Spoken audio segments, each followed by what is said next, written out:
Memories of Hollywood. This video is purely for entertainment and does not infringe on copyrights or laws. The rights to the novel and image belong to the original author. We do not claim ownership.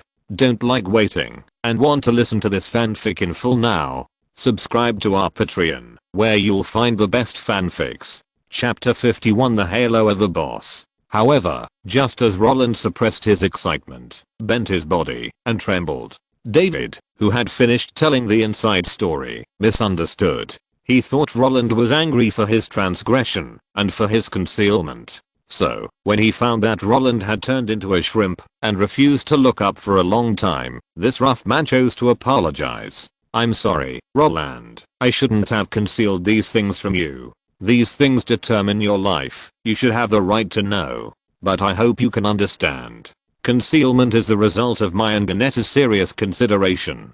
Because, if you want to keep working in this business, agreeing to Steven may be the best choice at the moment." The sincere words made Roland, who was extremely excited, stunned for a moment. When he reacted, the little guy who wanted to continue to bury his head and smile silly suddenly raised his body. Without saying much, he opened his arms. When Roland turned sideways and hugged this thoughtful man tightly, the words of true feelings had already appeared. "Uncle David, thank you for considering the issue from my perspective. You don't need to blame yourself. Not only will I not blame you, but I'm very happy. Just like when you asked me why I took Home Alone. You didn't doubt the reasons I gave you at that time, and I won't question your motives now. It is said that hesitation will lead to failure, and decisiveness will lead to failure. In Roland's opinion, the Olsons made a very correct decision. Because the olive branch thrown by Spielberg may be like the price of Red Dead Redemption 2.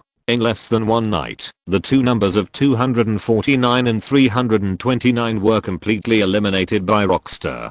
No one can guarantee that the other party's attitude will be the same as Square Enix's attitude towards the price of Nier Automata, which will suddenly rise. No one can be sure whether his feelings about Roland will be the same as Ubisoft's operating philosophy: buy early and enjoy early, buy late and get discounts, and don't buy for free when they cannot decide what the other party thinks. Seizing this opportunity in the shortest time is of course the most correct choice they can make at the moment. You know, Leo, even with the ship in hand, still lowered his status and tried his best to get into the Jewish gang. He would rather reduce his salary and take on Scorsese's gangs of New York to officially enter this circle. And at the beginning of the new century, Tom Cruise, who wanted to seek transformation, also found Coppola and Martin, who had worked with him in the past, hoping to get Spielberg's project and get rid of his identity as a cream boy. Everyone knows that partnering with Spielberg is a sure win business. If the movie fails, he will definitely be the one who suffers the most criticism, and if the movie becomes popular, the attention will increase exponentially.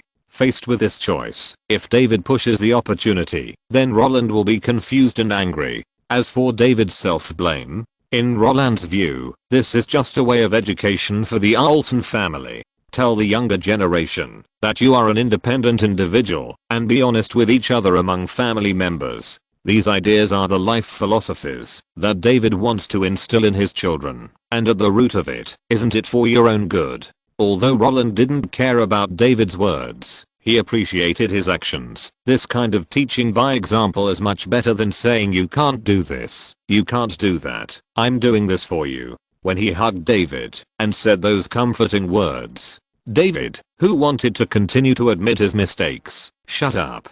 Since Roland could understand his intentions, he didn't need to say more. He raised his hand and patted Roland's back a few times, and a relaxed smile appeared on his face. While the two were communicating, Samantha, who Roland didn't know, also finalized the contract with Mario, the producer of the Terminator 2 project team. The total time was not even more than 30 minutes. The reason is also very simple. Everyone is in the industry, and all kinds of terms are familiar to each other. What's the point of cheating each other?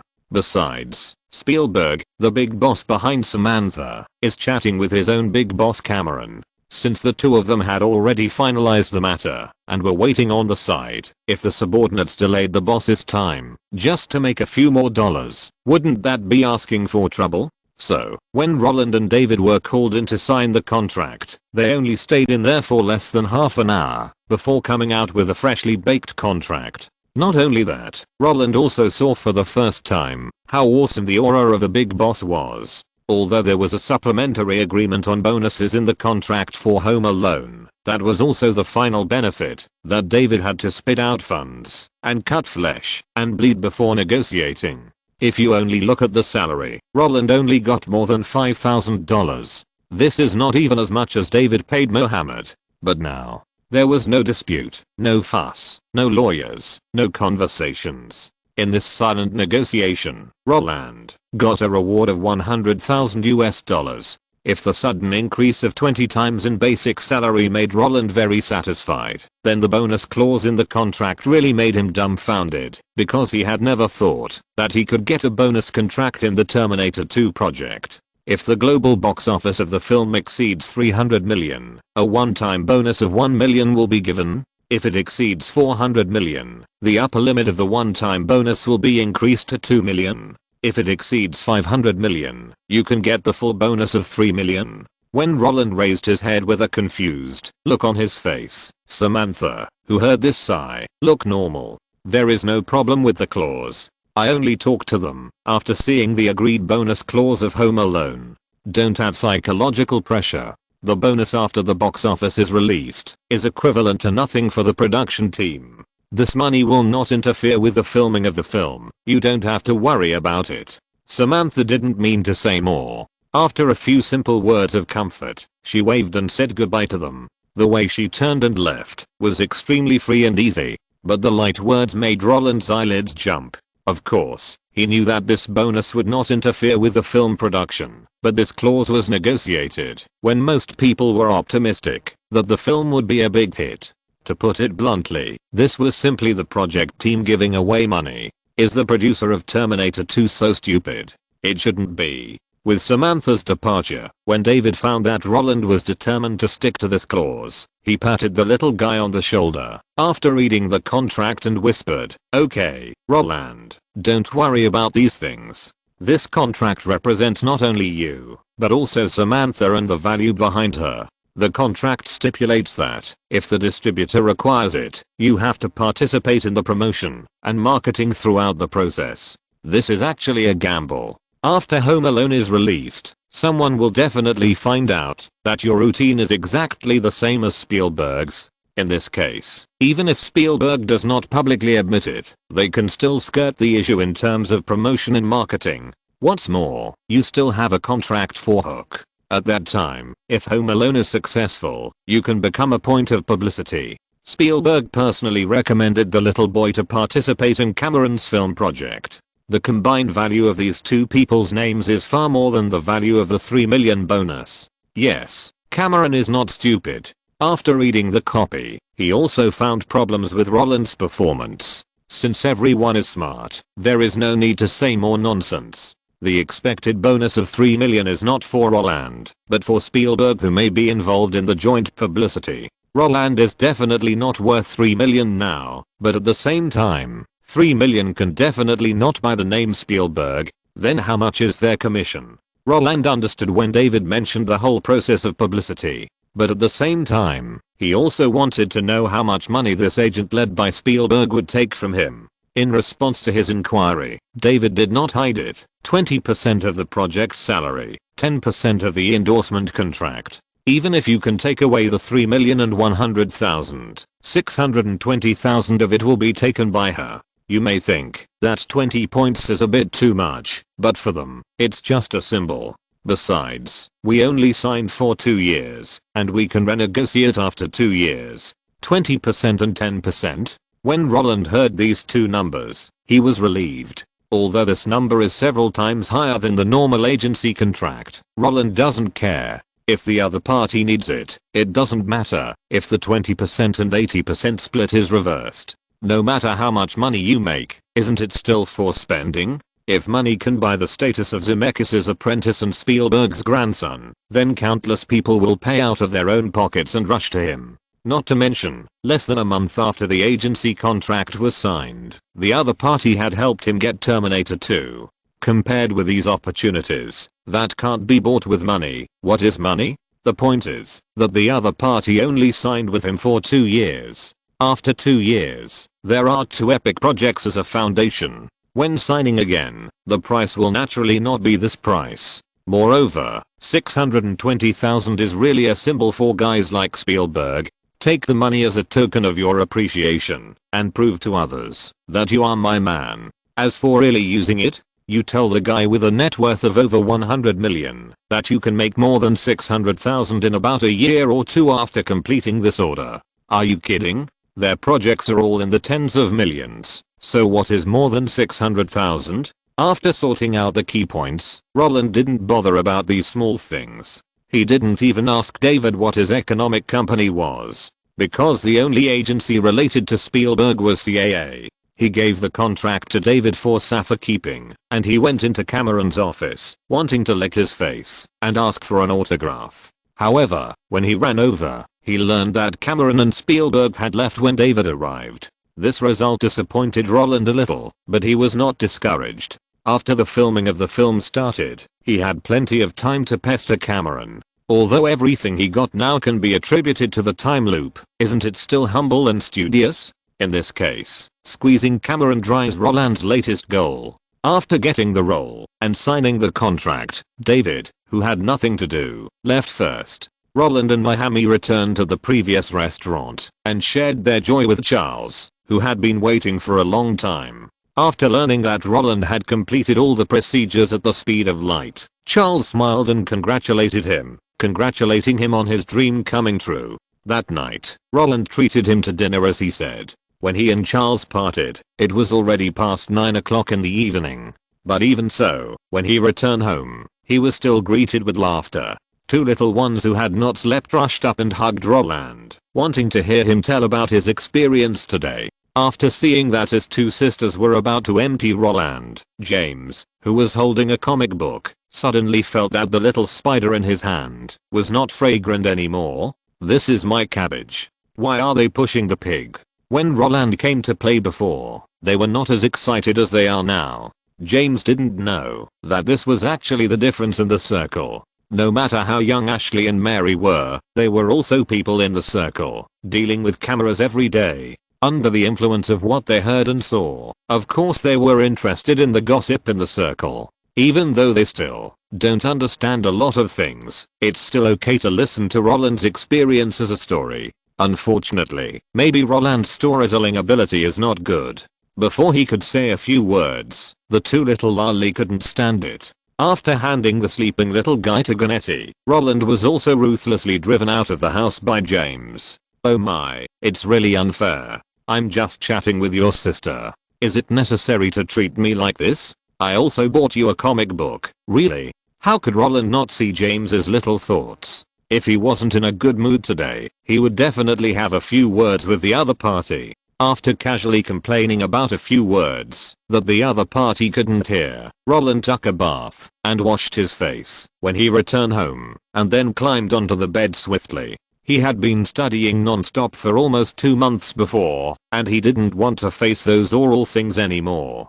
From now on, he wants to give himself a 3-day vacation, just as a reward for himself and a celebration. Unfortunately, the idea is beautiful, but the reality is cruel. It's not that easy to take a break. Early the next morning, Roland received a congratulatory call from Chris Columbus. In addition to him, Joe Pesci and others who heard the news also called one by one to congratulate him on getting the role. Even John Hughes, who he rarely contacted, sent him a text message. Listening to those congratulatory words, Roland certainly understood that these were all the influence of Spielberg. Of course, if his social circle was wider, then now, there might be dinner invitations and party invitations. If Roland could still cope with the changes in his social life, then the sudden courses made him a little confused. After answering the phone, before he could climb back into bed, Ganetti told him regretfully that he might have to accept pre-training arranged by the crew in the next 3 months.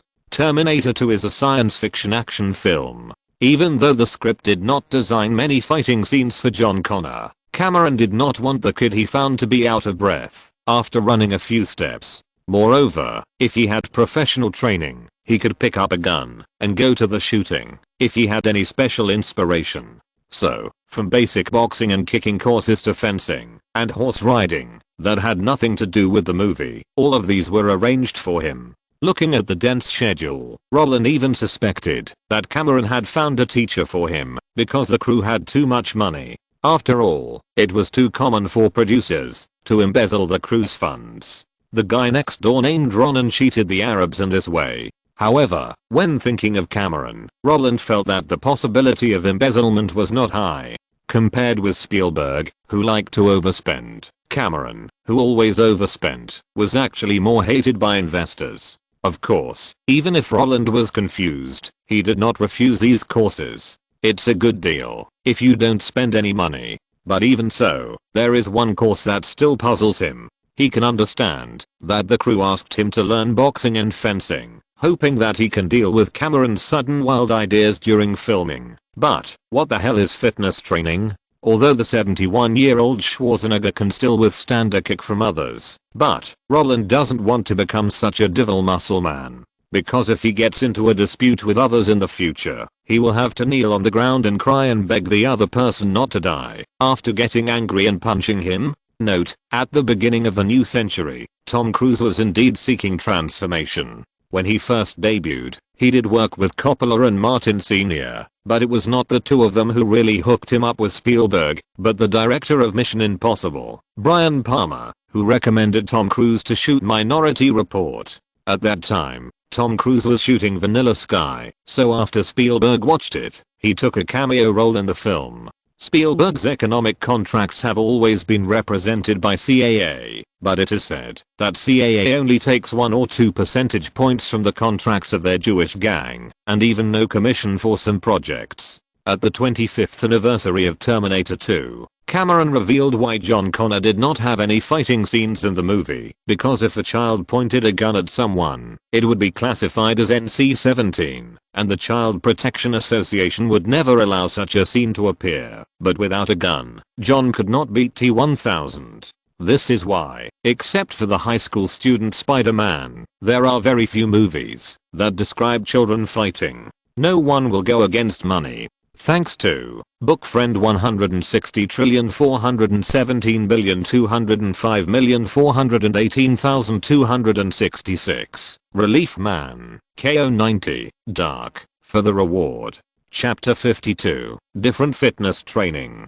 To be honest, Roland doesn't dislike those professional trainings. After all, if you want to get into this industry, you have to learn a lot of things. Take equestrianism for example. Whether it was Elizabeth Taylor's The Queen of Horses, Clint Eastwood's The Dollar Trilogy, or Spielberg's War Horse, which tells the story of horses in war, the horse riding scenes in these movies were all real shots. They won't make a fake horse run on the track for you, and then let the staff wave branches to create the illusion of a galloping horse. If you don't know how to ride a horse, then go and learn. If you get hurt, we'll wait for you, but if you can't learn, we are sorry. Because we have to say goodbye to you. In the contract of every Hollywood actor, it will be clearly marked that, after signing the contract, you have to master what skills within a certain period of time. If you already knew it before, the crew will only test it and let you maintain it after confirming that you have met the standards.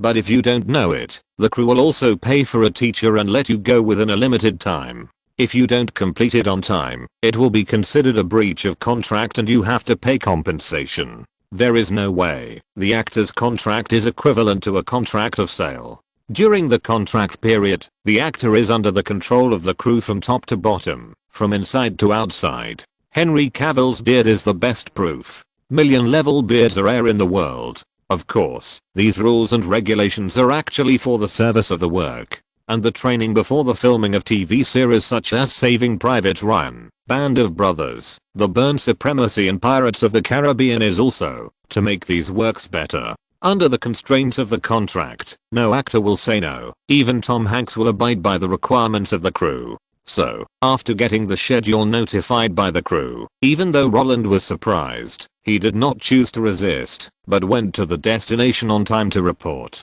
But this time, the guy who sent him there was David's assistant, Muhammad, who had been with Roland for half a year. had no time to care about him now. After confirming that Roland had won the Terminator 2 project, Mohammed also calmed down and worked on the company with his companions. Is it here? When Roland, who was standing on the street, raised his head and looked at the huge advertising sign, the door with black background and gold letters appeared in his sight. Not only that, there was also a bodybuilding logo on the sign. In response to his inquiry, the male assistant standing next to him took out the form in his briefcase, scanned it for a few times, and then said in a positive tone, "Yes, the address on the schedule is here." "Then why is the door closed?" Looking at the sign hanging on the inner door handle with the word "Sorry, we are closed," Roland frowned. "It's broad daylight now. Why is the door of the fitness club closed?" This question stumped the accompanying assistant. Just as he was wondering whether he should lie on the door and try to peek through the glass, acting like a fake thief who might get shot at any time, or take out his phone and call for help, a figure suddenly appeared.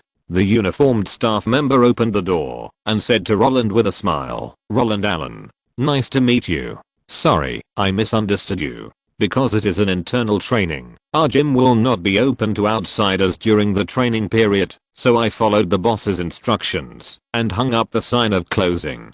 Please come in, the boss is here." "What? Internal training? Boss?" When Roland followed the other party into the gym, he kept repeating the other party's words in his mind. In order to shoot a movie, Cameron specially asked the crew to open a gym? This seems a bit too much, right?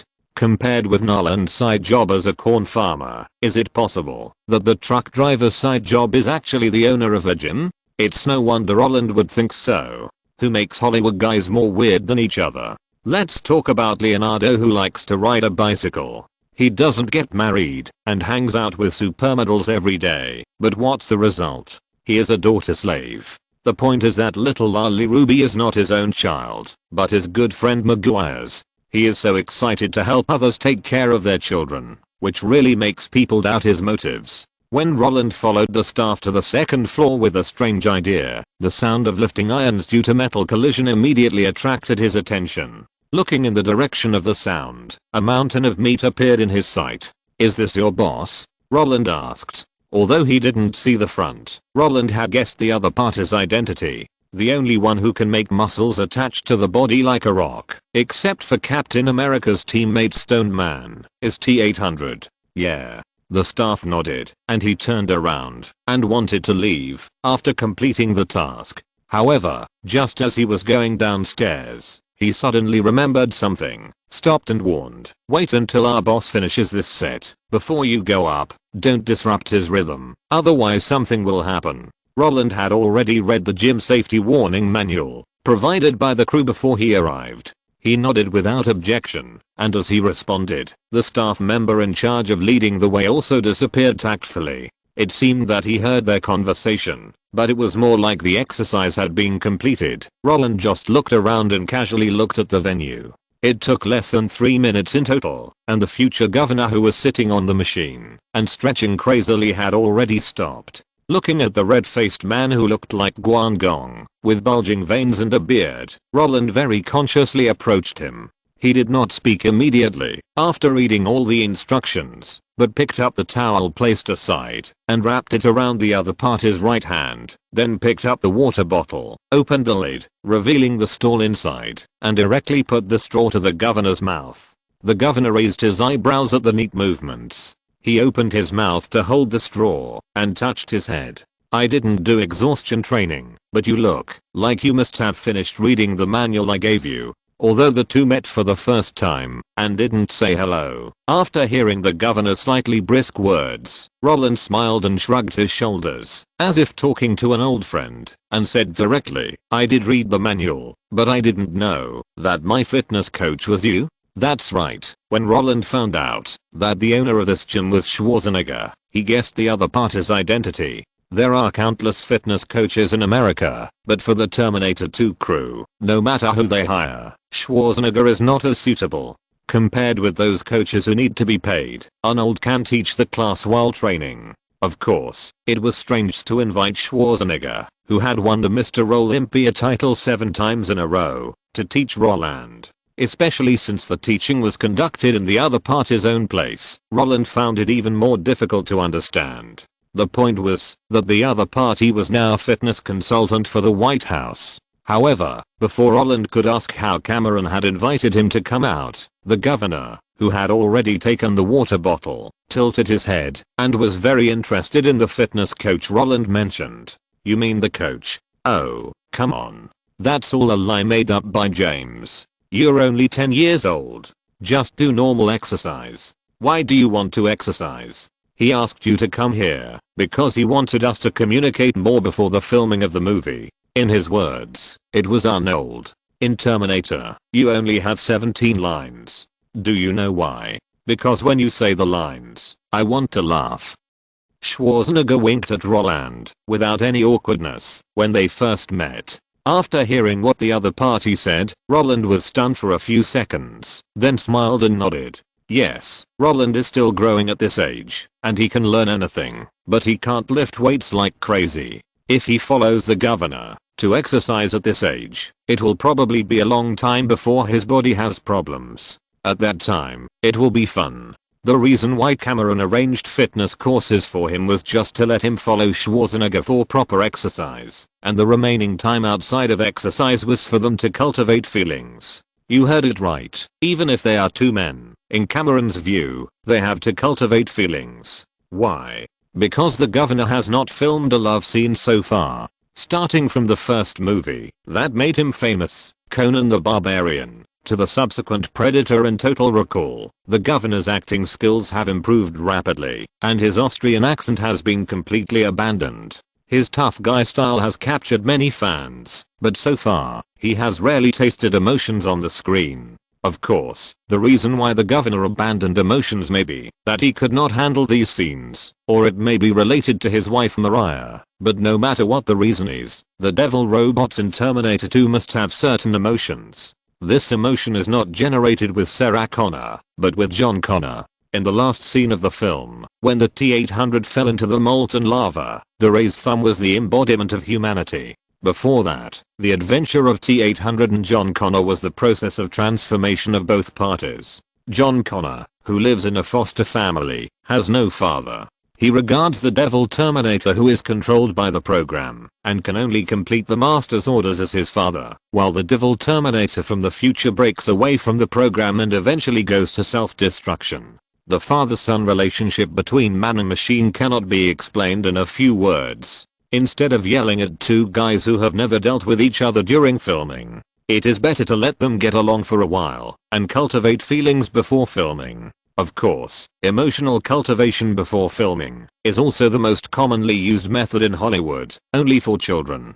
Most children cannot understand the emotions described by the director in a short period of time. In this way, it is particularly important to spend time in advance to let children and the leading actors know each other. The most classic example is Tom Hanks and Michael Humphries. In order to shoot Forrest Gump, Tom Hanks deliberately spent some time with the other party. The purpose is to learn the other party's accent and understand the other party's movement habits. Although Terminator 2 is just a commercial movie, but in order to prevent his billion-dollar masterpiece from failing, Cameron must take every detail seriously. And this is actually the fitness class that Roland wants to learn. Oh, is that so? I thought I was going to train like you, facing these machines. When Roland understood the cause and effect of the matter, he was relieved immediately. Before coming here, he would get hairy all over when he thought that he might become a muscle stick. After learning that he was classified as one of Spielberg's own, he didn't want to follow the path of special actors like Dwayne Johnson. Although Johnson's eyebrow-shaking performance is cool, and Uncle Wolf's beard and big abdominal muscles are super handsome, but, like them, it is actually very physically demanding to maintain a strong body all year round. After all, not everyone is the governor, who can still lift weights like crazy after heart surgery. More people are actually like Hugh Jackman. When illness strikes, they will feel pain to continue to maintain their figure. Of course not. Seeing the little guy's relaxed exhalation, the governor, who has recovered, covered the water bottle and smiled at Roland. I won't let anyone train. If I train you into a tough guy, I will be in trouble. Although the governor's words were very vague, Roland could understand what he meant. since he married Mariah Shriver and became a fitness consultant for the White House, he will no longer offend the Jewish gang. Not only that, for him, the Jewish consortium is the force he needs to fight for the most. In fact, when he learned from Cameron how Roland got the role of John Connor, he gladly accepted the position of fitness coach, because for him, with this identity, he could openly rub Roland and get into the crew of Captain Hook next door. And this is also the real reason why he didn't say hello and talk directly with Roland with a smile. He wanted to reveal the unfamiliarity between the two parties as quickly as possible. If Roland was just a 10-year-old child, he might not understand Schwarzenegger's words. But now, even if he knew, he would subconsciously ignore the other party's hint. Okay, then how do we cultivate feelings? Roland changed the subject. Anyway, we have 3 months. How about we practice for a while first? I can play football and basketball, but I have never touched fitness. Oh, Roland, don't worry. Although Roland didn't continue to talk along with the governor's words, he didn't care about these details. Instead, he put down the water cup and said with a smile, "There is another person who hasn't arrived yet." "There is another person? Who is it?" Roland asked. "Of course it's Sarah Connor, the mother in your movie. Linda Hamilton." Note, explain the governor's ambiguous attitude in this chapter.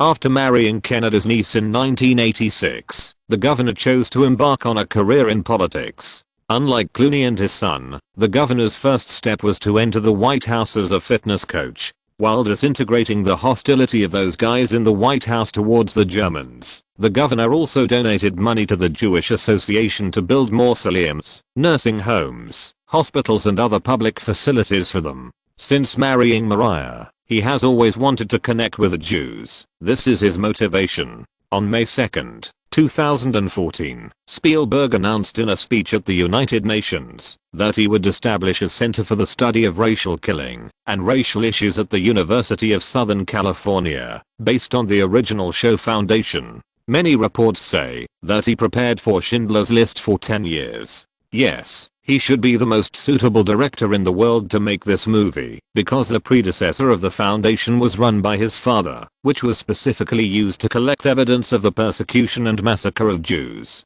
This is why Scorsese refused to direct this movie. The Jewish gang knew that only he could make this movie. This is the organization that the governor wanted to approach and donate to. Leo has been taking care of Spider-Man's baby for a long time, and Ruby even calls him dad directly.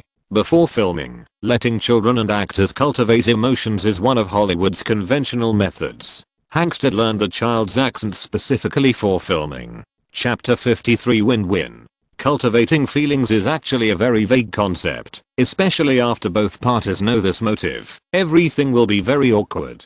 Because when this idea lingers in the heart, the process that has to be taken in order to achieve the goal will be an insurmountable gap, which will make both parties feel that their behavior is too deliberate. So, when Schwarzenegger said the name Linda Hamilton, the gym, which was already empty, instantly fell into silence. Roland, who wanted to pass the time with fitness, didn't know how to respond, and Arnold didn't know how to explain. The scene of staring at each other made both parties uncomfortable. Looking at the governor in front of him with a frown on his face, who seemed to want to have an awkward chat with him, Roland also understood why many people in later generations said that Star-Lord and the governor's daughter were a perfect match. It may be because when the governor didn't know what to say, Star-Lord could jump in to ease the atmosphere with his father-in-law. Of course, the face-to-face days did not last too long. Because soon after the governor said Linda Hamilton's name, the other party appeared. The two had a foundation for cooperation before, and when they met again, they got familiar with each other very quickly. After chatting for a while, at Linda's suggestion, everyone went straight to the topic. Unlike Roland, Linda, who has fighting scenes in the movie, has to undergo formal physical training. Apart from other things, the arm muscles must be reflected, and the pull-ups must be able to support. While Schwarzenegger was instructing the other party, there was another person who was also practicing with Linda. Of course, that person was not Roland, but Linda's sister Leslie. Yes, many people think that the T-1000 in Terminator 2 is simply a film killer, because his mimicry ability will make filming extremely complicated, and make the post-production staff directly bald. Many people even suspect that in that era, the special effects team responsible for the mimicry changes in Terminator 2 would resign directly, change jobs, and then take over the project again in a new company, just like the special effects artist who did Shen Gongbao's face change. But in fact, the transformation of T-1000 in the movie is all exquisite and not so exaggerated. Because including the heroine, all the characters that need to appear at the same time are actually twins. Why use special effects to create two Sarah Connors? Linda already has a twin sister, can't I just let her come over to play? For other roles, twins are chosen when casting. Signing twins to play can save a lot of money compared to one person shooting two scenes and then editing and splicing them in post-production. That's right, James Cameron is not a pure money shredder. He also knows how to cut costs. It's just that every time he cuts the cost, it will be spent multiple times on various weird lists. Of course, for many actors, Cameron and other guys' cost-cutting measures are actually providing themselves with jobs. After all, twins are not easy to get along with in Hollywood. Compared with many auditions that go through the process, special actors such as twins are more discriminated against. No director would deliberately promote a pair of twins, and no producer would be willing to sign twins as the protagonists, because for capital, this is a losing deal. The elder sister is popular, but the younger sister is not. So how to calculate it? They look the same. How to sign this contract? How to do this publicity? The face isn't changing, but the hidden value and public opinion risk generated by the face are estimable. It is precisely because she knows that her film contract is hard won. So when Linda got the long fitness training plan, she did not have the same concerns as Roland. And when the two sisters came down from the horizontal bar sweating, Arnold, who had already pulled himself out of embarrassment, tilted his head to look at Roland and asked, "Do you want to try it?" The horizontal bar will not only not affect your physical development, but also make you taller. Starting with the topic of fitness and pulling the relationship between the two sides was originally Cameron's idea.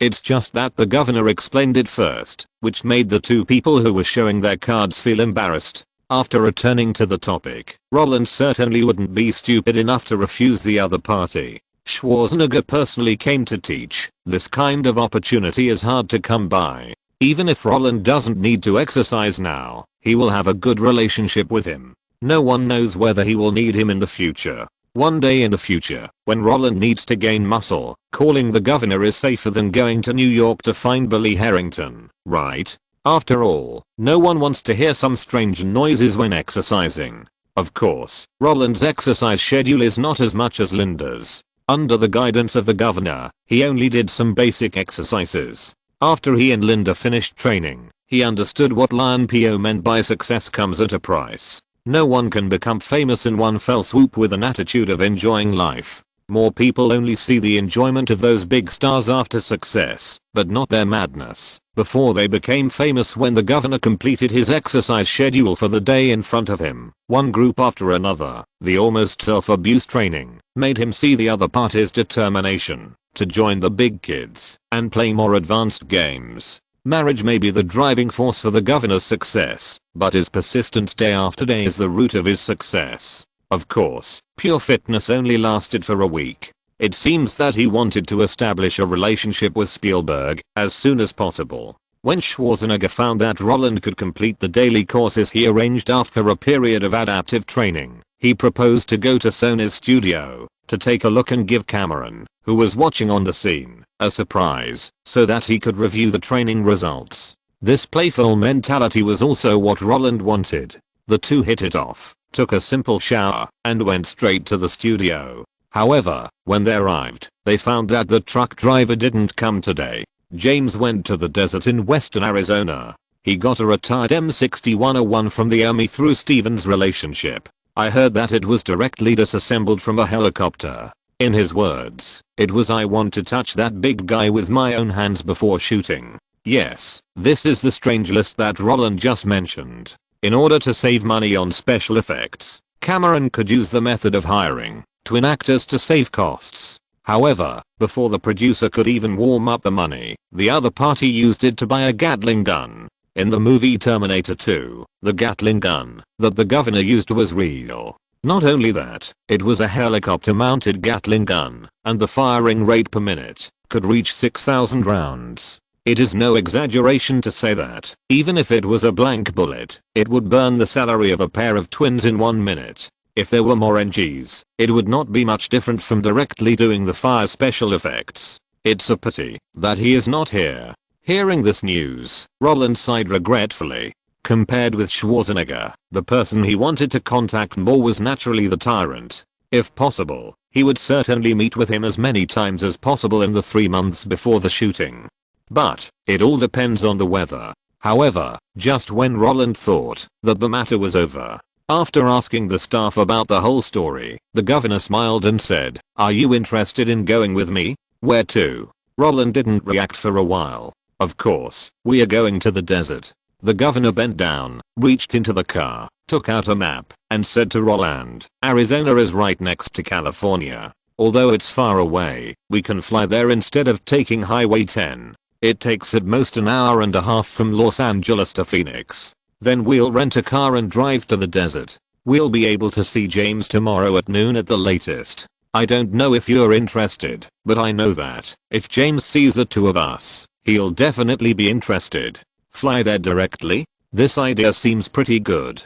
Without hesitation, he did it. As soon as he thought of it, Roland asked his assistant for a cell phone and called David. When the other party learned that Roland was going to go to James with Schwarzenegger, this guy agreed to his travel plan without saying a word. Not only that, he also told the assistant who was following Roland to pay by credit card, and all the expenses would be reimbursed by him after he returned. "Why, is it a lot of money? I have a card, and 30% of the initial salary has been paid. I can pay it. The airfare from Los Angeles to Phoenix is less than $100, right? Even if you include accommodation and other things, we will not spend much money for a few days there, right?" When Roland moved closer to the assistant and asked quietly about his doubts, Schwarzenegger, who had been observing him, squatted down, raised his hand on Roland's shoulder, pointed to the crew set not far away and said, "Look at these martial artists in our crew. What about shotguns, rifles, etc.?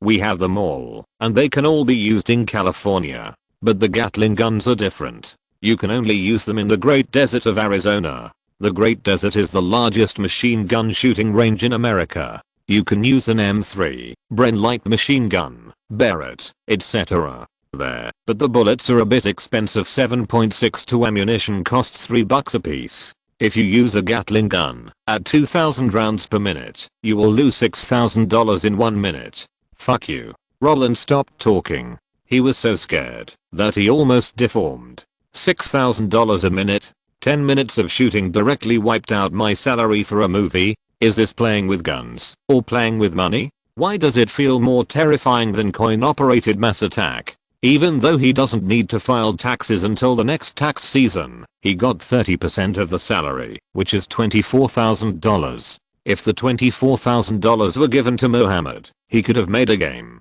But if it was put in a shooting range in the desert, he could only fire 8,000 bullets. 4 minutes of fun.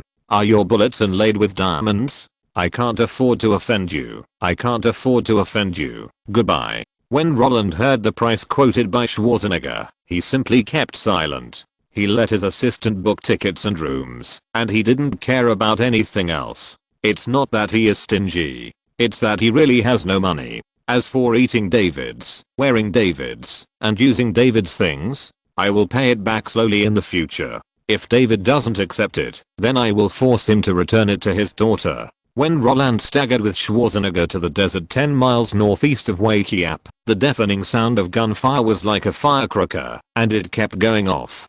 Since Cameron had received a call from the crew, when Roland and Schwarzenegger appeared in front of him, this guy wearing noise-cancelling headphones was not surprised, but happily stepped forward and hugged them. "Arnold, I wanted to wait until your training was over before letting you come over to try out the gun."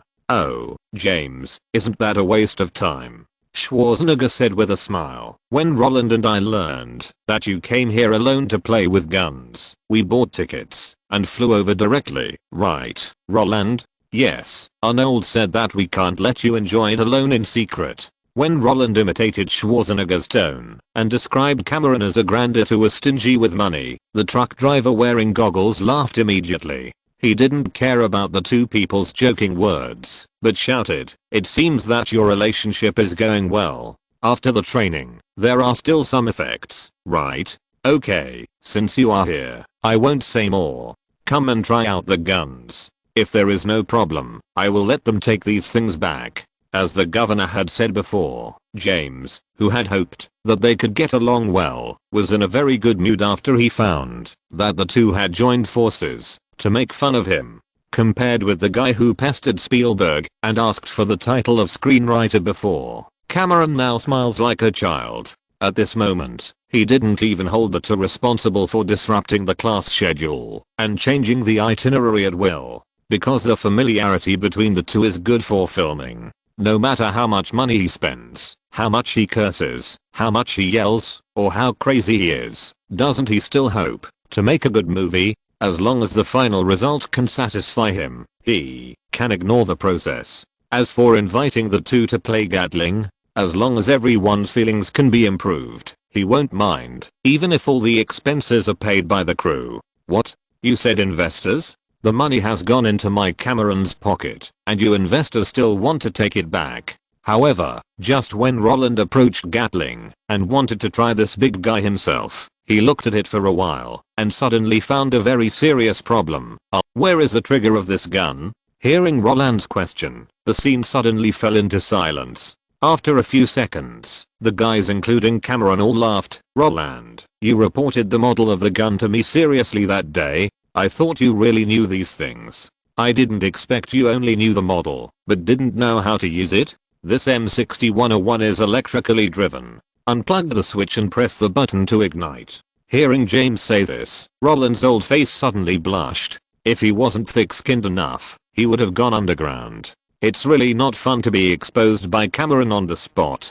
But even so, he still suppressed his smile and pressed the ignition button according to Cameron's instructions. When he saw with his own eyes that the barrel of the gun, which had been spinning for a few seconds, spit out blue flames a few seconds later, the sound of the bullets was matched by the rain, and the sense of comfort that came naturally made Roland extremely excited. And when he thought that after he pressed this button, every second would be a green Franklin, he was even happier. Because this special code was not his own money. After playing in the desert of Arizona for 3 days, Roland, who was refreshed, returned to Los Angeles with the crew. In 3 days, he played with all the guns in the desert. If Cameron hadn't found a tracer bullet launcher on his bill and almost stabbed him with a knife, Roland might not have stopped. After returning home, Roland even described the feel of the Gatling gun to James Olson. When he expanded the process of less than 30 seconds and described the feeling of having no experience, he was exaggerated. James looked at him with eyes wide open. "Fuck, Roland. Are we still brothers? Why don't you take me with you? Who kicked me out last time? Didn't I just hug your sister and tell her a story?" Roland crossed his legs and asked nonchalantly. Although Roland looked like he really deserved a beating, James still backed off. "Ouch. Brother. It's my fault. You can communicate with them however you want in the future. I only have one request. Next time your crew is filming, you must take me to see M6101 and Schwarzenegger. I've wanted to see them for a long time." Roland accepted James's words of backing off completely. Of course, when it comes to taking someone to the crew, you can fool them as much as you can. In the following time, in addition to training with the course, Roland also visited the governor's house. When he learned that the governor's wife liked the Olson sisters very much and wanted to meet them, the social gathering naturally began. Inviting Schwarzenegger and his wife and friends from the Home Alone crew to the party not only satisfied James' needs, but also made David very happy. Because the Peace Group and Special Olympics behind Mariah are the most direct forces. Although David's real estate business has nothing to do with Washington, but what if? It is no exaggeration to say that all the investment David made for Roland has been paid off at this moment. How to deal with the relationship next is David's own business. Of course, in addition to David, Schwarzenegger is also very happy. not only because he saw Chris Columbus, Joe Pesci and other backbones of the Jewish gang at the Olson family party, but also because Joe Pesci sent Roland an invitation. It was an invitation to the premiere of the movie Goodfellas held in New York on September 18, 1990. If it was just an invitation, it might not be a big deal. But if it was to help the Olsons take care of the children, the governor, who was temporarily promoted to Roland's father, would naturally be happy to do it. Arnold, since they don't have time, why don't you take me there? Roland pushed the invitation in front of Schwarzenegger and asked with his head tilted. Looking at the exquisite envelope with complicated patterns, Schwarzenegger laughed. Although he didn't meet Spielberg during this period, it didn't matter. Because Martin Scorsese, the director of Goodfellas, is also one of the four giants of the Jewish gang. No problem, I'd be happy to. After picking up the envelope and looking at it for a few seconds, Schwarzenegger showed Roland a signature smile. Because for him, his investment has begun to pay off. Note, in Terminator 2, the actors whose bodies were simulated by T-1000 basically did not use computer special effects, including the heroine Linda. The policemen killed by T-1000 in the hospital were all twins, because this saved money. The Vulcan machine gun in the movie is real, and in order to look more exciting, they changed the firing rate of 6,000 rounds per minute to 2,000 rounds per minute, so that the fire looks bigger. The Great Desert in Arizona is real. There is indeed a shooting range there, and you can play with machine guns. The cheapest bullet is also $3, but the free shooting time is April and October every year. Special events, limited to 72 hours. Data from the YouTube video of North American newspaper Brother. It is not an exaggeration to develop a game for more than $20,000 in 1990. When Mohammed just started his business, he spent $40,000 in 4 months to make a RPM racing with his team. The father of the governor's wife Mariah is the founder of the Peace Group. Since the Special Olympics was founded by them, the honorary president, CEO, and chairman of the board of directors are all from their family. Not only that, her father has also been president. Chapter 54. A gentleman is not born different, but is good at making use of things. From the beginning of June, when he got the role, to the beginning of September when all the training courses officially ended, in just 90 days, the relationship between Roland and Schwarzenegger had already met Cameron's expectations. There was no way, because the gym was the easiest place, to enhance the relationship between the same kind. Of course, the closed gym could not provide Roland with those beauties who specialized in leg training, and the things he and Arnold discussed most every day could not be these messy things. All the content was related to fitness, such as, "Oh, Roland, it's okay, the lines are already showing. Arnold, can you help me check if this deltoid muscle is normal? Roland, your posture is wrong. If you train like you do, your groin will be strained. It's okay, I have a smart groin, it can adjust itself." Whenever Linda Hamilton and her sister Leslie heard the ambiguous conversation between Roland and Schwarzenegger, they would roll their eyes helplessly as they followed the process and completed the daily goals. Is the name of this gym called Blind Legend? Although the two sisters are not the kind of people who make a living by their looks, they are at least the only two opposite sexes in the gym. In this case, you two just come to say hello every day in a formulaic way, and then stay aside to practice passionately? This is simply, if Roland knew their thoughts, he would definitely secretly criticize them in his heart.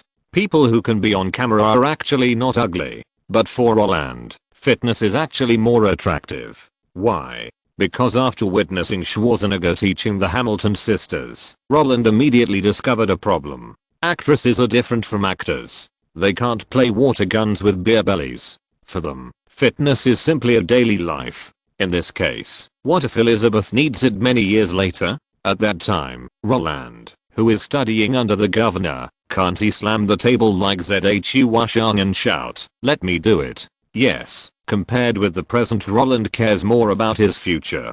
Of course, the governor can't be with Roland every day. After returning from the desert, Kindergarten Cop, which was invested by Universal and starred by Schwarzenegger, also entered the filming stage. It was the greatest leniency for the director to adjust the filming schedule and take time to meet Roland every week. Besides, Roland had no time to think about Schwarzenegger when he was not working out. The other teachers were quite strict. They would not laugh and joke with Roland like Schwarzenegger did.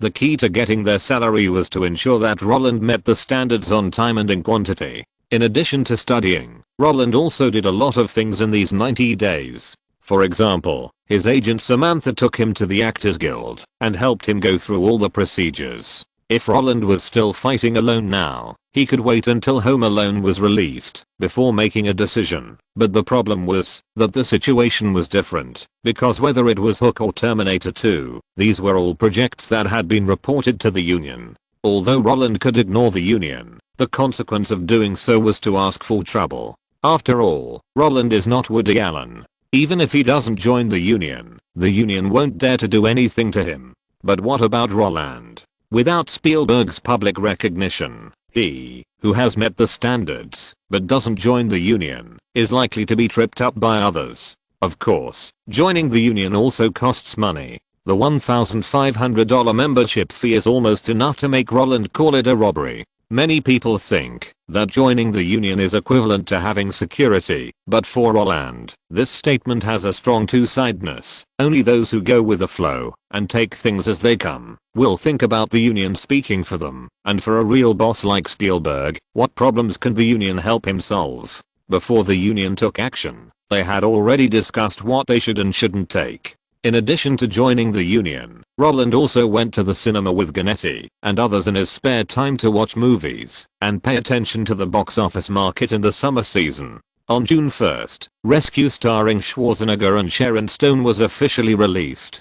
During the traditional 3-month screening period, the film earned $260 million in global box office. Charles, who previously won Hook and gave Terminator 2 to Roland, also had a work to present. The T.C. Dick co-starring Warren Beatty, Al Pacino and Madonna earned $160 million in global box office in 3 months. Although this number was dregs in seconds by the governor's work, its cost was only $47 million after all. However, compared with Rescue and T.C.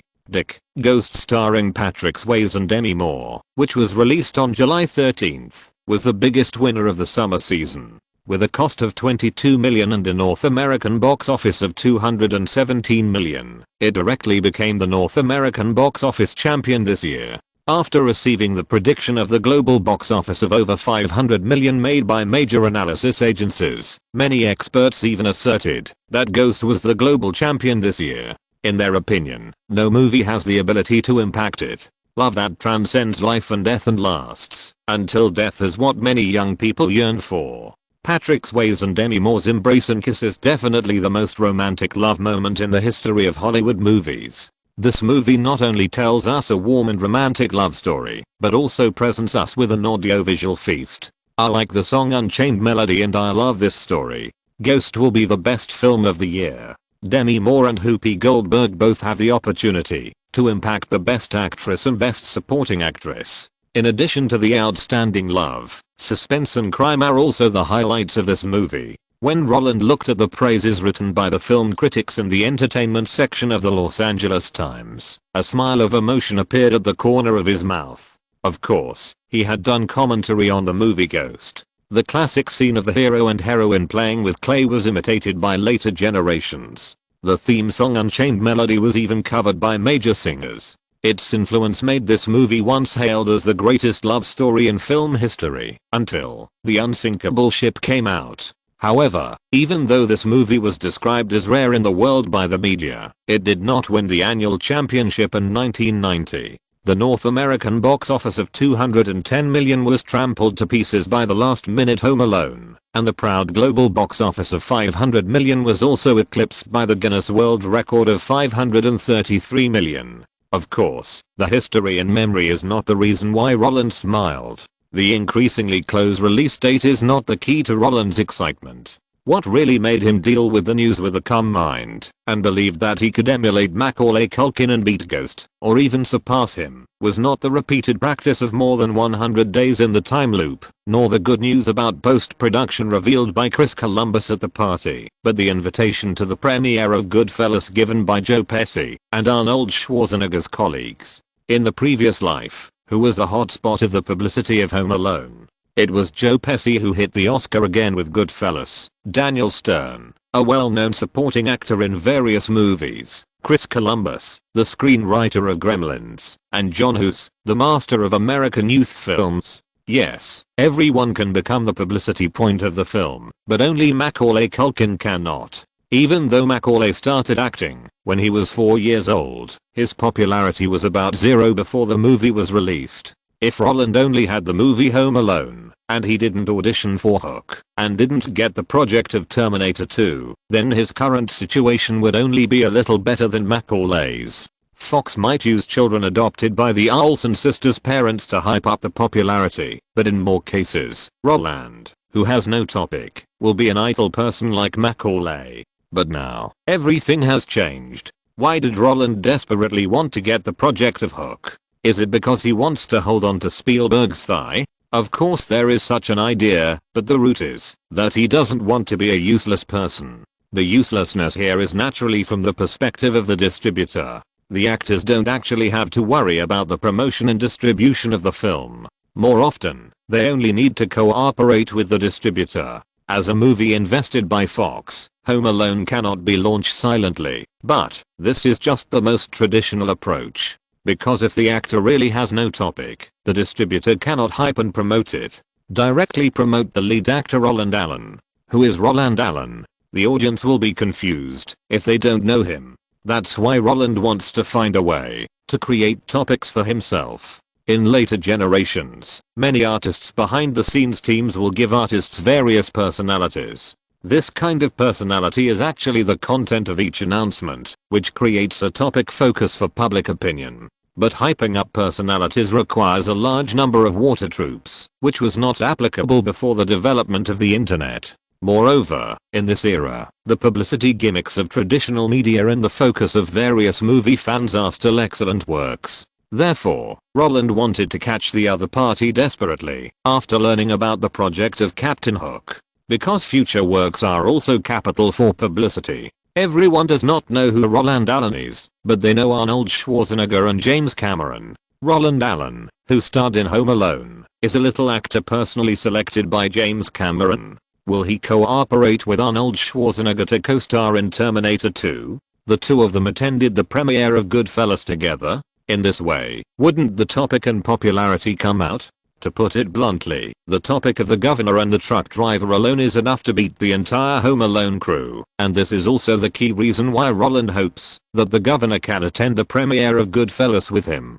For the governor, this is an opportunity to connect with a Jewish gang. For Roland, this is an opportunity to step on all actors of the same age. Schwarzenegger wants to pave the way for his own career, and the Terminator 2 crew dares to bet on post-promotion. Roland, of course, will not treat himself badly. A gentleman is not born different, but is good at making use of things. He still understands this sentence. As for how to turn the topic into cash, that kind of thing is not Roland's business. He believes that the professionals at Fox will come up with countless ways to turn the topics he personally sent into dollars. He believes that no matter whether it is the investor Fox, Cameron, or Spielberg, they will fall in love with him. After all, he knows what's interesting. He won't be like those young people who talk about art all the time.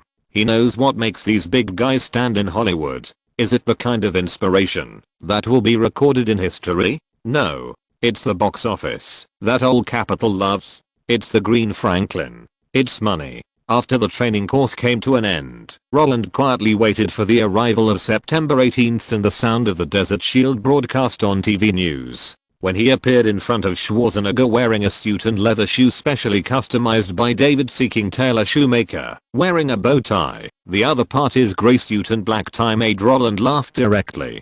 To be honest, I think you look better in a jacket, Roland said seriously with a straight face. If I wasn't afraid of grabbing the headlines, I would rather wear short sleeves on the red carpet. The governor rolled his eyes and raised his hand to unbutton his coat. Oh, come on. Since you are here, you will definitely be on the front page of tomorrow's news. Roland smiled at him, and while he was talking, the two of them walked into the elevator. Isn't it the same for you? Why, are you afraid that the heat is not enough? How about I carry you and walk with you later? Schwarzenegger tilted his head slightly, looking down at Roland, and smiled at his 2 rows of white teeth. The two of them were amused by the casual words. If Cameron was here, he would definitely be happy about their relationship. But for them, these words were just a way to relieve stress. Because they took the same flight from Los Angeles to New York. They took the same car and stayed in the same hotel on the same floor, facing each other. Later, they had to show up at the same time. No matter whether they should say it or not, they are already on the way and have finished talking. Are you nervous? When the two walked out of the hotel and sat in the extended Lincoln limousine, Schwarzenegger looked at the kid beside him with concern. Facing his question, Roland, who was silent for a long time, shrugged his shoulders in response. Nervous? Of course. How could he not be nervous? Because he knew in his heart that the moment he got off the car, the comfort he had before would be gone. As the theater sign got closer and closer, the noisy voices jumped into his ears, and the real Hollywood would open its doors for him. We are here. As the car stopped, Roland whispered in response. Just as Schwarzenegger nodded slightly, the door on his side was also opened by the staff. The deafening scream drilled into his eardrums. Roland turned his head and smiled at the other party. After getting his idea, the governor, who had a mutually beneficial mentality, did not hesitate and leaned down to get out of the car. At the same time, he did not mean to stand still and wave, but walked quickly to Roland's side and opened the door for him. Looking at the rough big hand covered with calluses, Roland happily shook the other party's hand. And when Roland jumped out of the car with the help of Schwarzenegger, the surging sound waves had completely drowned him. Hollywood, here I come. Roland said to himself, and then he stood with Schwarzenegger with a smile that he had trained for a long time. Note, there are standards for joining the union. If you are the leading actor in a union project, you can meet the standard by signing a contract and working for 1 day. If you are an extra, you need to work for 3 days in the union project. The union is useless to Roland, but it is not as bad as I wrote, because a certain number of union actors must be used in projects that have been registered with the union, and they also have insurance. But the premise of this insurance is that the annual working hours or remuneration reaches a certain level before it will take effect. Of course, the biggest role of the union is to judge awards. If you don't work with the union, you can't even be nominated for the Oscars. But Woody Allen has to be excluded here. Don't mention the union. This guy didn't even take the Oscar award. He is a real boss. If you're listening to this novel on a channel other than Fanfic World, it means they downloaded and uploaded it without effort. We cordially invite you to visit our channel, Mundo Fanfic Novelos. There you'll find the original version of this story and you can explore many other novels of various genres. We're waiting for you to immerse yourself in a world of incredible novels.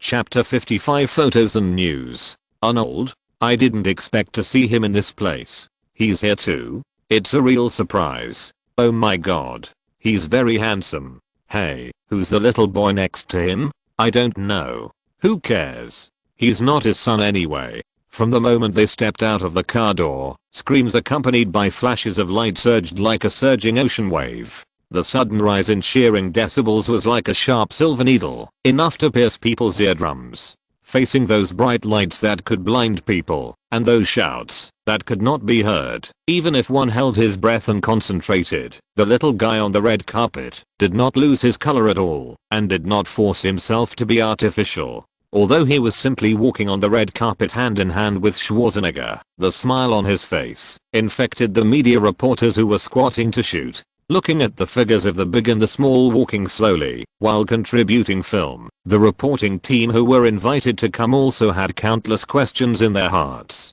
Why is Arnold Schwarzenegger attending the premiere of Martin Scorsese's film? The ABC photographer who was in charge of taking photos asked his colleague beside him while pressing the shutter frantically. This is your project. Tell me about it. I don't know either. The CNN reporter who was in charge of taking photos of the red carpet was confused. Although Goodfellas was a movie produced and distributed by Warner, he had also seen the list of invitees before arriving, but the governor's name was not on the list. You don't know? You must be kidding. After hearing CNN's puzzled words, the voice of distrust had already appeared.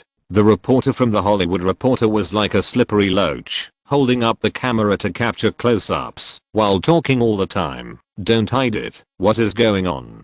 Who is that little boy? What's the relationship with Arnold?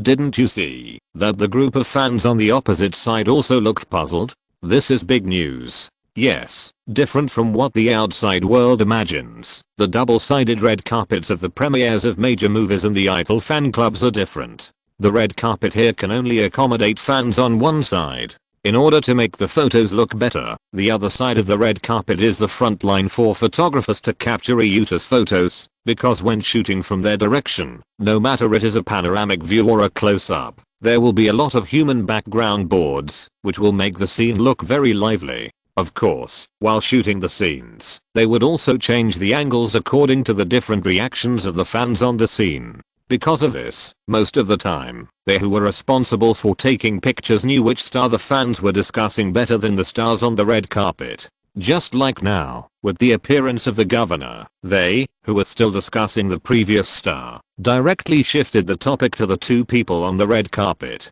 Although they didn't know why Schwarzenegger appeared here, the shutters in their hands did not stop until the Fox reporter slapped his forehead. I remember, isn't he the kid who filmed Home Alone with Joe Pesci? It seems to be called Roland Allen. Roland Allen. When the reporters from ABC and The Hollywood Reporter gathered together and wanted to unite to squeeze information from their CNN colleagues, the sudden words made them stunned for half a second. Although it seems that there are a lot of people working in Hollywood, the circle is only that big. The circle has its own information channels and rules. In this case, the number of people who can be remembered by their real names is actually less than 1,000. In the eyes of the fans on the other side, Roland is simply a tool brought by Schwarzenegger. Their views are not wrong. After all, it is the 1990s, and the internet has not been popularized to thousands of households like in later generations. The only channel for fans to obtain information about artists is the traditional media controlled by Hollywood companies. In the era when IMDb, the largest movie database on the internet, was not born, people could discuss Tom Hanks and Jack Nicholson, but they would never know Roland Allen. Even movie enthusiasts are the same. Before the capitalists revealed the news, no one would notice that Terminator 2, a movie that has been approved and is ready to start shooting, has chosen a male second named Roland Allen. However, this kind of information blockage is only for outsiders. If insiders don't know that there is a little actor named Roland Allen in this year's A-level production Terminator 2, then they really can't make it in this industry. Although some people may not remember Roland's appearance and the information, his name and information can still be recalled. After all, the Project Captain Hook is not a decoration. Is he Roland Allen? The ABC reporter raised his eyebrows, and he picked up the camera that he had put down and took 2 more photos of Roland's profile. Yes, because he didn't know who Roland was, so when he rushed to take pictures, he only took a close-up of Schwarzenegger. Even if there was a panoramic photo, he couldn't remember what Roland looked like in the photo. Home Alone. This movie will be released in 2 months, right? The CNN reporter certainly knew about this work, and while he was talking, he copied the ABC reporter's actions. So it's him. After hearing what his colleagues said, the reporter of The Hollywood Reporter suddenly realized, and the shutter in his hand rang several times in succession. It was reported before that he was spotted by James Cameron and would work with Arnold in Terminator 2.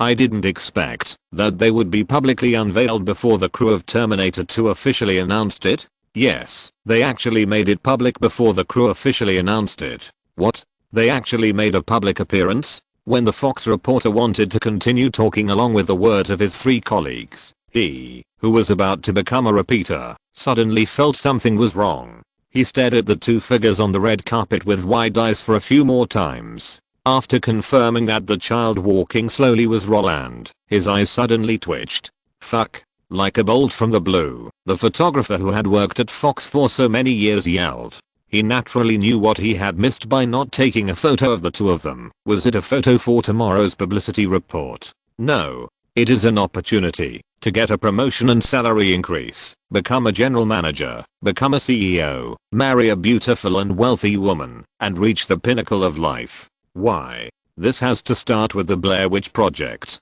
The Blair Witch Project, released in 1999, is generally regarded by the industry and the public as a source of successful internet marketing cases. It is a low-cost work with a cost of only $35,000 through the internet plus offline posters, weekly magazines, missing persons notices and other methods. It successfully gave the vast majority of movie fans an illusion that this is a murder documentary about witches. It is precisely because of the brainwashing marketing that made this movie harvest $240 million global box office at the time. However, before the arrival of the millennium, or before the internet showed its power, publicity and promotion were not played like this. In other words, apart from low-cost independent films, other films have already set the publicity and promotion template when the project is established. And this template is generally divided into 3 stages: warm-up period, formal period and follow-up period. From the exposure of the opening ceremony, to the exposure of the cast, to the exposure of the styling, to the appearance of the frontline visit news. All of these are actually controlled by the publicity and distribution party responsible for marketing.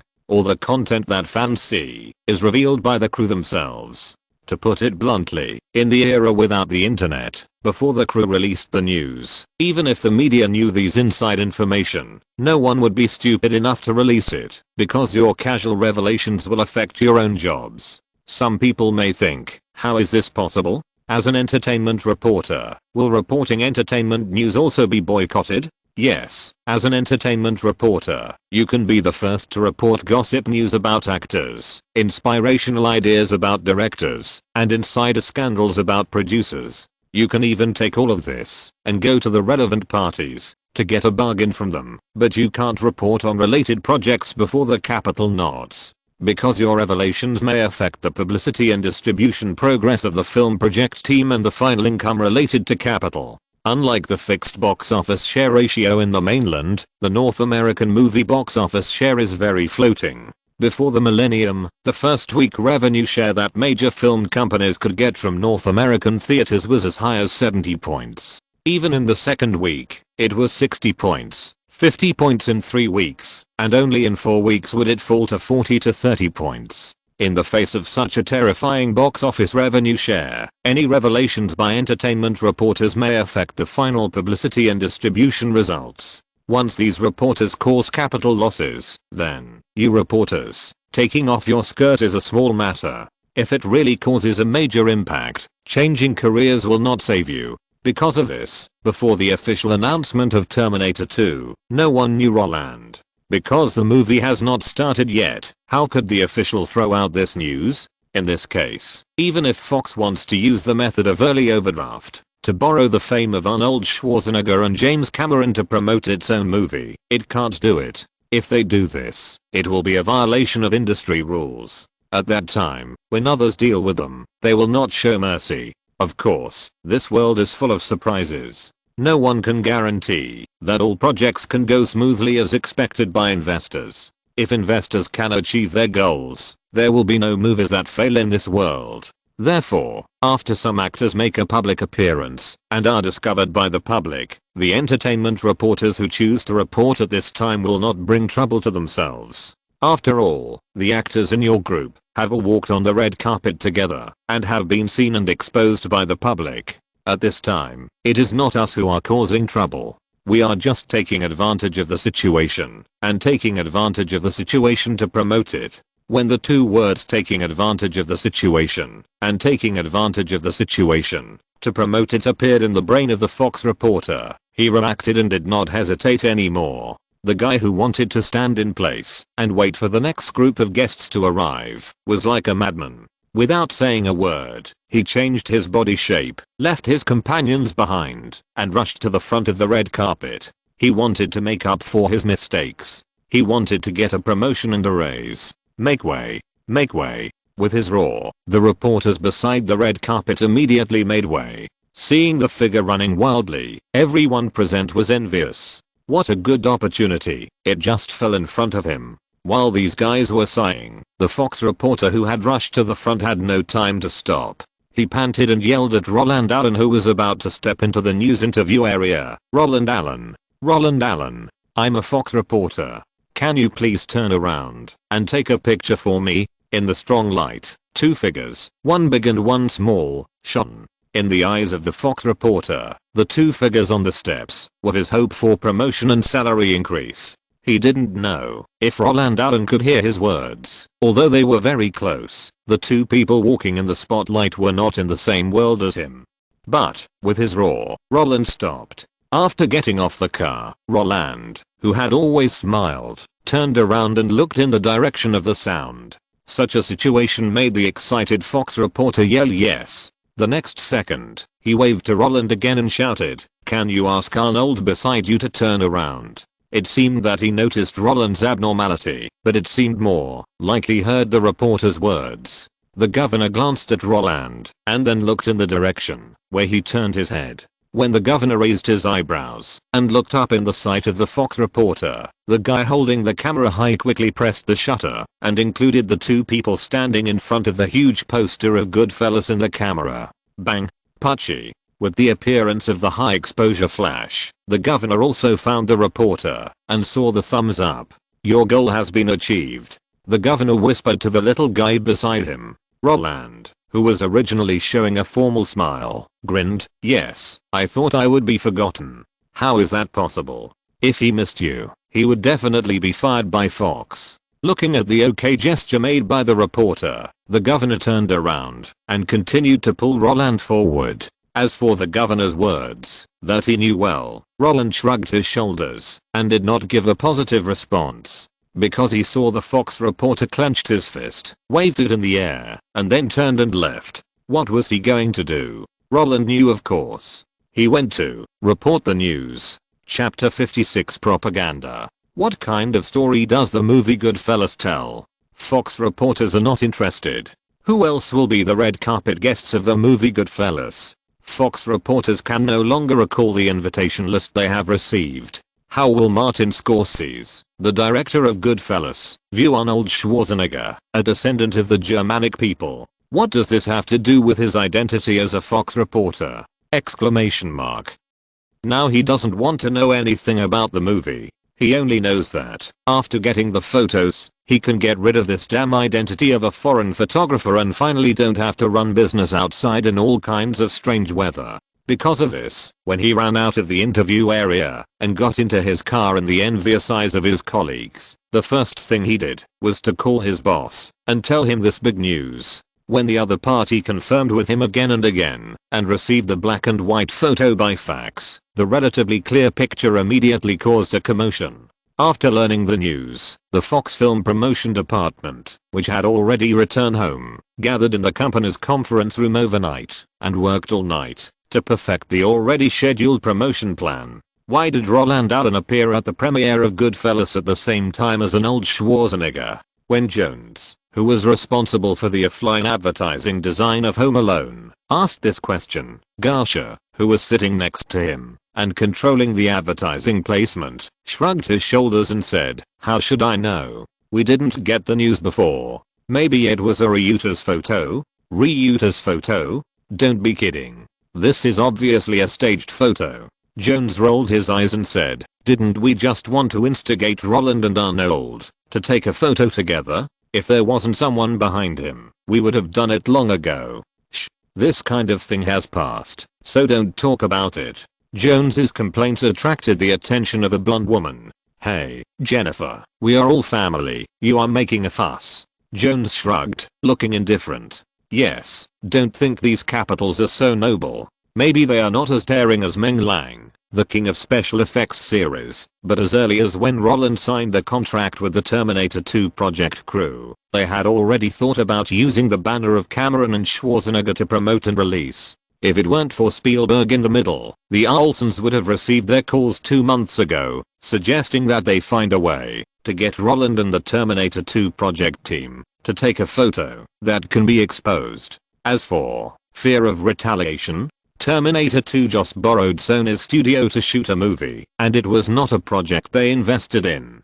Facing Universal, Warner, Paramount, and Sony of the same level, they may not dare to use such despicable means, but for small companies like West Pacific and Kirolco, who are they afraid of Fox? You know, their boss Murdoch behind them is a guy who dares to eavesdrop even on the British royal family. The newly established Fox TV network in 1986 even attracted users by challenging the standards of program censorship. With such a history of bad deeds, what's wrong with tricking an actor into cooperating with their own publicity? If the influence of Jews in Hollywood was not as strong as Wang Banba's name, they might have taken action long ago. When Anderson, the person in charge of publicity and promotion, saw his subordinates whispering to each other, he knocked on the table and said, "Okay, stop for a moment, and stop discussing this. Are the things you are talking about important? Not important. We just need to know that the news department next door has discovered that Roland has provided us with a new publicity point. That's enough. Tomorrow morning, various red carpet photos will be leaked. By then, the pictures of Roland and Arnold walking the red carpet at the same time will appear in the newspapers, and we just need to seize this opportunity to promote the movie. Jones, you modify the offline hard advertising pictures. I want to see a close-up of Roland Allen. Garsha, ask the printing factory to stop. We need to reprint a batch of posters featuring Roland Allen. Jennifer, contact the New York Post and other companies on the group's side and ask them to modify tomorrow's report. Not only should they comment on Joe Pesci, the supporting actor in Goodfellas, I also hope to see inflammatory copywriting related to Roland. As for Chris, you are responsible for contacting Kiralco, the publicity and distribution company of Terminator 2, and tell them that we can help them publish the news that Terminator 2 has been confirmed and will start shooting next month for free. I believe they will release the news that Terminator 2 is about to start shooting. Oh, by the way, contact Warner, the publicity and distribution company of Goodfellas, and we can change the news.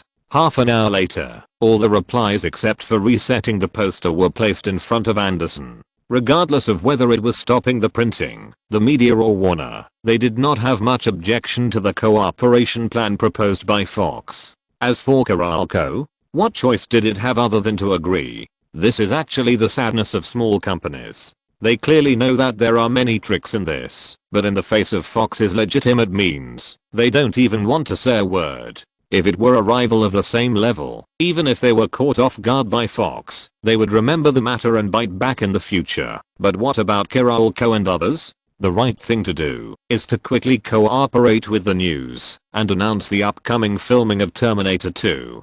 Because this is the only way to regain the initiative of publicity.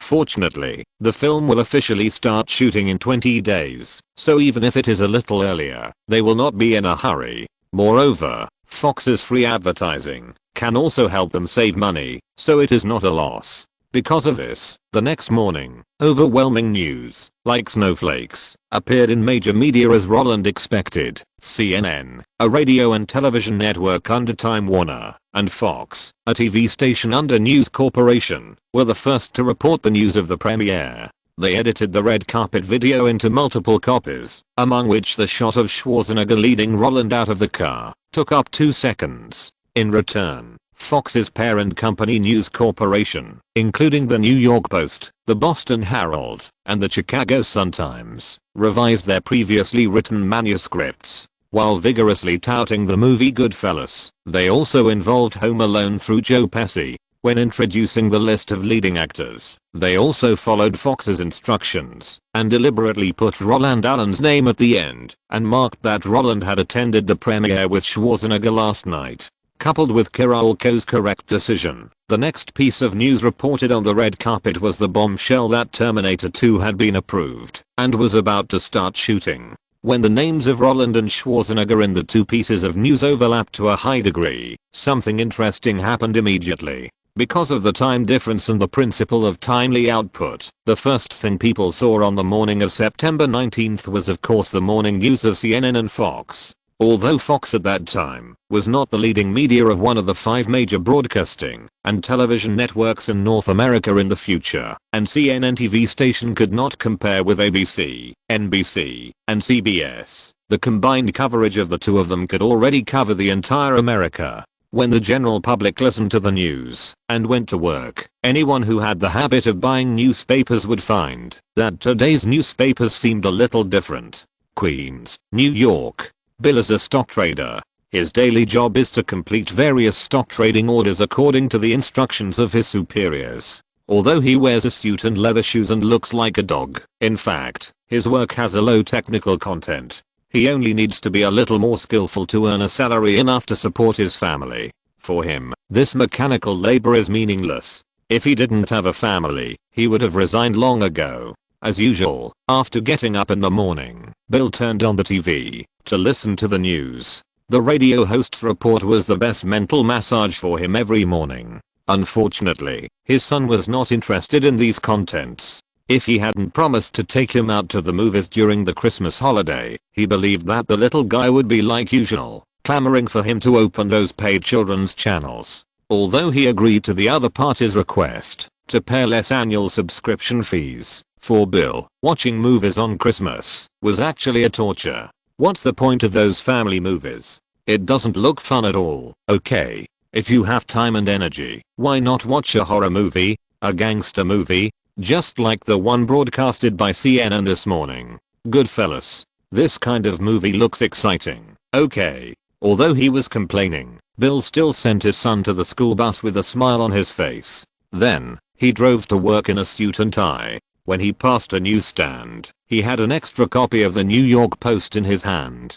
Although this kind of newspaper full of violence and color news did not fit his profession, who made the Wall Street Journal not have page 3 girls? He was just a small trader, not one of those financial tycoons. Just reading gossip was enough. As for the news section, oh, forget it. Whoever wants to read that kind of stuff can read it, right? However, when he came to the company, sat at his desk, opened the newspaper, and wanted to enjoy the last quarter of an hour of peace before work, he suddenly found that today's newspaper had changed. Where did the 3-page girls go? Why did the gossip news disappear? Why are there 5 people on the cover today? Unlike the explosive cover headlines in the past, today's New York Post directly divided the page into 2. At the top, there was a Scarlet City background. 3 guys in suits and leather shoes had their backs to everyone, and in front of them was a car with an open trunk. Judging from the uneven bag, there should be a corpse inside. On the right side of the image, there was also a clear title. 3 days later, Goodfellas will be released. Compared with this bloody picture, the other half of the page is the governor wearing a leather jacket and sunglasses, and Roland holding a shotgun in both hands and smiling. And on the left side of this picture, there is also a striking text. I'm back. Although it is a taboo in news propaganda to directly have 2 pieces of information of equal status on the cover of a newspaper, the 2 headlines today caught Bill's eye. Regardless of Goodfellas heard on CNN early in the morning, or the governor below, these 2 elements made Bill very interested. But if you want to rank them first, the gangster master Martin Scorsese is not as attractive as I'm back. Because 6 years ago, he heard the governor say this in the cinema, I'll be back. The Terminator is back. The robot that kills without blinking is going to start filming again. When this thought passed through Bill's mind like a meteor, the emotion called anticipation arose spontaneously. He quickly flipped through the newspaper and found the inner page corresponding to the cover title. After reading the entire report, he was confused, and his mind was instantly occupied. What kind of news is this? How come there are 3 movies in 2 reports? Although Bill found the news he wanted from 2 consecutive news reports, what the hell is Home Alone sandwiched between Goodfellas and Terminator 2?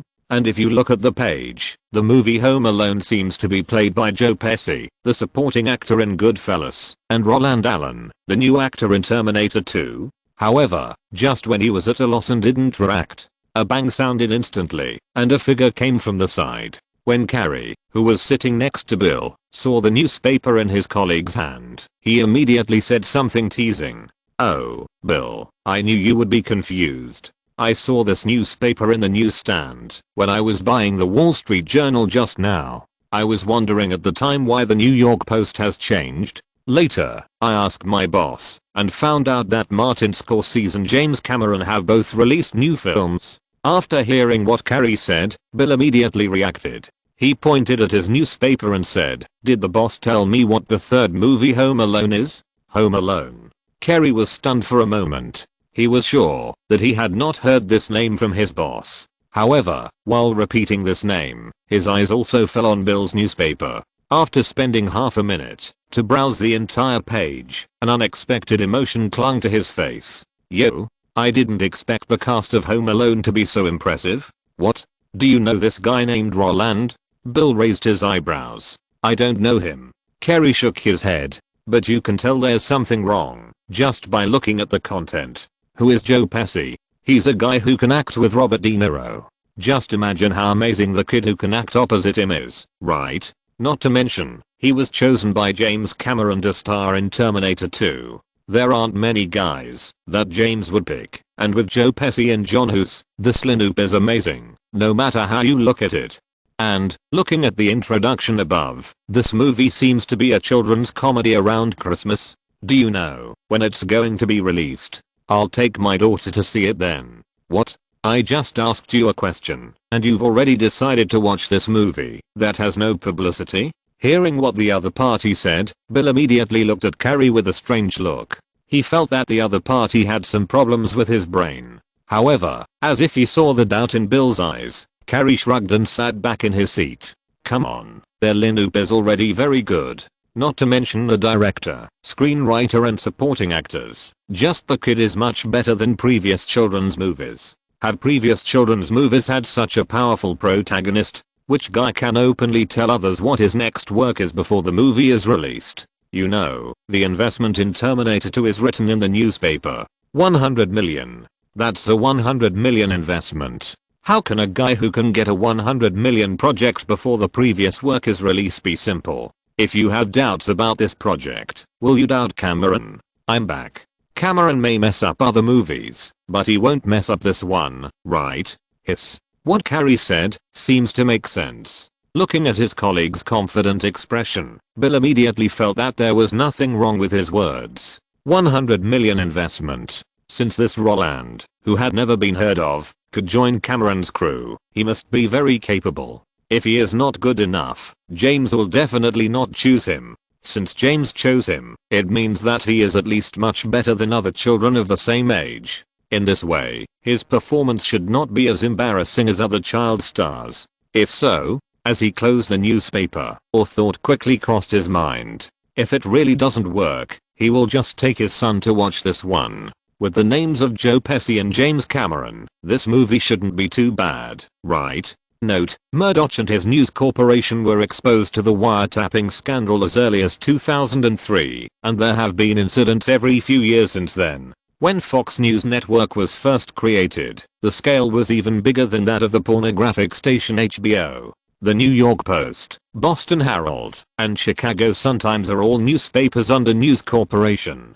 Since Fox was acquired by Murdoch, their paper media promotion channels have been handed over to News Corporation. As for the advertising content that boasts about Goodfellas, it is no big deal for News Corporation. News Corporation has never had any moral integrity. The Wall Street Journal and Page 3 girls are actually a joke. After Murdoch acquired the Wall Street Journal, he joked that if he added Page 3 girls to the newspaper, sales would definitely double. Chapter 57 The First Trouble After Becoming Famous. Before the internet exploded, traditional media was the main force in publicity. The advertisements published by various companies on radio and television networks and paper media or even exceeded those huge posters on the streets and alleys. Newspapers in every city cooperated with Hollywood companies, and even the publicity methods in each place were different.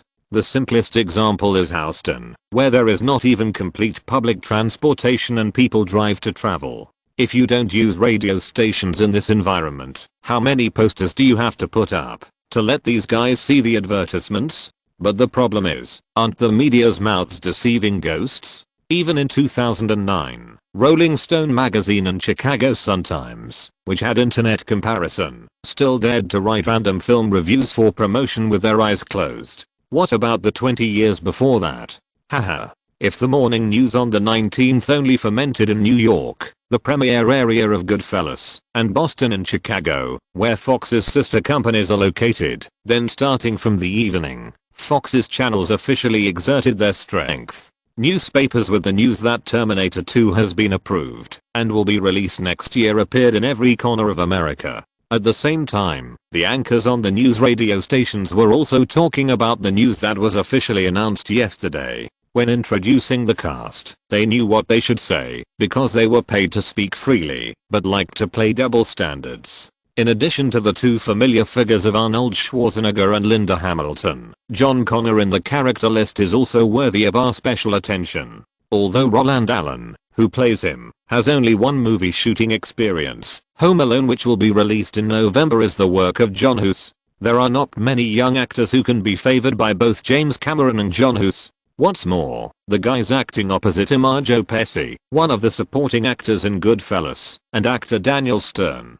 The director of the film is Chris Columbus, who has worked with Spielberg. Such a luxurious lineup really makes me look forward to it. Now I can't wait to know what kind of hilarious comedy these guys will perform for us during Christmas. Oh, by the way, after getting this news, we also found that this guy named Roland Allen seems to have a relationship with the Olson sisters. Someone has photographed them being taken by Mrs. Olson to go shopping in the supermarket. Our witnesses also told us that the Olson sisters seem to call him brother, use every possible means. When Roland took the initiative to show the hot spots of publicity and promotion, the profit-seeking Fox did not hesitate to raise the publicity and promotion budget. From the previous million of flying advertisements, film critics' remuneration, radio preheating first round of promotion, to the current 1-month advance sweeping copywriting marketing, the level of the entire publicity and promotion has been directly raised by 2 levels, and the budget has also been raised to 10 million.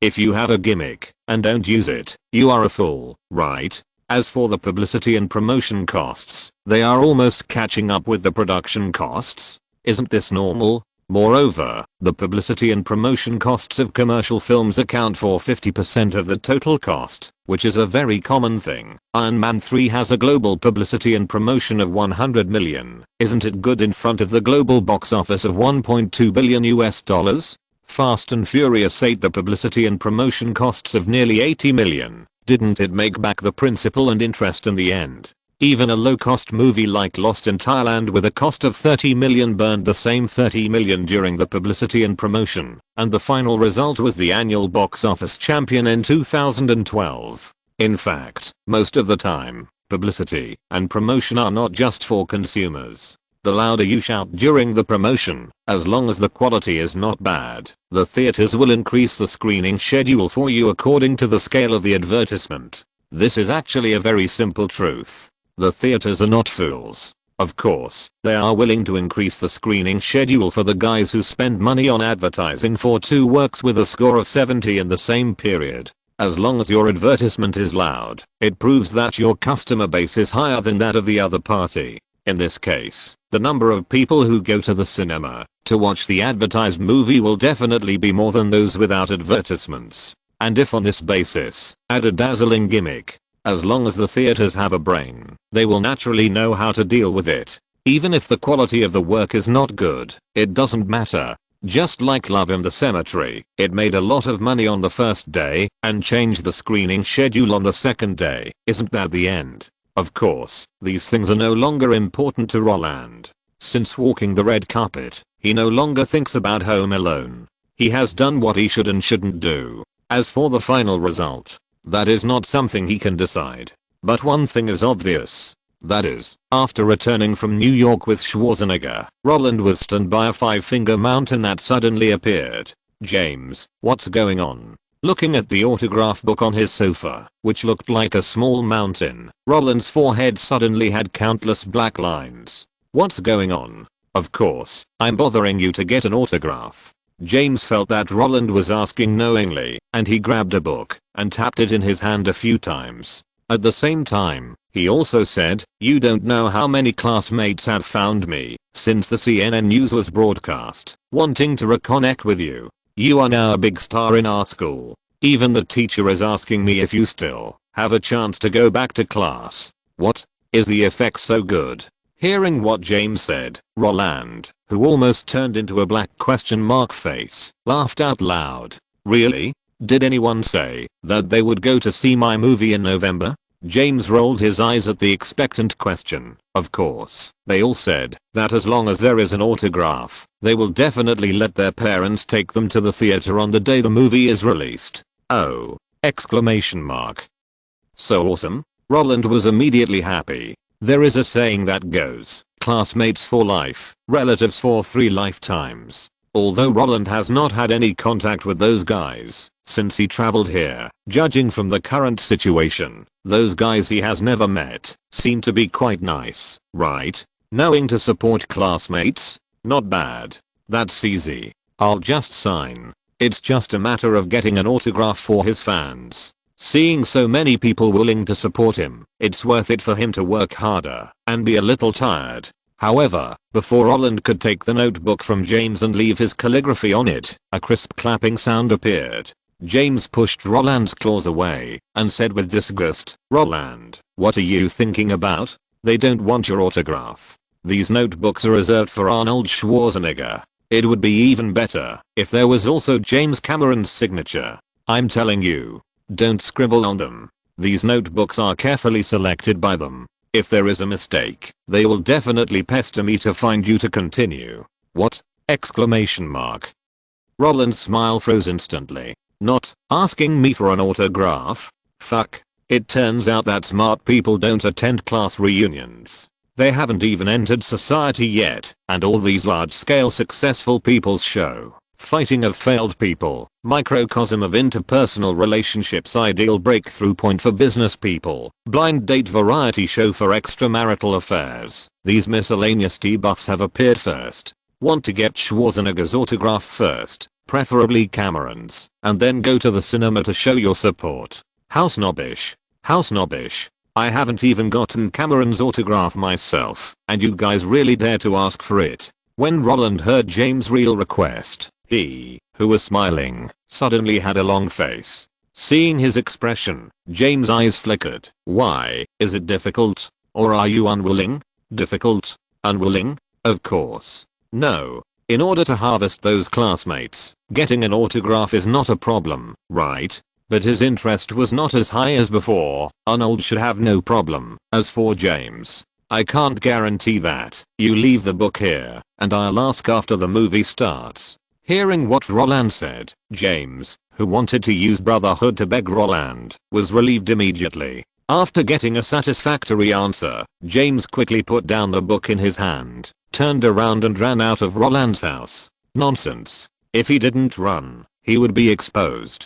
There are nearly 100 people in the school who want Schwarzenegger's autograph. Of course it's true. However, James didn't agree to those guys, but told them vaguely that he could give it a try. If he succeeded, he would charge $50 for a signed copy. If you don't have money, it doesn't matter. Those Spider-Man comics in your home, the commemorative albums of the Fantastic Four, the anniversary edition of Batman, you can exchange them all. One comic for one signed by Arnold Schwarzenegger, that's a big profit. 5 comics for one signed by the governor and the truck driver, that's a jackpot. What? You said you don't collect comics? Then you can exchange it with figurines. What? You don't have figurines? Sorry, we can't do this business. Of course, James couldn't tell Roland about these little ideas to expand his collection. That's why, when Roland nodded, he hurried back. He was afraid of being exposed. However, what James didn't know was that after he left, Roland did another thing.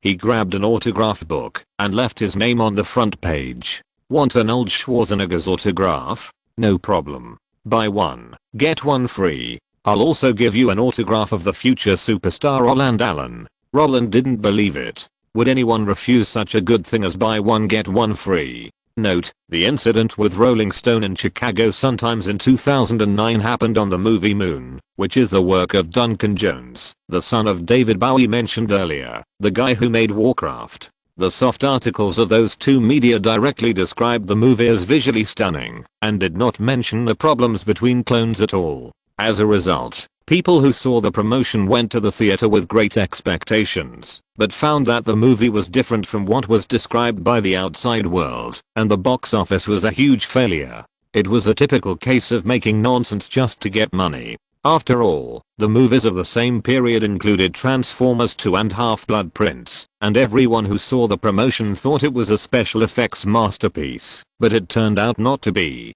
Chapter 58 Cameron's Bad Taste. In fact, Roland didn't have much time to write his calligraphy before he could leave his paw prints on the autograph book in batches as planned. The Terminator 2 crew had already sent a notice to join the filming. Because of the red carpet, the film project was exposed in advance. In order to perfectly match the publicity schedule, the publicity and production parties also adjusted their schedules and moved the original start time forward by 1 week. In Hollywood, this kind of thing is very common. There are countless movies that are scheduled first, publicized first, and then filmed. There is no way accidents can happen at any time. If there is no emergency plan, wouldn't the person be suffocated to death? Among them, the most famous one is Pirates of the Caribbean 4. Disney just launched the project, but it was exposed by others. In order to allow the movie to be released within the audience's expectations, the whole movie was shot on the run. From the start to the closing, it took less than 5 months, and from the closing to the release, it took only 6 months. The shooting plus production time did not even exceed 365 days. The horrible assembly line operation of special effects films directly brought the name of industrialization to the extreme, and also made many directors with procrastination feel ashamed. Of course, Hollywood's first and second biggest procrastinators, Cameron and Spielberg, are not among them. Because of this, when Roland arrived at the crew on time and met with them, the first words of the other party were complaints. The incident between you and Arnold directly cost me 7 days of vacation. I wanted to go diving in Hawaii before the filming started, but now I can only stay here and face the camera. Perhaps because he had been in the desert for 3 days before, the truck driver was not as cold as he was during the audition. After hearing his words, Roland smiled and said, "Then let's go after the filming is finished." The truck driver, who was waiting for Schwarzenegger to put on foundation, noticed the problem in Roland's words. Of course. Roland nodded. "Can you dive?" Cameron became interested. "No." Roland shook his head honestly, "But I can learn." "Forget it. After we finish shooting here, you will go to the crew next door." Cameron obviously didn't care about Roland's words, shrugged, and said, "Let's talk about diving after the movie is released." Cameron just spoke casually about the news from the outside world. As for whether he cares about being hyped by others, now that you have entered this circle, if you still care about these things, you will not be able to live this life. What hype about love scandals between actors? What dewy relationships of youth idols? What fake love and flash marriage? All of these can be used in publicity. To put it bluntly, the love between celebrities is just a matter of watching. After all, no one can guarantee whether these matters are written into the contract. Before the birth of a child, any relationship may become the cup of a female star. Erratic, making news when there is no news. This kind of thing is too easy for guys who play entertainment. In an era when first kiss and first night can be turned into publicity means, if Cameron is stubborn about being hyped, then he should not make movies, and the lawsuits for rights protection alone will be flying all over the sky. What's more, how did Roland get the tickets for the premiere of Goodfellas? This question is even more intriguing. If Joe Pesci and his team had no intention of hyping it up, then even if Roland wanted to go, there would be no way. And if we follow this line to trace the cause, in the end, it will be linked to the Jewish gang. So, the truck driver just complained a few words in front of Roland, made a joke, and then directly exposed the matter. He just wanted to show Roland that he knew about the outside world. As for his willingness to investigate, if he has the time, he might as well hope that Home Alone will become a hit. By then, won't he be able to get his money back? What's more, when he wanted to make a sequel to Alien, Fox agreed without hesitation. And last year, Fox invested in his The Abyss, which was a box office failure. Now that Fox has used his popularity to get his money back, it can be regarded as a return. After revealing this topic, Cameron chatted with Roland casually for a few more words, and was annoyed by the slow makeup team. After waiting for more than a quarter of an hour, seeing that Schwarzenegger had not yet appeared, the impatient man put on his director's hat and rushed into the dressing room to yell. When the two appeared again, Schwarzenegger, who played a robot in the movie, followed the truck driver silently. His calm appearance really gave people a feeling of being a little bit of a victim. No one mentioned what happened in the dressing room, and Roland could not ask too much at this juncture. However, when the naked governor walked past him, the other party suddenly made a face at Roland. Not only that, he turned his back to Cameron and curled his lips. Roland was very happy to see this situation. The Terminator can't beat the tyrant. This is too low. If it gets out, it will definitely affect the sales of T-800 soldiers. Unlike the crew of Home Alone, the crew of Terminator 2 did not hold a script reading meeting. What about interpreting the character's personality through the script and finding the relationship between the characters in the movie? For James Cameron, these preparations before filming do not exist at all. Of course, this does not mean that Cameron is the same as the weird director like King of Sunglasses. All the relationships between the characters are constantly explored by the actors in countless reshoots. Instead, the relationship between the characters in Terminator 2 is actually very simple. There are not many lines throughout the film. In addition, the governor can pretend to be cool by wearing sunglasses, which makes it easier to shoot literary dramas. Of course, even if there are problems, can't we just shoot a few more shots? It's better to practice more on the court than to talk about it off the court. As for money, am I, James Cameron, the kind of person who lacks money? Anyway, the money for making the movie is not paid by myself, so I don't feel sorry for it. But speaking of it, this is the second play that Roland has shot since he traveled through time and the third work he has taken on. But so far, Roland has not even been in a proper crew. Of course, this is not to say that the crews of Home Alone, Terminator 2, or the future Captain Hook are not formal, but these crews are completely inconsistent with the producer-centered development system of Hollywood. No matter which crew it is, the operating model is that the sky is the boss, the ground is the second, and the director is the third. Those producers who should be strong are more like workers in front of these guys. And this situation also made Roland feel deeply. Operating model? That's all bullshit. In the face of real status in the arena, no model is useful. If you are awesome, Capital will lick you. If you let him stand, he won't sit. If you let him bend, he won't lie down. It's that simple. Of course, it's a bit early for Roland to talk about his status in the arena in his current state. What's more, as an actor, the awesomeness is naturally interpreted through the creation of the role. Therefore, before coming here, Roland had read the script several times. For him, the script of Terminator 2 was relatively simple. With what he learned from Robert Zemeckis, he could easily handle it. After all, Terminator 2 is an action sci-fi film that is more of a horror thriller. Unlike Pirates of the Caribbean, the protagonists Schwarzenegger and Stallone follow the same bitter hatred routine. They can become traditional heroes with frowned brows, instead of a comedy character like Captain Jack. Even in a life and death struggle, he would laugh and curse. Roland is most afraid of the purely funny roles now, because he often doesn't get the American humor. The Screaming movie series is a movie that makes him laugh from beginning to end. As for the others, that is, the body swap played by Jason Momoa is a bit interesting, right? If the role of T-800 is the same as Captain Jack, Roland feels that it will be very difficult for him to act with the other party.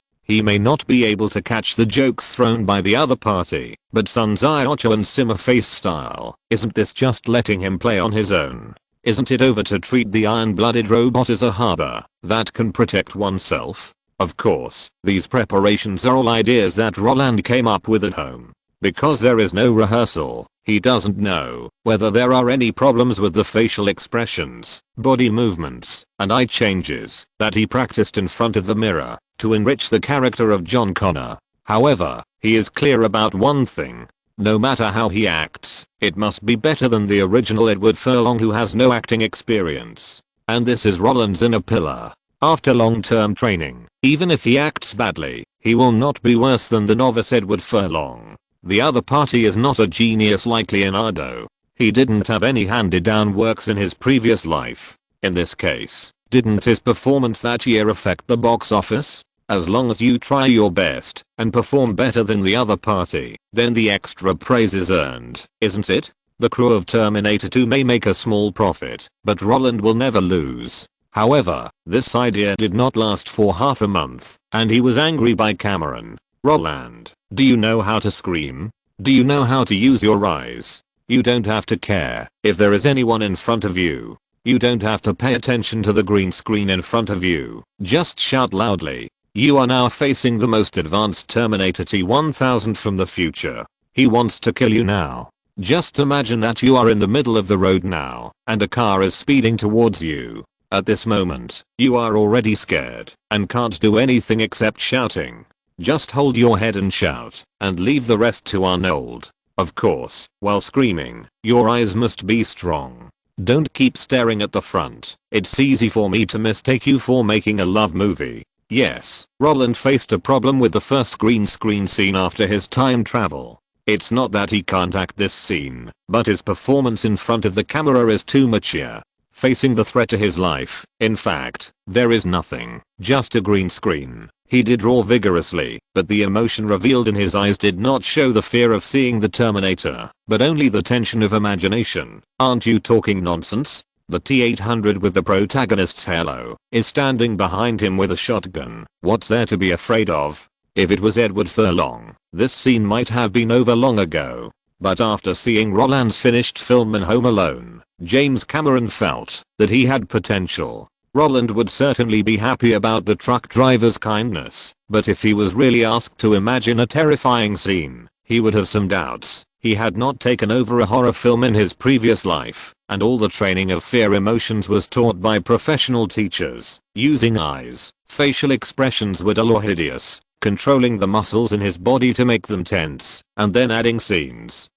Music, flash cuts and other atmosphere rendering. Wouldn't the final fear effect be presented? If it doesn't work, then learn more from European and American styles, and sprinkle more blood plasma. Isn't that enough? Otherwise, let the photographer take more first-person shots, and when shooting, you have to shake your hands, as if you have Parkinson's disease. Anyway, the horror in horror movies is all due to makeup, props, costumes, and scenes. Just like Kayako crawling around the corner of the stairs in The Grudge, the horror rendering of black and white has nothing to do with the actors, and the sudden ringing of the phone in the quiet room in The Ring is also the credit of the set designer. As for House of Wax, it is the credit of the soundtrack. The metal sound is sometimes loud and sometimes soft, which directly brings the audience into it, giving them a sense of being in the scene. In this case, if you want Roland to face the green screen and perform the fear in his pupils, isn't this making it difficult for Fat Tiger?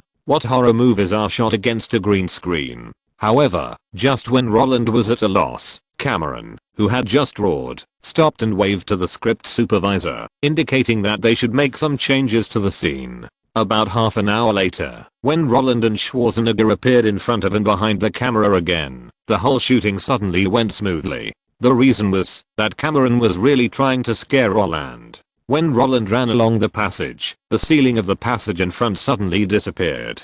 At the same time, a corpse tied with chains fell directly from above. Not only that, the bright red paint kept dripping because of Newton's universal gravitation. Such an abrupt scene directly scared Roland, who was running in an S shape according to the script, and the screaming and running away at this time naturally satisfied the truck driver's evil needs, interests. Of course, this also caused Roland to complain.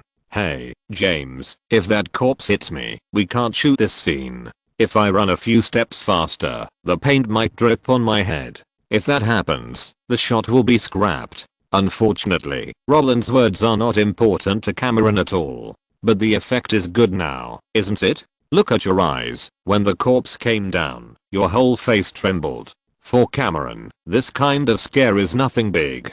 You know, when filming The Abyss 2 years ago, in order to make the movie look more terrifying, he asked his brother to hold his breath 15 feet underwater and let a live crab crawl out of his mouth. He didn't care about we are of the same root. Why are we so anxious to fight each other? In this case, he didn't let anyone dress up as a ghost to scare Roland, which was already polite enough. As for Roland's complaint, seeing that Spielberg's Jurassic Park had not yet been finalized, he reluctantly regarded it as an unknown act of a child being frightened too much. Of course, apart from this time, Roland's reputation in the Terminator 2 crew is actually quite good. Not taking advantage of the situation to bully others is already a pleasant surprise for them. As for the others, didn't you see that he sometimes complained to Cameron and the other party just responded with the same tone? In this case, as long as Roland can make a good movie, what else can others say? Many times, background is your capital to speak. Note, the biggest procrastinator in Hollywood is Cameron, and the second is Spielberg. This was exposed by Kathleen Kennedy in a roundtable interview after the premiere of The Force Awakens. Before having children, Steven was the most hated director of delays in the entire Hollywood. How much did he hate it? No company was willing to invest in the project of Indiana Jones. Later, Paramount invested only after Lucas assured Eisner, CEO of Paramount, that he would keep an eye on him and the crew, and would not let Steven delay or overspend. It is normal in Hollywood to create topics for publicity and promotion by faking love. For example, the actress in X-Men is a typical example. She started dating her boyfriend when First Class started filming, and broke up after it was released. She got back together when Days of Future Past started filming, and broke up after it was released. She fell in love with the director when filming the Oscar-winning film, and broke up again after winning the Best Actress award. After the Sony movie hacker scandal was exposed, a bunch of actor and director love contract texts were exposed, including Spider-Man and Stone's sister. Schwarzenegger has never dared to confront Cameron. When he was filming the first film, he challenged Cameron's authority, but was speechless. The interpersonal relationship in Terminator 2 is simple, which I made up. The reason why there was no script reading was because Cameron shot 189.39 miles of film and burned a lot of money on the film. The incident in the abyss is true. In order to shoot that scene, Cameron tortured his brother, and the actress almost drowned while filming the drowning scene. She became depressed and took a year off before taking on the script again. Chapter 59. Oh my god.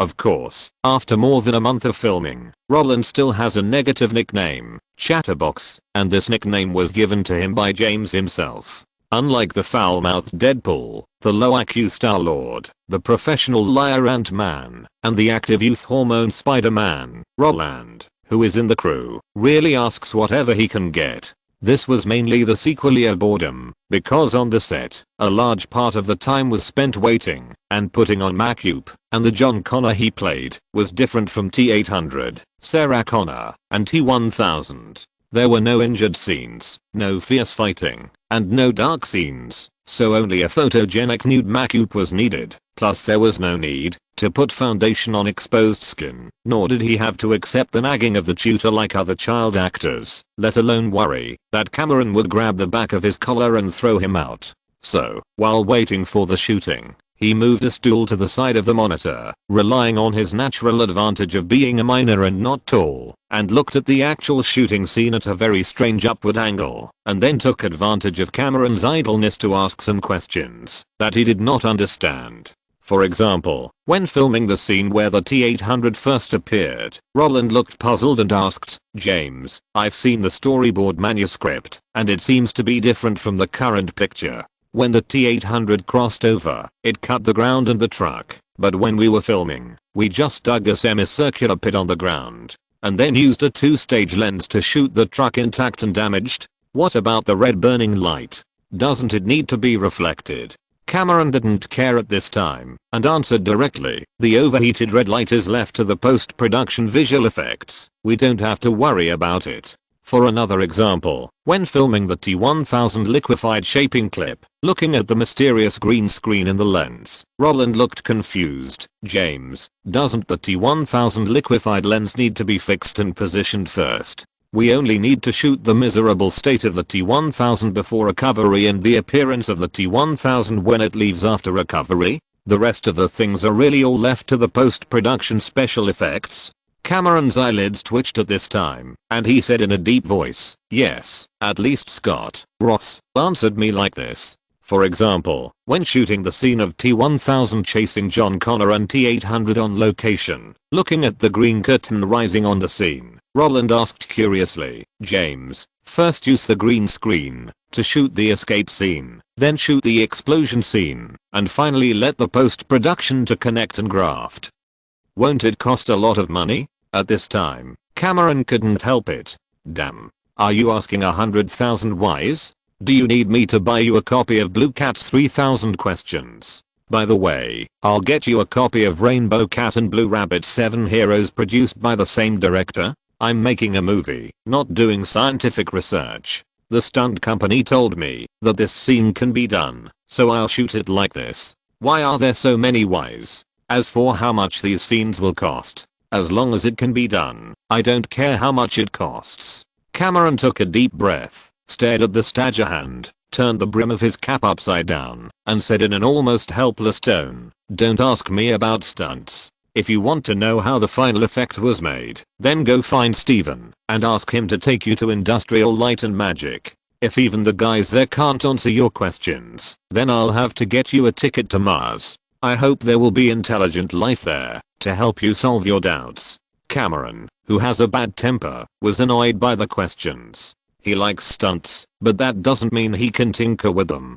He doesn't produce technology, he's just a porter of visual effects. You know, George Lucas, who made Star Wars back then, was not a technician. As a well-known Hollywood director, he never stayed in Los Angeles, but stayed in his old nest in San Francisco, enjoying life. To put it bluntly, few Hollywood directors really understand technology. If you ask him how the movie was made, he may be able to tell you everything about the film and the behind the scenes. But if you ask him how this technology was realized from scratch, I'm sorry, this kind of thing needs to be answered by professionals. That's why James Cameron, the tyrant, felt unusually annoyed when facing Roland's question. If you are interested in stunts, why don't you turn around and find Spielberg's best friend Lucas? In the abyss I shot, the first computer-generated 3D character in film history did appear, but this was made by Lucas's Industrial Light and Magic. In Terminator 2 we are shooting now, the first computer-generated character in film history, T-1000, will be born, but these things are also handled by Industrial Light and Magic. I can answer you about the film, but questions about stunts? Sorry, I'm just a tool who can make movies and has no emotions. The stunt consultant told me that they can make the picture by following the routine of shooting this thing. As for the rest, who knows how they do it? Facing the death ray cast by Cameron, Roland decisively shut his mouth. The reason why he asked too much about stunts was not because he felt that he had learned everything from Robert Zemeckis and Chris Columbus, but because Cameron in his previous life gave people the impression of being a technology geek. Not to mention the naked eye 3D congratulatory effect picture released by James Cameron after Avengers 4 broke the global box office record of Avatar, nor the 3D shock brought by Avatar. Just this guy insisted on taking the same path as Peter Jackson and wanted to shoot Avatar 2 into a 48-frame movie, which was enough to prove his obsession with technology. In this case, discussing technical issues with a technology geek should not be a choice to please him, but who knows? Flattering the horse hit the horse's leg. Since Cameron has already stated bluntly that he only knows how to shoot, then Roland will naturally not continue to bother him about visual effects technology. However, not bothering him about visual effects technology does not mean that Roland will shut up. In the following days, he turned into a juicer, full of excitement to pry open the other party's head. At first, Cameron thought that Roland, who changed the topic, was like a mosquito disturbing people's sleep. His beeping behavior every day in his ear was really annoying, but when Roland raised questions about picture composition and plot depth, Cameron, who had never had any teaching experience, suddenly raised his eyebrows and looked at this kid with a scrutinizing look. Did they teach you film composition? Although he didn't mention any names, Roland understood the meaning of the other party's words. That they mentioned by the truck driver, didn't he refer to the Jewish gang? Faced with such inquiries, Roland, who was standing next to the camera, did not deny it. He nodded directly and said, "Yes, I have said straight lines, horizontal lines, oblique lines, X, crosses, centripetal lines, radial lines, triangles, balance. I have said all of these." After hearing what Roland said, Cameron took a deep breath, raised his eyebrows, and nodded with emotion. "Okay, what are you guys teaching? What is film composition?" "That's a required course for directors. Generally speaking, as long as you understand the three parts of the film composition, the subject, the accompanying object, and the environment, the pictures you shoot will not be ugly. If you understand the layering of the foreground and the background, then let's not talk about whether the things you shoot are good or not, just the visual coherence. Others can't find fault with it. Of course, even if he learned these things, Roland would not be able to take up the director's baton to shoot a movie. But if you give these things to an actor, the situation is different. Why? Because it's a pressure point. Filming TV dramas is different from stage performances. Every time you perform on stage, you are facing a real audience. In this case, real acting skills are the key to your performance. But filming movies and TV is different, because there is no real audience. The only thing that can see your live performance is the camera. In this case, as long as the actor can grasp the essence of the composition and move his steps slightly, he can make himself appear better in the camera. And this kind of appearance, unless it is a strong director, generally no one will take the initiative to mention it, especially those who come in with their own background. If someone finds that these guys with big backers use small tricks to steal the show, then who will say? After all, no one can guarantee that these things will not be taught to him by those backers. In this case, a guy who knows how to suppress the play suddenly comes to ask the director about the problem of filming. Then, will the director still refuse it firmly? Because of this, when Roland told the truck driver very confidently that he learned his skills from those guys, the guy who didn't want to take an apprentice scratched his head and pointed at the camera and said, "I won't talk about what they said. You don't need to know about light and shadow now. What I can tell you now is movement." Cameron is not a professional, so he can't guide actors during filming like Robert Zemeckis and Chris Columbus. For him, the best choice is to get the shots he wants in the simplest way. This is why he would rather scare Roland than rack his brains to tell Roland how to be more involved. But, not being able to guide actors doesn't mean he won't make movies. Quentin Tarantino, Luc Besson, Ridley Scott, none of them are from professional schools, but that doesn't mean they can't make good movies. Their film road may be very difficult, but every step they take is made with real money. To put it bluntly, the lessons learned with money are more profound than those taught by teachers in school. For these guys who started out halfway, every failure will make them remember it for the rest of their lives. Because they can't afford to gamble. Guys who are from professional schools only have 3 chances, while guys who started out halfway can only choose to make a splash. So, when Roland asked Cameron why this shot had to be shot like this, the truck driver's answer became very bloody. "I had the same idea as you when I was filming Piranha, but the final effect was not good." Oh my god. Roland, are you an idiot? Didn't I tell you? I thought about your idea when I was drawing the storyboard. But imitating the scene of the first film cannot be said to be a tribute, because this scene is not classic in the first film. Do you think there is something wrong with Arnold's smile? Oh, child. He is a robot. He has feelings. You can't imagine it is the same as Ripley, the protagonist of Alien 2. And that flash of light.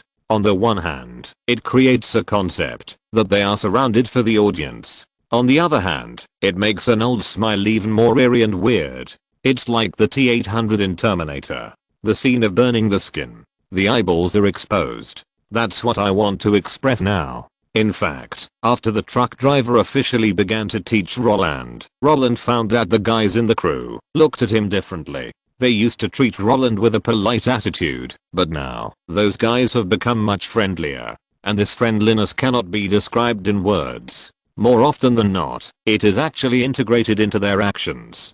Previously, when Roland pestered Cameron to learn about stunts, he was treated in an orthodox way by the crew. If you have to rank them, Arnold Schwarzenegger and Linda Hamilton went to the dressing room to remove their makeup first, followed by Roland Allen and Robert Patrick, who played T-1000. And now? Cameron just said okay and asked Roland to wait by the camera and watch them shoot first, and the makeup artist standing by took his makeup off first. After a few hours, when Roland needed to go up, they helped Roland put on his makeup. In the words of these makeup artists, the cosmetics used during filming are to make the actors look more distinctive, and there are more harmful substances in them. If they adhere to the skin for a long time, it is not good for the body. For such remarks, Roland just smiled and said nothing. Of course he knew what these guys were doing. If Cameron hadn't answered Roland's stupid questions with a roaring tone, how could these guys suddenly care so much about him? You know, Cameron is the boss of the crew. Even if he was made to laugh by Roland's questions, he would repeat all the processes while cursing, and this teaching method is something that no one else in Hollywood can enjoy.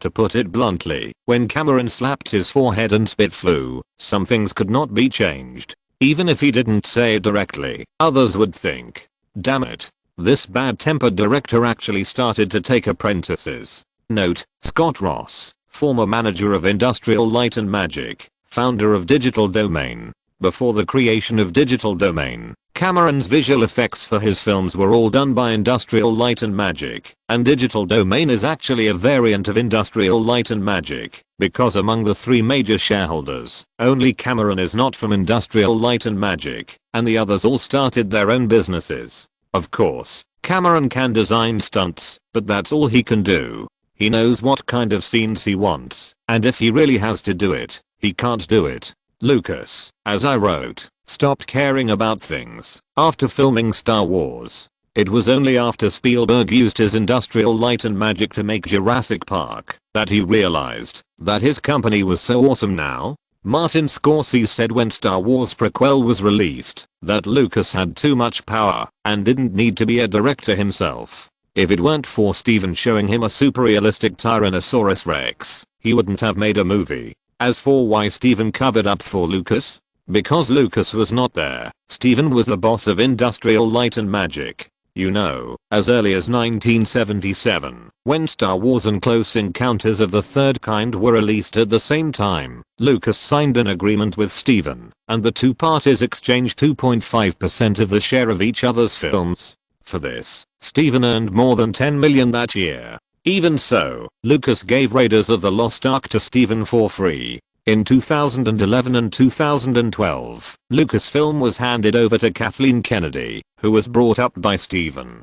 Chapter 60 before the release. Of course, while Roland was learning from the truck driver, he also did not forget the task assigned to him by his good brother James. With the arrival of Halloween, James Olson kept urging him. Roland left home early in the morning, carrying a bunch of autographed books and the souvenirs he had just picked up from David's collection room last night, and rushed to the set. When he gave the truck driver the 1982 Lafayette, which was a must-have for pretending to be cool in major film and television dramas and novels, and which had been sold for many years, but had not been sold out, and which was later priced at more than 70,000 yuan per bottle, and was called unpalatable by the son of death. The guy who was lying on the table, holding his chin with one hand, and looking at today's shooting schedule, was a little surprised. Roland, did you remember the wrong date? Today is Halloween, not Christmas Eve. Why did you send me something? While speaking, he glanced at the outer packaging. Chateau Lafayette, 1982. Isn't this the red wine that allowed Robert Parker to step on Robert Finnegan to ascend to the throne? You didn't buy this, did you? Did you steal it from home? Although truck drivers' knowledge of red wine is far less intense than that of divers, the reputation of 1982 Lafayette is really too big, enough to change the wine rating system.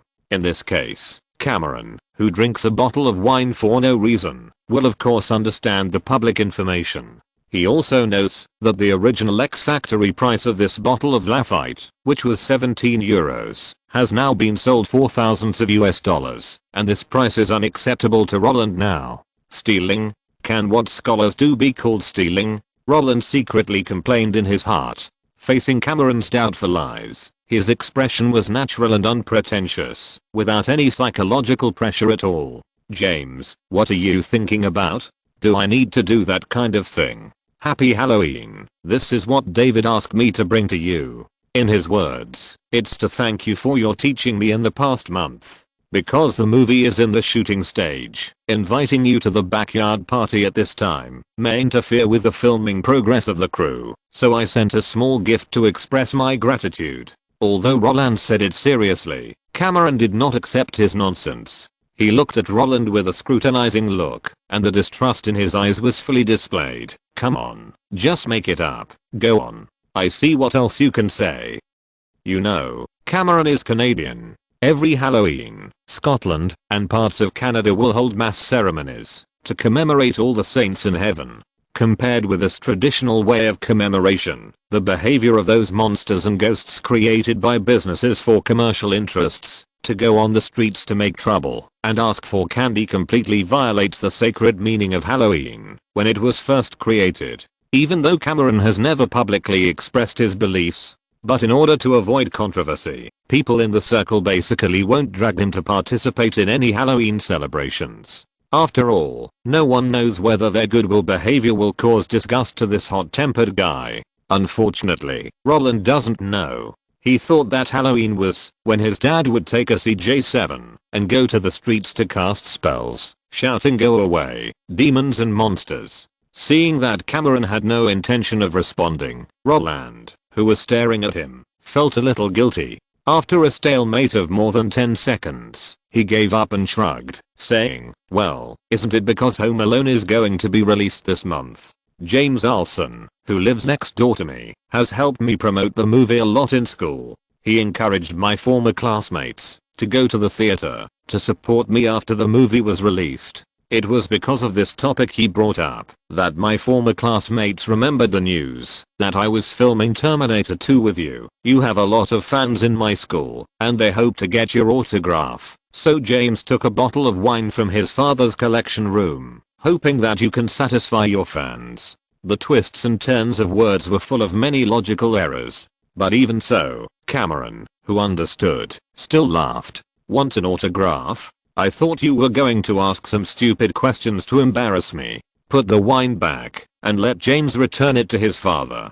Take out the autograph book. I'll sign it for you while it's still early." The truck driver had already started teaching Roland how to film, so signing autographs was a piece of cake. For him, his previous caution was actually due to worry. He was afraid that Roland would come up with some weird questions that would make him roll his eyes and curse. Since he knew that Roland was here to ask for an autograph this morning, he naturally didn't have to worry about yelling at him before filming. "If you don't take the wine, then I can only give it to Linda Hamilton," Roland added slowly as he handed over the autograph book. Hearing what he said, Cameron said speechlessly, "Okay, let's keep this wine. Stop talking nonsense, give me the book quickly." However, when he picked up the pen, took the autograph book handed over by Roland, and opened the first page, the smile on his face suddenly froze. "I wish you a happy day. Roland Allen O_O. What the hell is this?"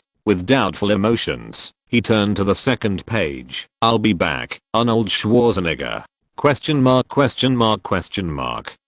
Are you kidding me?" Looking at the autograph book with Roland's blessing on the first page, the governor's signature on the second page, and only the third page still blank, Cameron's first reaction was that Roland might have given the wrong one. But the problem is, when he picked up the second book that Roland took out and opened it again in order, the contents were exactly the same, which made him blow his nose. "Roland, are you sure your old classmates are all my fans?"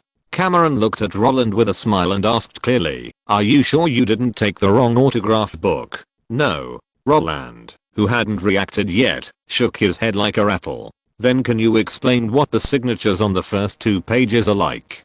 Cameron shook the words on the autograph book in front of Roland. Looking at the clear words, Roland didn't think there was anything wrong with these signatures at all. "Oh, you mean this? They are also fans of me and Arnold.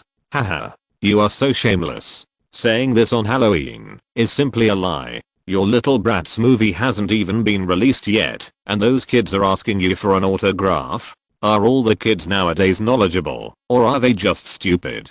If it was just an old autograph, I would believe it, but you, forget it." Cameron felt that he had seen the essence of the matter. Roland was definitely trying to get some leverage from him in order to help James persuade his old classmates to go to the movies. "You described a naked transaction as a fan's admiration? You really are. You want to use my autograph to do favors? Dream on." No, I'm going to film." He threw the autograph book on the table, picked up the baseball cap, and put it on his head, waved his sleeves, and left without a cloud. Looking at the figure who suddenly left, Roland, who kept pulling out the autograph book from outside, was stunned. What's wrong with this guy? Didn't he agree to it? Why did his attitude change in the blink of an eye? I just mentioned Linda Hamilton. Even if you feel disgusted, you don't have to do this. If Roland knew the other party's true thoughts, he would definitely shout, "I'm wronged." He just wanted to buy one get one free to give back to his old classmates. He really didn't mean to trade. Unfortunately, no matter how he thought, the matter was already settled. Cameron left his handwriting on Roland's autograph collection and refused to sign anywhere else. In this situation, Roland had no good solution. After trying several times, he returned the autographed books to James and told him that Cameron thought he was selling autographs, so he refused to sign. James didn't think much about this answer. Even if there was only Schwarzenegger's name, he could still sell the autographed books. However, when he sent Roland away with a smile on his face, he couldn't wait to open the carton and wanted to check the handwriting inside. The name left on the first page made him stunned. Holding the autographed book high, James' feet were like the wind, and he rushed directly to the door of Roland's house. Immediately, the knocking sound on the door was like thunder, rushing in. "Fuck, Roland. Get out here. Did I ask you to sign this? And I wish you a happy day. How can I sell this book? Give it away. Do you really want them to go to the theater to watch your movie? Come out and explain it to me." They're all like a mad lion, made Ganetti, who was taking care of the children at home, shake her head repeatedly. She opened the window, leaned out, and glanced at the next door. When she found that her son seemed to be crazy and kept banging on the door of Roland's house, a helpless smile clung to her cheeks. "Mom, what is my brother doing? Why is he yelling at brother Roland?" Ashley and Mary, who did not respond to the play and were playing at home, also heard James' words. When the little Lali raised her head and asked Ganetti, who had already withdrawn his body, smiled and said, "Maybe Roland was bullied by your brother again. Don't worry about them, let them make trouble.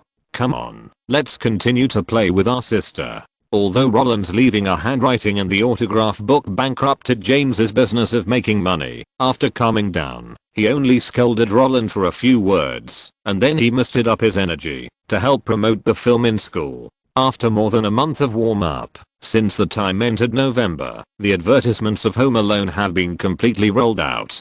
Posters with Roland as the protagonist are all over the streets and alleys, and the treatment of the male lead is fully reflected.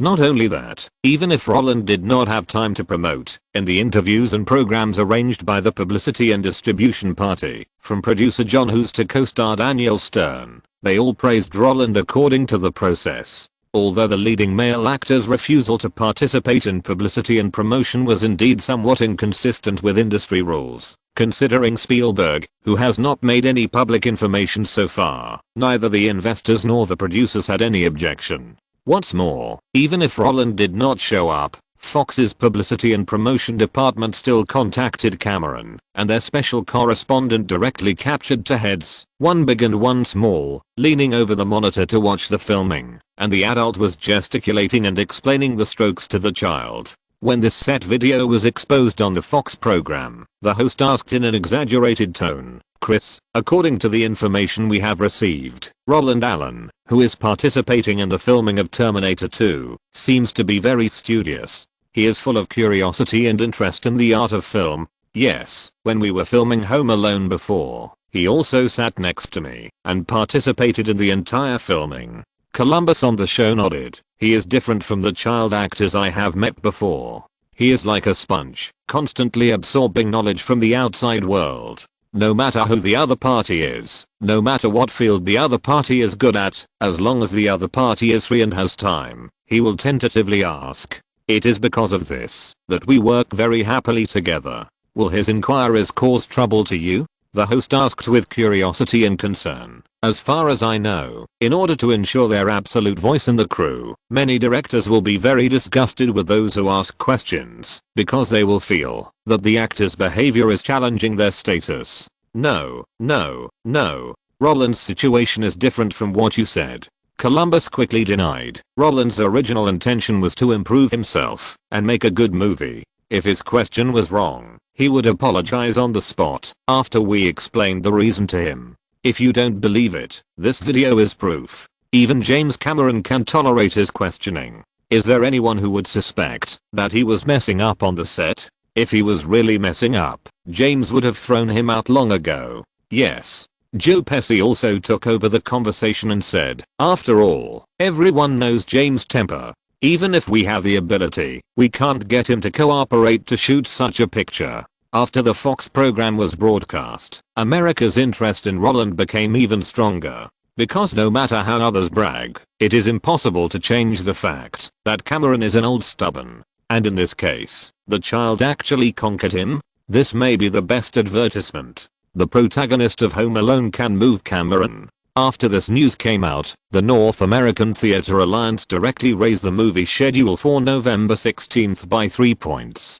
No fame? Not enough star status? Then, use the power of others to your advantage. In Hollywood, all the problems you encounter are because of your small status. When you become a big enough star, people in the whole circle will revolve around you. Of course, for Roland now, these are not important. He just hopes that the 16th can come soon. Note, Linda Hamilton, who Roland mentioned when giving the red wine, is Sarah Connor in the Terminator series. The two fell in love during the filming of the second film. She is Cameron's fourth wife. She gave birth to Cameron's daughter in 1993 and got married in 1997, but divorced in 1999. After the production company of the Terminator series went bankrupt, Cameron wanted to buy it back. If there had been no problems in their relationship, the last 3 Terminator films would not be what they are now. Because of their divorce, Cameron didn't want to shoot the series anymore, and he didn't have the money. He spent $50 million on the divorce, and the series IP quotation at the time was more than $25 million to buy the series back.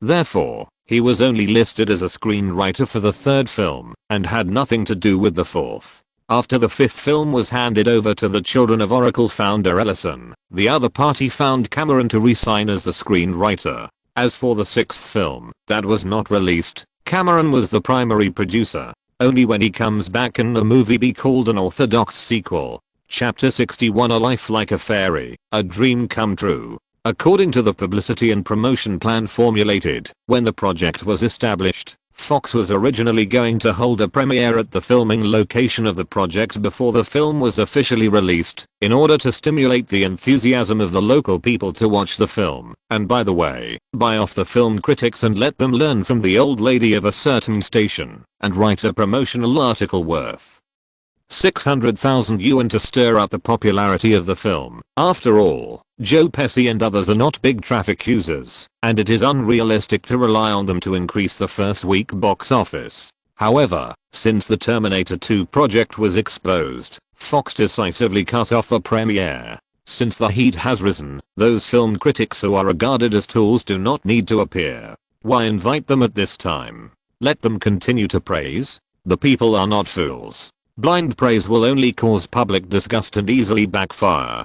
But if it is fair, just and open, if the movie does not suit the taste of those guys, wouldn't it be asking for trouble? The heat that was finally stirred up was suppressed by those upright film critics? Are you sick? After all, film critics are the kind of people that film professionals love and hate. Even Ang Lee doesn't want to see the kind of word of mouth praise in the mainland that is like twisting a donut. What about the red and white matching, the plastic flower like patricide plot, the ethics between clones, or the old-fashioned spy story like the dead bones in the basement of Budapest, or the autobiographical fighting design throughout the film?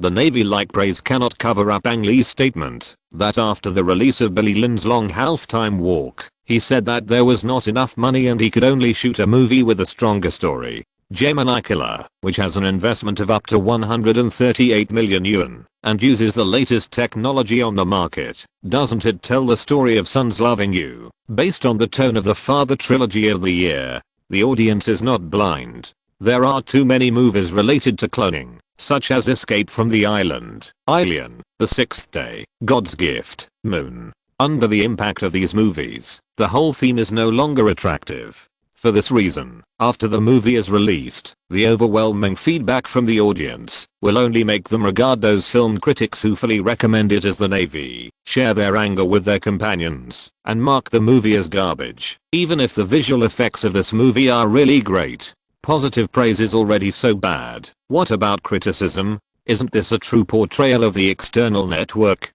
The bad reviews from beginning to end directly made the box office fall to the bottom. It is precisely because of knowing these contents that after the popularity of the movie appeared, those shit professionals will die as far away as possible. Disney's operation of controlling Rotten Tomatoes and letting the audience go to the theater to experience it in person is what all film companies want to see. As a result, before the 16th, apart from the interviews and publicity of the crew, the comments of the radio anchors, and the huge posters at the entrances of major cinemas, no professional could see the movie in advance. Not to mention, there would be any fair comments related to the plot. People only knew that this was a comedy movie about children and Christmas that was released during the Christmas season. As for other content, there was only Roland and Terminator 2. On the evening of the 16th, a month and a half ago, Bill and his colleague Carrie, who learned about the movie Home Alone through the New York Post, made an appointment to bring their children to the cinema. When they saw the long queue, they both scratched their neckties at the same time, hoping that their necks, which had been bound for a day, could relax a little. "It's weird today. Why are there so many people?"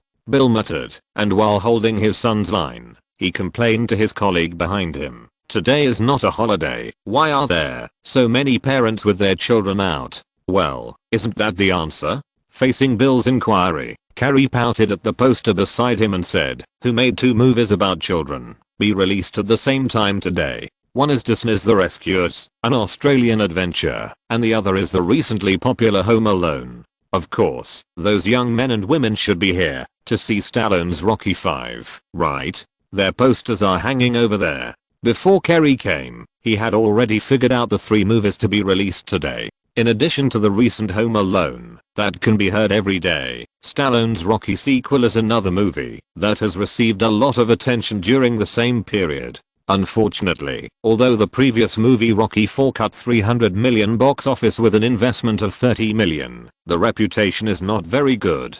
Even though Rocky 5 is the most promoted movie in recent times besides Home Alone, judging from the feedback from the theater, this movie is expected to fall. Not to mention The Rescuers, Australian adventure. Disney at this time is not the father who will take up 60% of the global box office alone in the future. Even though The Rescuers has been promoted for a long time with the gimmick of being the first animated film in history completely made with computer digital technology for children, these things are all empty things. Many children don't even know what a computer is. Even if you boast about the technology to the sky, those target customers can't feel it. The parents of the target customers were more willing to watch movies with marketing guarantees. Before computers entered thousands of households, watching computer-made cartoons with children and watching a children's movie starring all the big names were two different concepts. After all, no one could guarantee the final effect of cartoons using new technologies and live-action movies. Those acting schools, aren't they the guarantee of quality? So, when Bill and Carrie, holding the children's hands, walked along the long queue at a constant speed, the words coming from all directions were almost all related to Home Alone. Even if those children didn't know what the movie was about, they knew the scary T-800 back then. They knew the furry little monster. And their parents knew the line that influenced a generation. "When you grow up, your heart will die too." Of course, if the discussion of the people around them was not enough to reflect the effect of Fox's publicity, then when Bill and Carrie came to the ticket window and asked the ticket seller for 4 movie tickets, the ticket seller tore off the ticket stubs, glanced at the 2 children, and said directly, "The 10 theaters in the L1 area are showing a different world. The Rescuers, little boys. Rocky 5, Days of Danger, and Dances with Wolves, and the 8 theaters in the L2 area are showing Home Alone. Please don't go to the wrong one." Yes, the ticket seller is no longer surprised. Since she started work this morning, she has witnessed countless people walking into the L2 area on the right. Therefore, after seeing parents with children, she will specifically tell them not to go to the wrong one. Because many people walked around the L1 area and found that there was no theater showing Home Alone there, so they turned around and took their children to the L2 area again. After all, there is no seat limit in American movie theaters, and in this era, there is no difference in movies. Things like seat number and admission according to standards do not exist here at all. Buy a ticket and you can go to any theater to watch any movie you want. As for seats, of course, you can choose them yourself. Theoretically, if you are lucky, you can buy a ticket and watch a whole day. However, if you are caught, the fine starts at $300. If you don't pay, the theater can even call 911 to arrest you. In the face of inhumane punishment, no one will challenge their luck, unless they are the kind of guy who only drinks and doesn't eat. Of course, the goodwill reminder of the theater ticket seller is also a way to attract people on the spot. When those who originally wanted to watch The Rescuers learned that the film's screening schedule was directly crushed by Home Alone, they, who were not familiar with new things, would lower their expectations and would be very likely to switch to other movies. And those who came to watch other movies would also be curious about Home Alone with a screening schedule of more than 40% after hearing such a promotion. As for those aimless audiences, let alone this, for them, it's always right to watch whichever is popular. Therefore, when Bill and Carrie took their children into a theater where a movie was about to be shown, the nearly half-occupied seats directly made them feel emotional. On the day of the release, the attendance rate of a theater actually reached more than half. This is no different from watching Teenage Mutant Ninja Turtles in the first half of this year. You know, that movie made it into the top 10 of the North American box office rankings this year. Of course, attendance and screening rates are only the smallest part of what Bill and Carrie care about. For them, the higher these two indexes are, the lower the possibility of a bad movie. After all, movies with a very low screening rate and the highest box office only exist in novels. In 99.99% of cases, the box office of a movie is directly proportional to the screening rate, and those works that really rely on word of mouth to turn around only survive in the internet era. Before that, how cruel the reality is, how miserable they will die. In this case, Bill and Carrie are even more looking forward to the whole movie than their own children. How Chris Columbus will make it. With a classic Christmas vocal, the opening ended, and a mansion in the snow appeared in front of everyone. When the camera zoomed in and passed through the wall, Joe Pesci, dressed in police uniform, suddenly appeared in the center of the screen. He was in a hurry and tried to direct traffic, but unfortunately, no matter how he greeted, the family in front of him had no intention of paying attention to him. After a chaotic shouting, Joe Pesci waved his hand helplessly. The look of curling his lips and shaking his head with his hands on his hips was already eye-catching for many viewers. Joe is still the same Joe, the Joe who is going for an Oscar. He's so funny just standing there, and his depressed look is quite comical. In Goodfellas, released a month and a half ago, he played a gangster, and in this movie, he's going to play a policeman.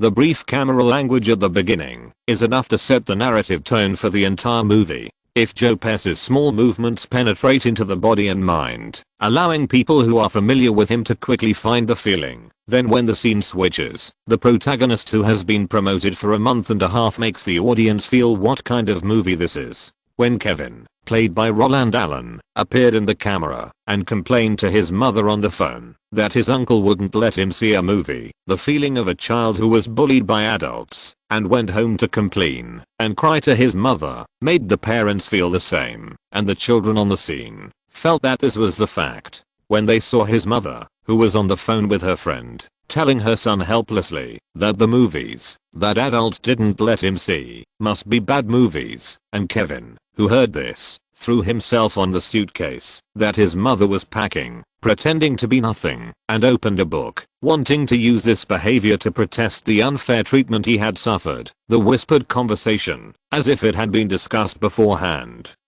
happened directly in the theater. "Oh, baby, Kevin is like you. When you are upset, you torture me like this." "Mom, don't talk nonsense. I didn't." "Really? Don't you think your dad likes to scare you like Kevin's dad in the movie?" "Oh, honey, can we watch the movie quietly?" Such conversations appeared in most of the lineups of people who brought their children to watch movies. There is no way, because those families with bad relationships can't go out to watch movies in groups. Since they can bring their families out to consume, they must have harmonious family relationships. In this case, what kind of situation will it be if they are shown a movie that is close to their own interpersonal relationships and highly consistent with their daily lives?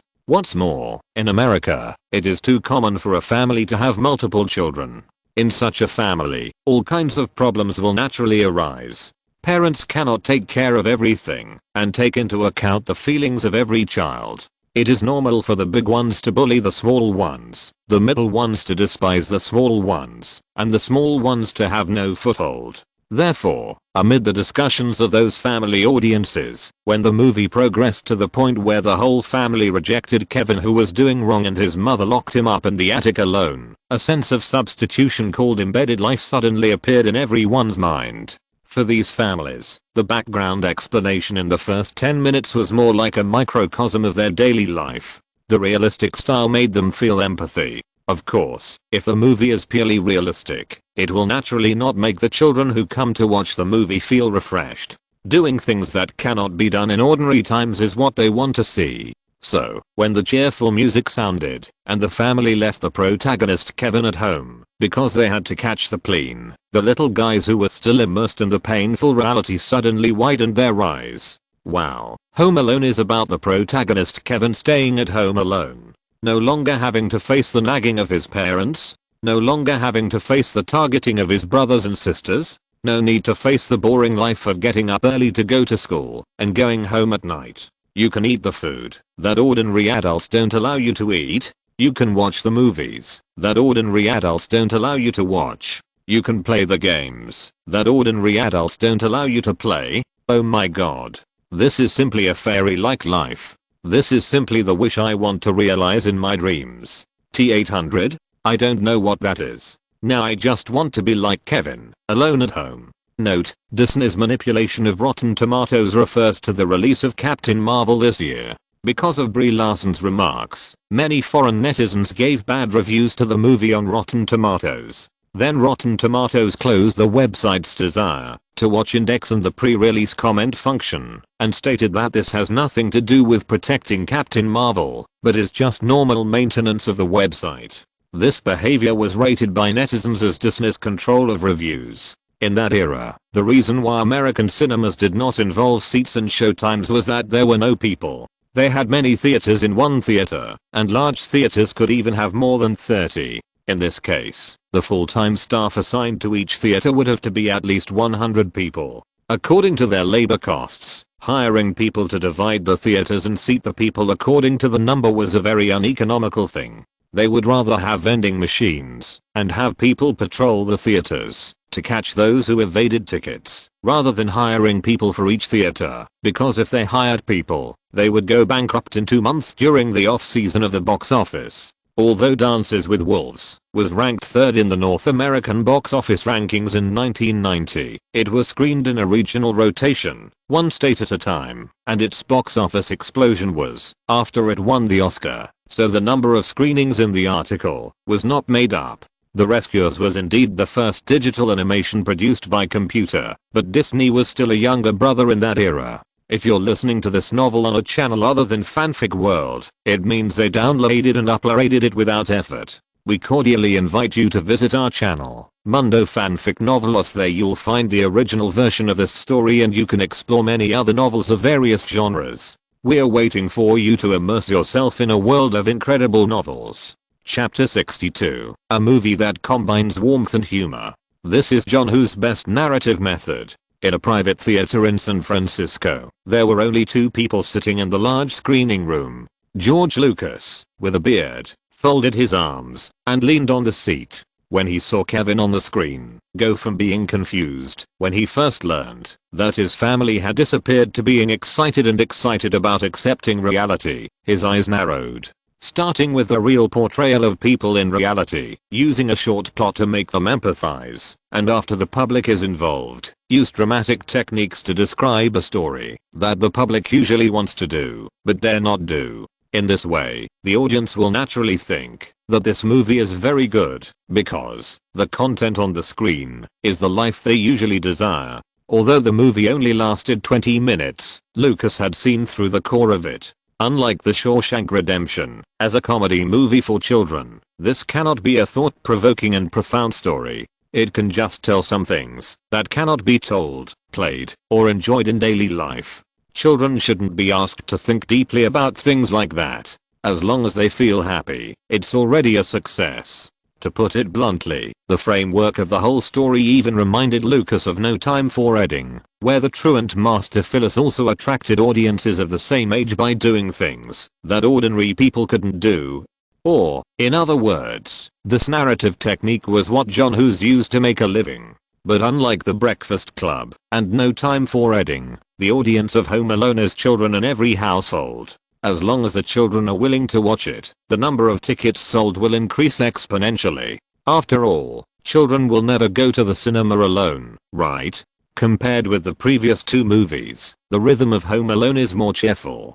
Chris Columbus did not use long words to describe the unfair treatment suffered by the protagonist Kevin at home, but used fierce contradictions to strengthen all of this, using a short time to highlight the problem, and then using a lot of space to describe a world that children hope to get. In this way, the kind of refreshing feeling that children expect will continue to wash away in an endless manner. Even if the subsequent plot is absurd and false, they will think that this movie is very good. Just like 30 years in the East, 30 years in the West, don't bully the poor young people. It's enough to have a frustrating thing once, and then it's all over. Because of this, when the cheerful music sounded, no matter whether the protagonist Kevin was rolling on the bed with popcorn, or picking up 18+ books to curiously flip through, or picking up a toy gun and shooting his brother's figures into the basement, these short and light plots will explain to the young audience how beautiful the world they yearned for was. And those little guys watching the movie in the theater, like the three kittens in Puss in Boots, stared at the screen with wide eyes, dull expressions, and full of yearning. That feeling is like seeing Panda in Fireboy King for the first time. Silver Dragon from Outer Space. Go, Pankillion. I bought and upgraded your VIP membership card again. Mom, is it really so happy to stay at home alone? I also want to stay at home alone like Kevin. Dad, I won't go out to play this Christmas. You and Mom can go out with my brother and sister. I want to stay at home alone too. I also want to watch TV, eat ice cream, and play with my brother's toys. When the words of envy came out of the mouths of these little guys like beans pouring out of a bamboo tube, the parents who were with the children felt like sitting on pins and needles. At this moment, they felt that bringing their children to watch the movie Home Alone was simply a wrong decision. Want to drive us away and live a carefree and free life alone. Bullshit. Which stupid screenwriter wrote this script? Which stupid director made this movie? We brought our children to watch the movie because we hope they can be happy and maintain family harmony, instead of being taught by you to be more rebellious and continue to resist. If I had known, I would have watched Disney's The Rescuers. Home Alone. What a piece of shit. When these parents found that their children were rioting, they really wanted to pull them out of the theater. If they were not worried that the little guys would make a scene, they might have already started. Of course, perhaps knowing the inner thoughts of the parents, but more like understanding the real state of the public. The montage narrative shots used to describe Kevin's happy life did not last too long. After several shots, the mother's worries, the father's comfort, and the appearance of the two thieves brought the unbridled and cheerful plot back on track. Although it is a very unrealistic thing for a work to please everyone. But John Hughes' Home Alone can at least please two groups. First, the main force of the box office, the children who want to go to the theater. Second, the parents of the main force, the real moneybags, who can let the children go to the theater. How could it be possible to just depict on the screen how wonderful life is for those children to be alone at home? If nothing else, the 90-minute running time would not be enough. So, when Joe Pesci and Daniel Stern, who played the thieves, appeared, and when the mother's worries flashed across the screen, those parents who thought that this movie might teach their children bad things, suddenly felt that they had an extra weapon of preaching in their hands. Looking at Kevin, who was hiding under the bed on the screen, with a dazed expression and trembling, they started to say, look, it's really not that comfortable to stay at home alone. You can't deal with the thief once he shows up.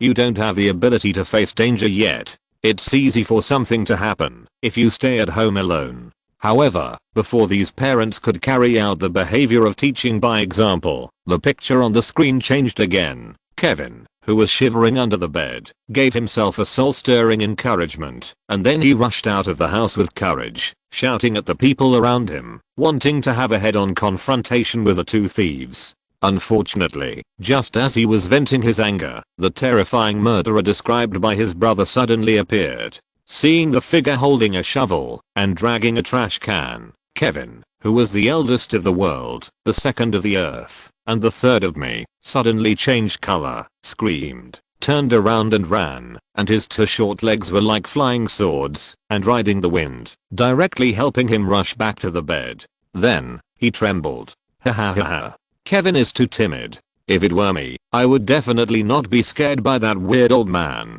It's not even half a minute since he swore, and he was scared back again. No wonder he has been bullied all his life. Well, what a bullshit. Listening to the sudden laughter in the theater, the parents who wanted to educate their children suddenly shut their mouths. Although the funny plot just now did interrupt their educational ideas, the content reflected on the screen was consistent with those parents' approach, telling children that there are many dangers in the world and let them not be obsessed with the beauty of being alone at home. Even if the children can't understand these contents for a while, it doesn't matter, right? At least, for these parents, the two-way thinking of the whole movie is full of help for their family education. When the children are satisfied, and the 6 money bags of the children are also satisfied, this means that this movie, which has been shown for half an hour, can keep these audiences until the end. After all, movies for children are most likely to lose audiences, compared with those adults who would rather sleep in the theater than leave after watching bad movies. Once children find the movie very boring, they will not be polite to you.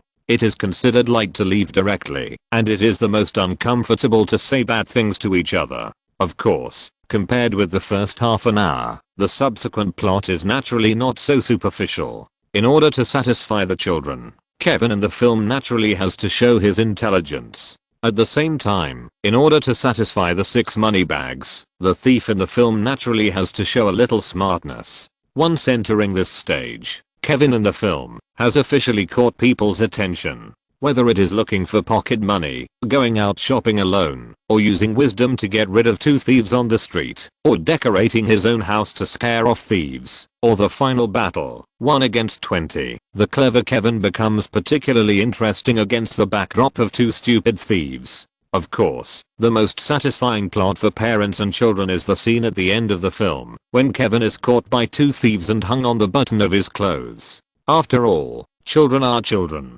Even if they have great intelligence, they cannot beat 2 angry adults. At this critical moment, the rescue of the neighbor grandfather is full of neighborhood warmth. Unlike those 18+ vulgar comedies full of shit and fart, the reason why Home Alone can be praised as the top 1 classic family comedy in the history of film in Roland's previous life is that the whole movie not only satisfies the fantasies and needs of children during their growth, but also is full of warmth. The brothers and sisters who usually bully you will still care about you when they meet for the last time. The warmth brought by this change is what most children desire, and those eldest children in the family will find out what impact their usual actions will have on their younger brothers and sisters after watching this movie. In addition to warmth, the ferocious neighbor old man is also the guy that children often meet. Many times, the neighbors are dissatisfied with you because you little ghosts are really annoying. When you really grow up, the kind-hearted people who roar when they see injustice and take action when they should still exist.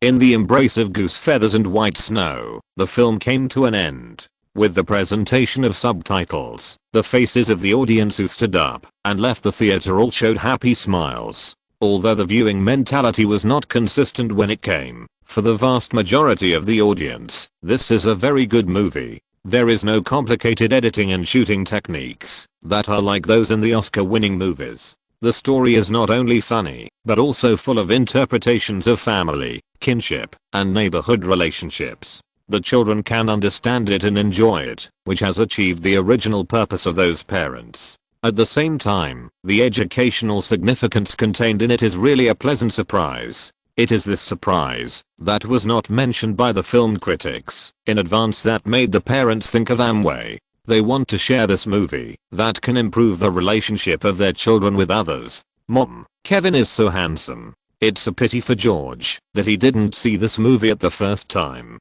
I must tell him when I go back and ask his mother to bring him to the cinema tomorrow. Sure, baby, you can go find him when you go back. Dad, HMM. Don't leave me at home like Kevin, okay? I don't want to meet those thieves. Oh, honey, this won't happen.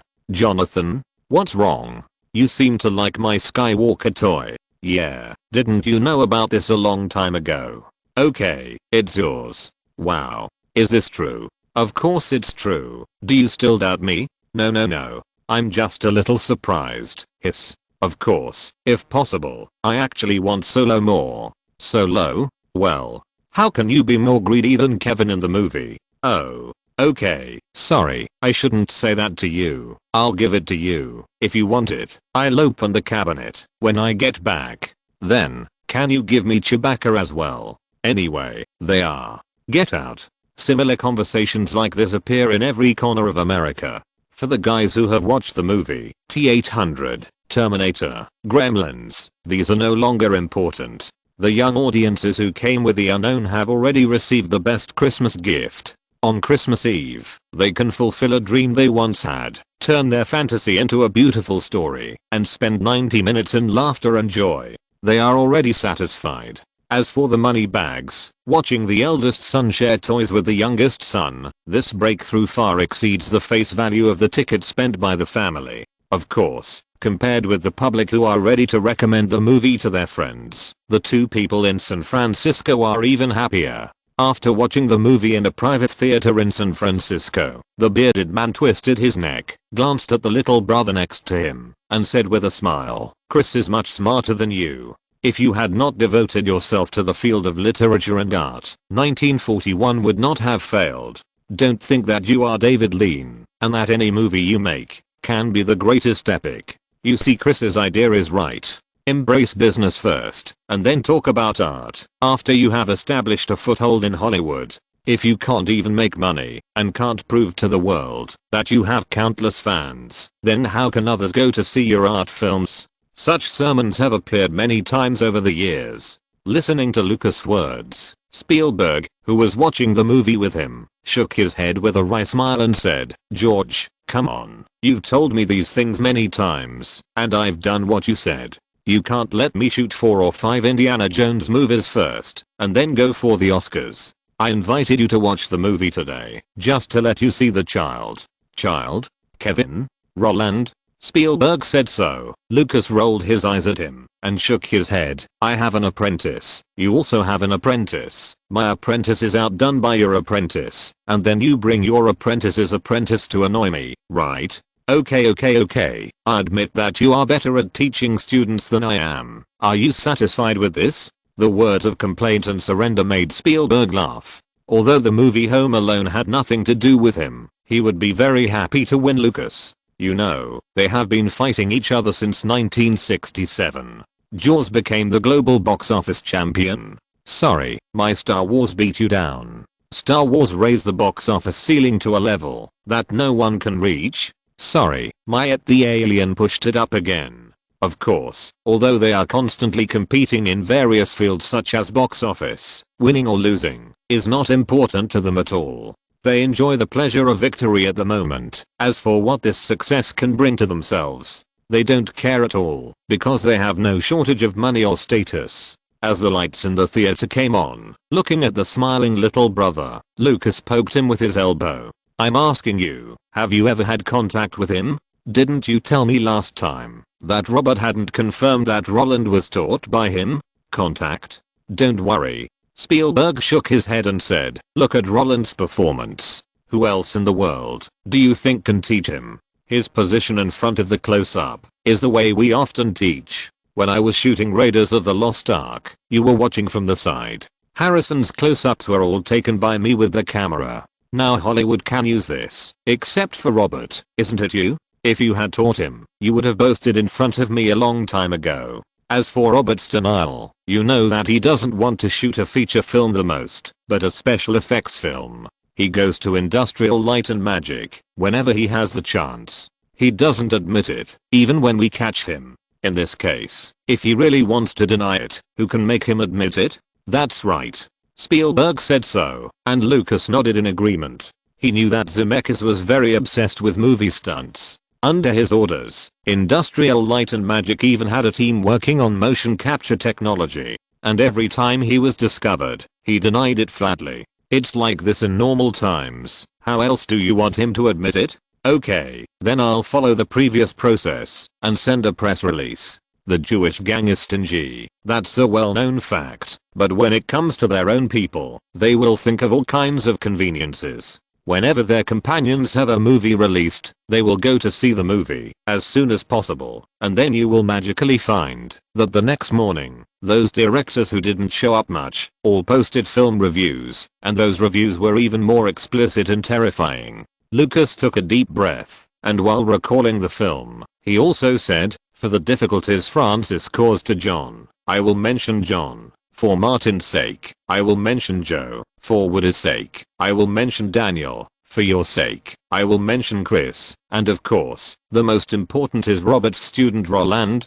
What did you say? Why don't I understand? Spielberg pretended not to know, and looked at the other person blankly. However, the smile hidden in the corner of his eyes betrayed his mood at the moment. Come on.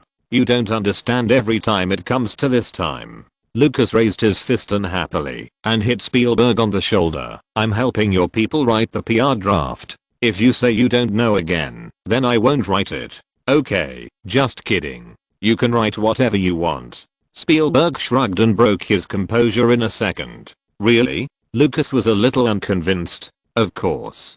Spielberg nodded. What about you? You can't possibly not write it, right? Lucas wanted to know how Spielberg would evaluate his apprentice. Me. Of course I won't write it. Spielberg's answer was very calm. What? Lucas suspected that he had heard it wrong. You won't write it? Are you sure? That's right. Of course I won't write it. Spielberg confirmed again, but this time, when he saw that the other party was about to raise his fist to hit him again, he didn't keep it a secret, but quickly said what he thought, because I told Catherine to let him announce tomorrow that Hook is about to start shooting. Of course, when the leading actor is announced, the news may also mention that Roland Allen has been selected by me and will appear in the film. As for the specific time, unknown. Note, David Lean, a leading figure in the British film industry, has been in the film industry for more than 40 years, shot 16 films, was nominated for 9 Oscars, and won 2 Best Director awards. He is Spielberg's idol. The epic trilogy he shot was Spielberg's original goal, but since Spielberg and Robert Zemeckis' collaboration 1941 failed, Lucas persuaded him not to please the Oscars, and then there were Indiana Jones, at the Extraterrestrial and Jurassic Park. When Spielberg and Lucas appear at the same time, they like to joke with each other. There is a very classic photo of Lucas making a scissors hand gesture and Spielberg pretending to be a rabbit. Yes, it is the kind of gesture that young people like to make when taking photos. It is not 1 or 2 days that the two of them have been writing about each other. Before Star Wars was released, Spielberg posted that this movie would break his record of Jaws. Before The Alien was released, the cover of Variety was bought by Lucas. When Star Wars was announced to be re-released, Spielberg posted a manuscript of a hand-drawn robot. The reason why the box office of Home Alone in reality soared like a rocket was also because he and Martin helped Chris and Joe write promotional articles. Chapter 63 The Most Handsome Guy. In the era when the internet was not popular, traditional media firmly controlled the leading position of propaganda. No one can ignore the influence of magazines, newspapers, radio stations, and television stations. Film critics rooted in these media can often influence the viewing choices of a considerable number of viewers. For example, Roger Ebert strongly recommended a movie in his personal column in the Chicago Sun-Times, and rated it as 4 stars.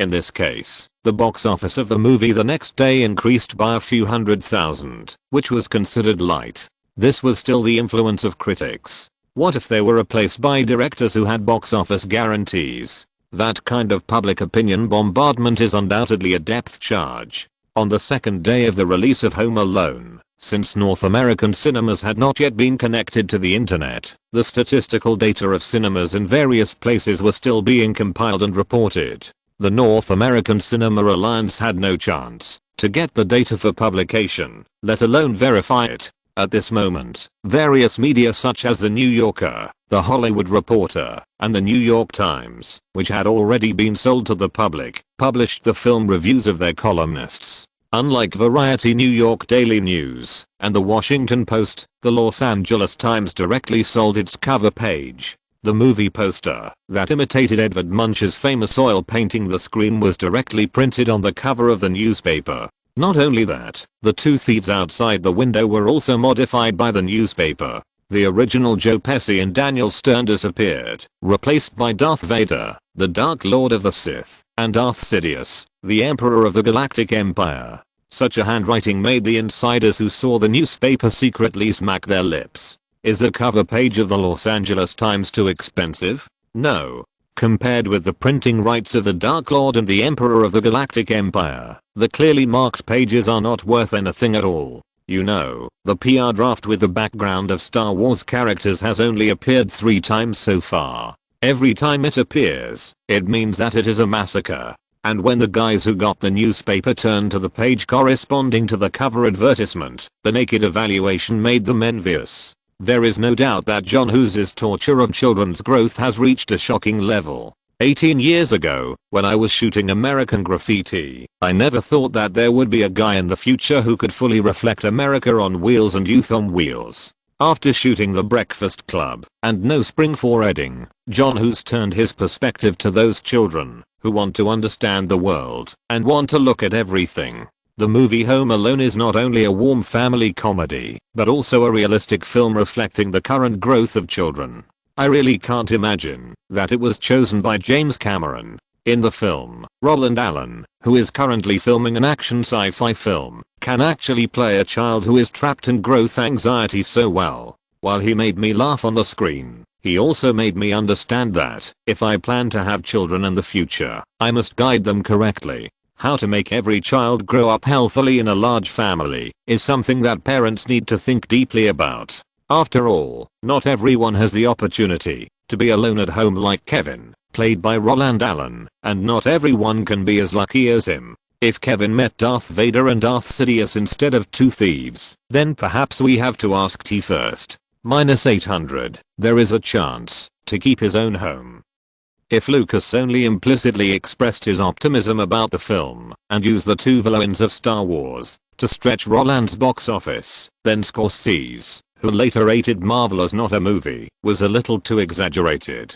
This is a very good movie. Well made, Chris. The Roland Allen you chose really opened my eyes. This is the first time I found that a child can perform freely under Joe's pressure. The 2 Jewish directors have already posted, so Francis, as the big brother, will naturally not lag behind. However, because of his nephew Nicolas Cage's stiff relationship with John Hughes, he did not make it as explicit as Scorsese, but spoke out under the banner of his daughter. We went to the theater as a family and had a lot of fun.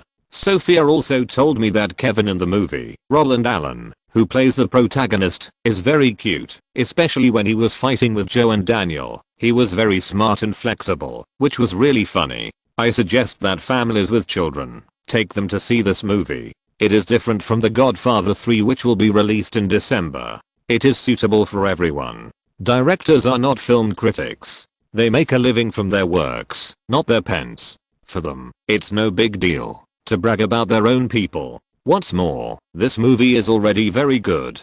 Just when these 3 heavy bombs bombed the public opinion to the point where there was no edge, the last appearance of Captain Hook was the last straw that broke the camel's back. Spielberg did not show up, but the official announcement from Sony Columbia has proved everything. What does it mean to have a wonderful performance in Home Alone? Roland Allen, who played John Connor in Terminator 2, was selected by Spielberg half a year ago to play a role in Captain Hook. Isn't this news an endorsement of the movie Home Alone and Roland Allen? As for what Spielberg is riding on Roland Allen's popularity, even if this thing is true, no one will believe it. Who is Spielberg? One of the 4 greatest directors in the 1980s. He wants to ride on the popularity of a child? Are you afraid you haven't woken up yet? For the American people, the movie Home Alone is actually quite magical. A day ago, the guys who endorsed this movie were James Cameron and Arnold Schwarzenegger. One day later, it became a hot commodity in the eyes of everyone. When everyone speaks with the same voice, it doesn't matter whether the movie is good or bad. As for those film critics, their comments, which may be neutral or derogatory, have been drowned in the vast waves of voices. Even if you are a film critic, your voice will not be as loud as the voice of the current box office champion, runner-up, third place and fourth place in film history, right? What's more, for the general public, the acting skills of the actors and the skills of the directors are actually false. Watch what you like to watch, and what you want to watch, that's the real thing. For most parents, movies like Star Wars and Indiana Jones are the guarantee of the viewing experience. Gremlins and Ed the Alien are the movies that have been verified by children, suit their tastes, and are good looking. Since those who made these movies say that Home Alone is well made, and Roland's performance is good, then, what are you film critics? People like to watch it. If you don't like it, who are you? As for the stories hidden behind these propaganda articles, although many people in the circle know that Roland Allen was a member of the Jewish gang half a year ago, but they didn't say it publicly, so who would say it? Hollywood now is not the era when IP will be popular in the future. So far, there is only one movie series that can be called the universe, Star Wars. In this era of human-driven film production, even if there are film critics who want to jump out and sing a different tune, those newspapers and magazines will first consider whether the act of publishing articles is beneficial to themselves. Boss, the data company has sent feedback. While the gossip news continued to ferment, the staff of Fox's Home Alone project team had also received the statistical report of the survey company. Looking at the field sampling survey report from 50 states, 100 cities, and 400 theaters, these people all showed excited smiles on their faces. The number of valid interviewed audiences was 8,962, of which 81.99% were family audiences, with an average score of 8.4. Among them, 93% of the interviewed children gave full marks, 86% of the parents said they enjoyed watching the movie, and 82% of the interviewees said they would share their joy with their friends. All the adult interviewees said that they knew before coming that the star of this movie, Roland Allen, had starred in Terminator 2, and 57% of the audience went to the theater for this reason. In this era, the only way to count audience satisfaction is to rely on people. Data statistics companies hired by major magazines or media, or the film producers themselves, specialize in counting audience satisfaction, because this kind of data represents the true reflection of the market. Only ordinary audiences can represent ordinary audiences. This sentence is not said in vain. If even the audience who bought tickets to enter the theater gave one-sided negative reviews, then even if the media is promoting it enthusiastically, the advertisements are loud, and the big names are praising it to the sky, it will be useless. If the interviewees are not satisfied, it means that the publicity and distribution company can directly put DVD and other matters on the agenda. The idiom "the public's mouth melts gold" is not for nothing. Once those guys who have watched the movie go back and give bad reviews to their relatives and friends, the box office will definitely plummet. At the same time, the North American Theater Alliance will also reduce the number of films accordingly. After all, no one can go against money. But this report has nothing to do with bad reviews. What does 8.4 mean? No matter what type of movie it is, this score can be called a classic. 93% of the interviewed children and 86% of the parents gave good reviews. What does this mean? This means that the target customers of the movie and the target customers' wallets are very satisfied with their service. As for those sporadic bad reviews that lower the score, those guys are not even within Fox's consideration. You are not my target customers. Why should I serve you well? Not satisfied? If you are not satisfied, hold it in. If you have the ability, shoot it yourself. Of course, we will defend your right to speak to the death. However, even if you shout loudly, at best you will only be the second Zaudian, right? Just when the publicity and distribution department of Home Alone was happy about the offline feedback of this movie, the door of the office was knocked from outside again. A figure in a suit pushed the door in a hurry. Before he got in, the excited voice resounded throughout the office. The North American Theater Alliance sent the proofread data. How much? The guys in the office immediately cast eager eyes. Yesterday's number one. The visitor kept it a secret. Oh. Tell me. After hearing the title of the first one, the guys in the office became even more excited. 8,400,000. When this number appeared, the whole office fell into silence instantly. Those guys were silent for nearly 10 seconds, and then the cathartic cheers appeared. What? My god, we get it. 8,400,000 on the first day. Great. Our publicity expenses were not in vain. Unlike other movies, children's movies generally do not have midnight previews. After all, it is unrealistic to ask your target customers who should be sleeping to pester their parents to watch a movie in the middle of the night. Therefore, the movie Home Alone was officially released on the morning of November 16th, and it was shown all day from morning to night. Of course, the box office of 8.4 million will not contain any water from the midnight screening. As for whether this number is too much or not, that is naturally a matter of opinion.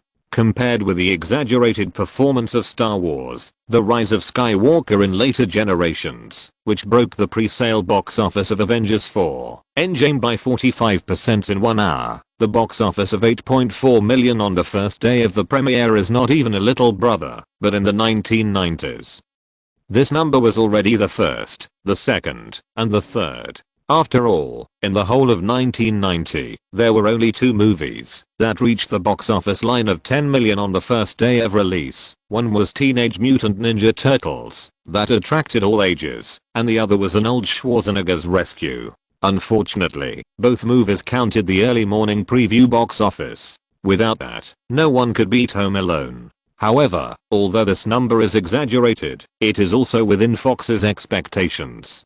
After all, the guy they are promoting is a box office guarantee. If this movie still fails under the combined popularity of James Cameron plus Arnold Schwarzenegger, and with the help of Martin Scorsese and Joe Pesci's Goodfellas, then it may be Roland's own problem. Okay, it's not over yet. Let's calm down. Since Steven and the others have spoken, let's follow them quickly. Let all the media we can contact forward Steven, Martin, and Francis comments, and then contact Fox TV and ask them to send out the front page of the Los Angeles Times. The Jewish gang has started to help their own people. What are we still hesitating about? By the way, when promoting, remember to bring their works. Steven's Captain Hook, Martin's Goodfellas, Francis the Godfather 3. We have to let them know that, although we are riding on the popularity, we are also helping them promote the movie. They may not need Roland to give corresponding returns, but we have to do things well.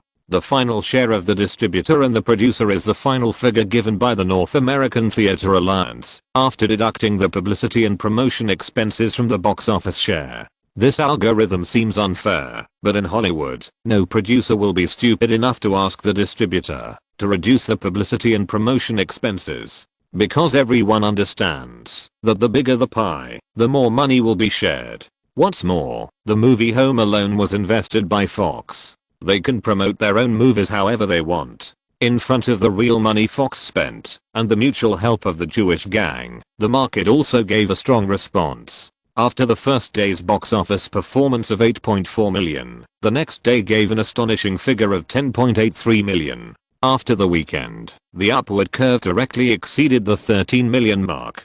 After 3 days of release, North America closed at 32.23 million. This number, not to mention The Rescuers, Australian Adventure and Rocky V, even all the movies released this year were trampled on. The previous 3-day champion was Schwarzenegger's Back to the Future, but that movie only cut 25.53 million in 3 days. Of course, if this performance is based on the positioning of family movies, then this is even more terrifying. Everyone knows that family movies are the movies with the most stable box office trends. It may not explode suddenly, but it will not fall off a cliff either. Repeating the same performance for 30 days, the highest frequency of fluctuations will generally not exceed 25%. It is precisely because of this that all box office prediction agencies have proactively given up the idea that Ghost will hold the box office champion until the end of the year, based on the performance of the first 3 days of release, as well as the good audience reputation and audience group composition.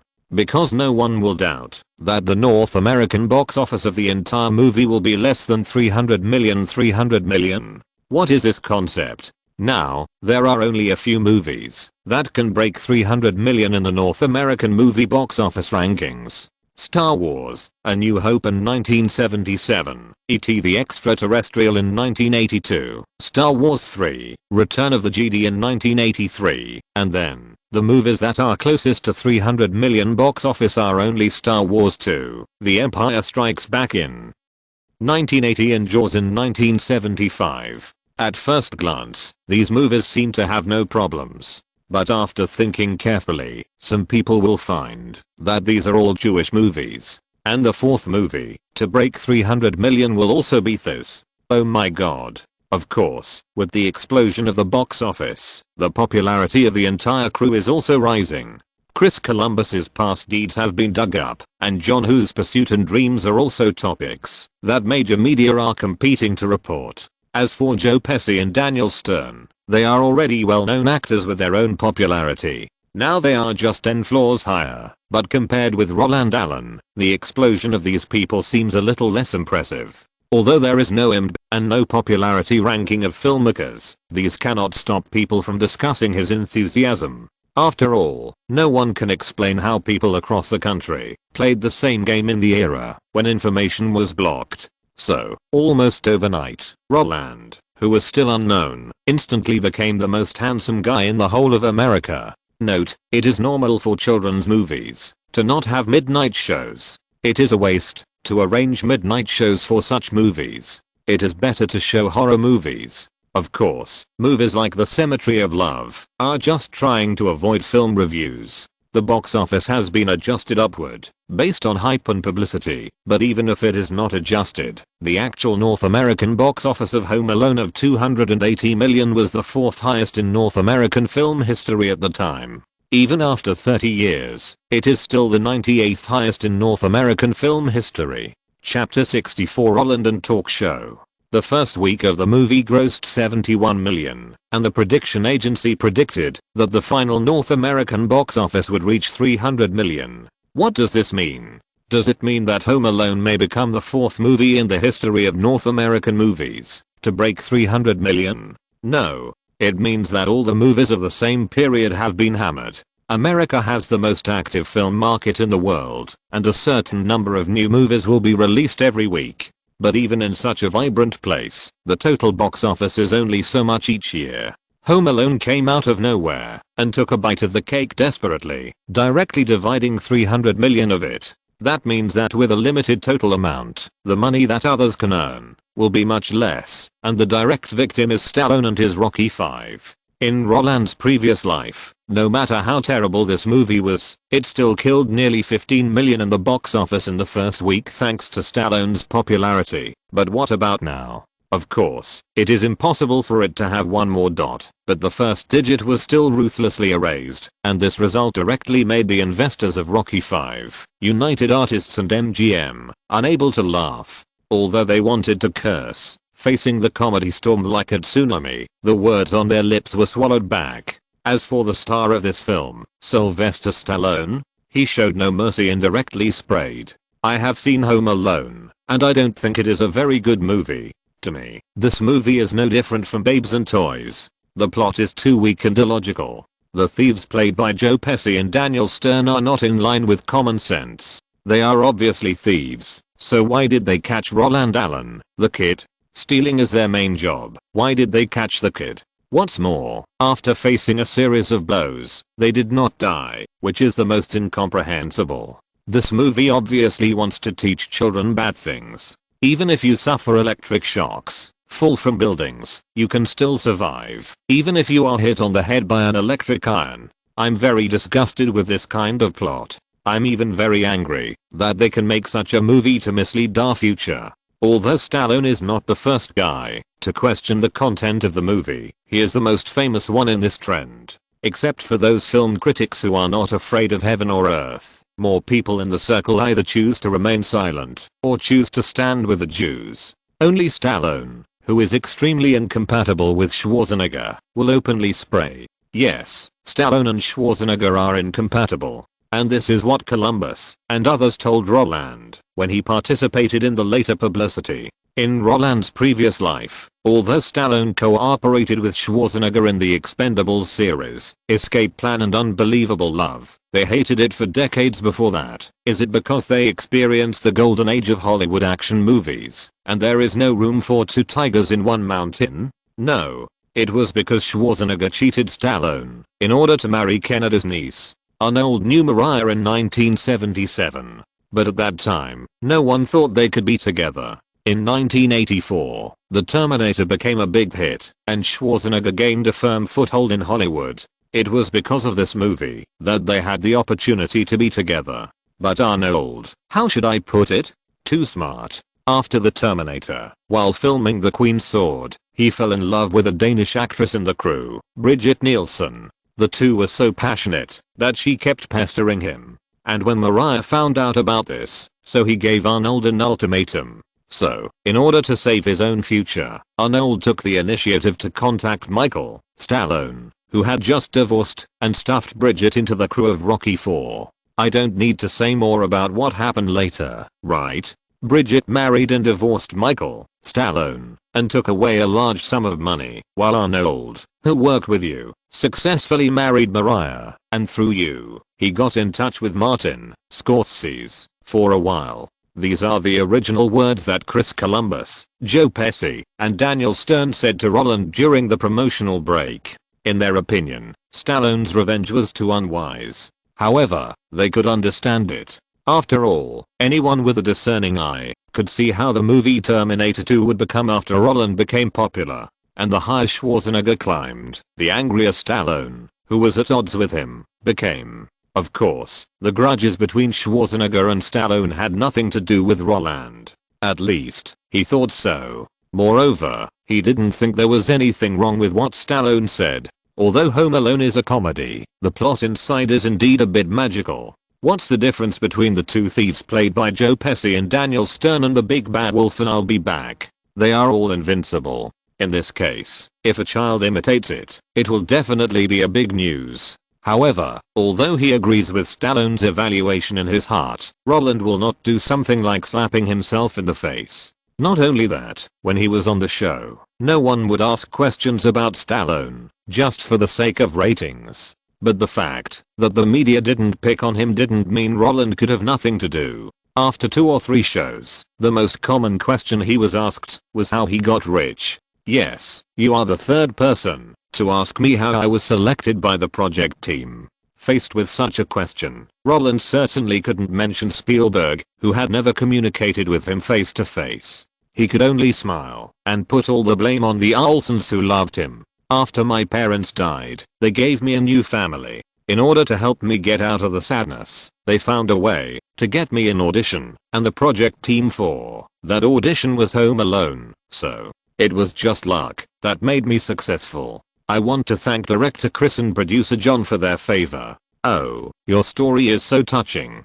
The host blew his nose and spoke with emotion. However, this is actually the official press release. Most of the time, if you think something in the entertainment industry is real, it is definitely fake. And if you think something is fake, it is often true. For example, no one expected that Taylor Swift would be cheated by her own mother. No matter who it is, no one wants the real inside story to be known to the public. Who is my backer? What did he help me with? Why should I tell you? Many times, isn't it good to make a fortune in silence? Isn't it a disease to expose all the cards? Only those Navo rich will be eager to reveal everything. They want the whole world to see their achievements because they are afraid of being poor. Of course, Roland's answer will naturally not satisfy the host. Because of this, these hosts also asked about the casting of projects such as Terminator 2 and Captain Hook. In the face of such questions, Roland also has a way to deal with it. The casting director of Home Alone is the same as the casting director of Hook, and on the day I auditioned for Hook, director James was talking to director Steven on the set, so it's just luck, just luck. Such an answer really makes people feel like they deserve a beating.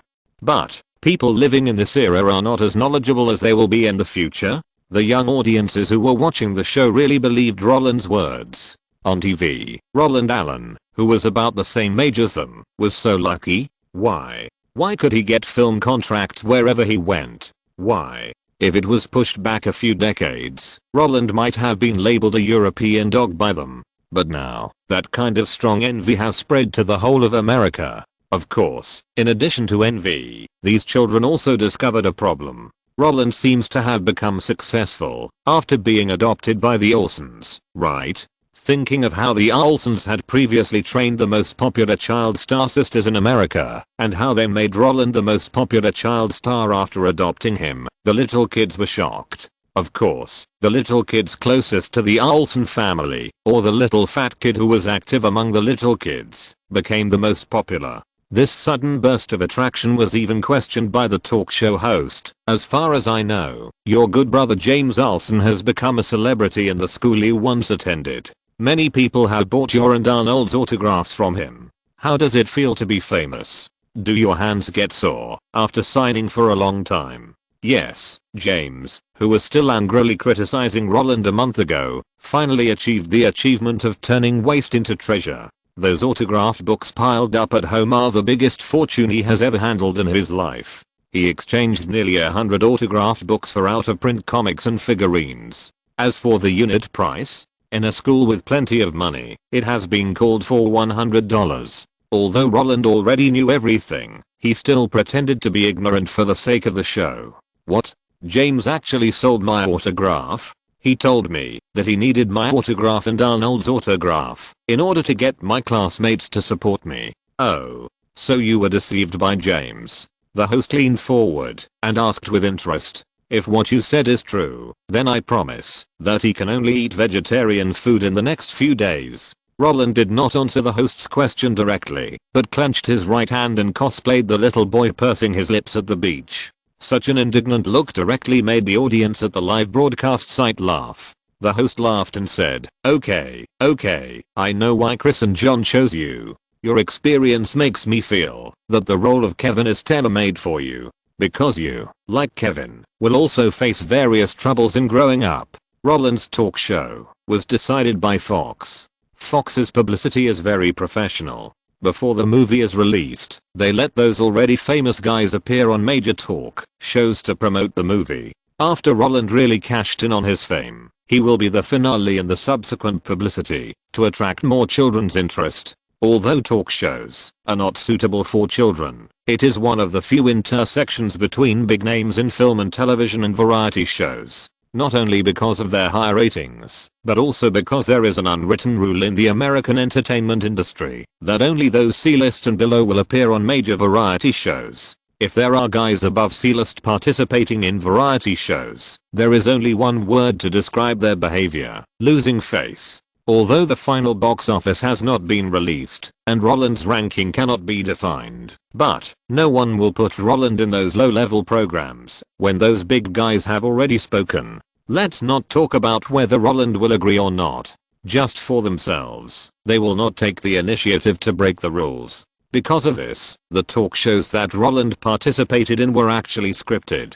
The questions the host asked, and the things he could say, were actually confirmed in advance by Fox's public relations.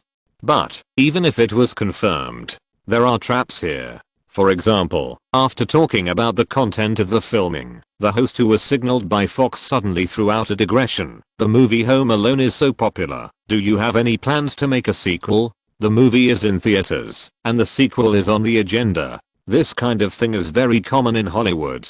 Capital is profit seeking. When they find that they have a gold mine that has yet to be developed, they will naturally think about how to maximize their own interests, and developing a sequel to a movie is naturally the best way to maximize their interests. But the problem is that the film contract that David helped Roland negotiate before is like a sword of Damocles hanging over Fox's head. If they had known this a year ago, they would never have signed such a contract with Roland. Box office bonus? No. It has nothing to do with this. Let alone a $5 million bonus. Even if the global box office reaches $1 billion, the reward is $10 million, which is no problem. What they want is a package contract. The kind that signs several films at a time. They are willing to pay, but they are afraid that you will not shoot even if they pay. Now, the initiative is actually in Roland's hands. If he wants to shoot, Fox will sign a contract with him immediately. And if he doesn't want to shoot, Fox begs and asks for help. It's useless. As for the smearing after being angry, forget it. This method may be useful for a poor guy, but for a guy like Roland who has plenty of money in his pocket and has a backer who would dare to smear. Because of this, they can only use talk shows to test Roland's attitude first. But for Roland, these things are not urgent, right? Wait until the box office bonus is received. I haven't heard the director mention the sequel yet. If you want to know the situation, you should ask Fox first. As for me, what I'm most looking forward to now is of course the box office bonus. Box office bonus? I've heard about this. Seeing that Roland didn't take the bait, the host didn't force him, but smiled and said, the current bonus has reached 1 million. If you get the money, how do you want to spend it? How to spend it? Of course, give it to Uncle David. Roland had actually thought about this question a long time ago, and it didn't matter, even if he told the truth. Uncle David and Aunt Ganetti took care of me for a year. They invested a lot of energy and money in me.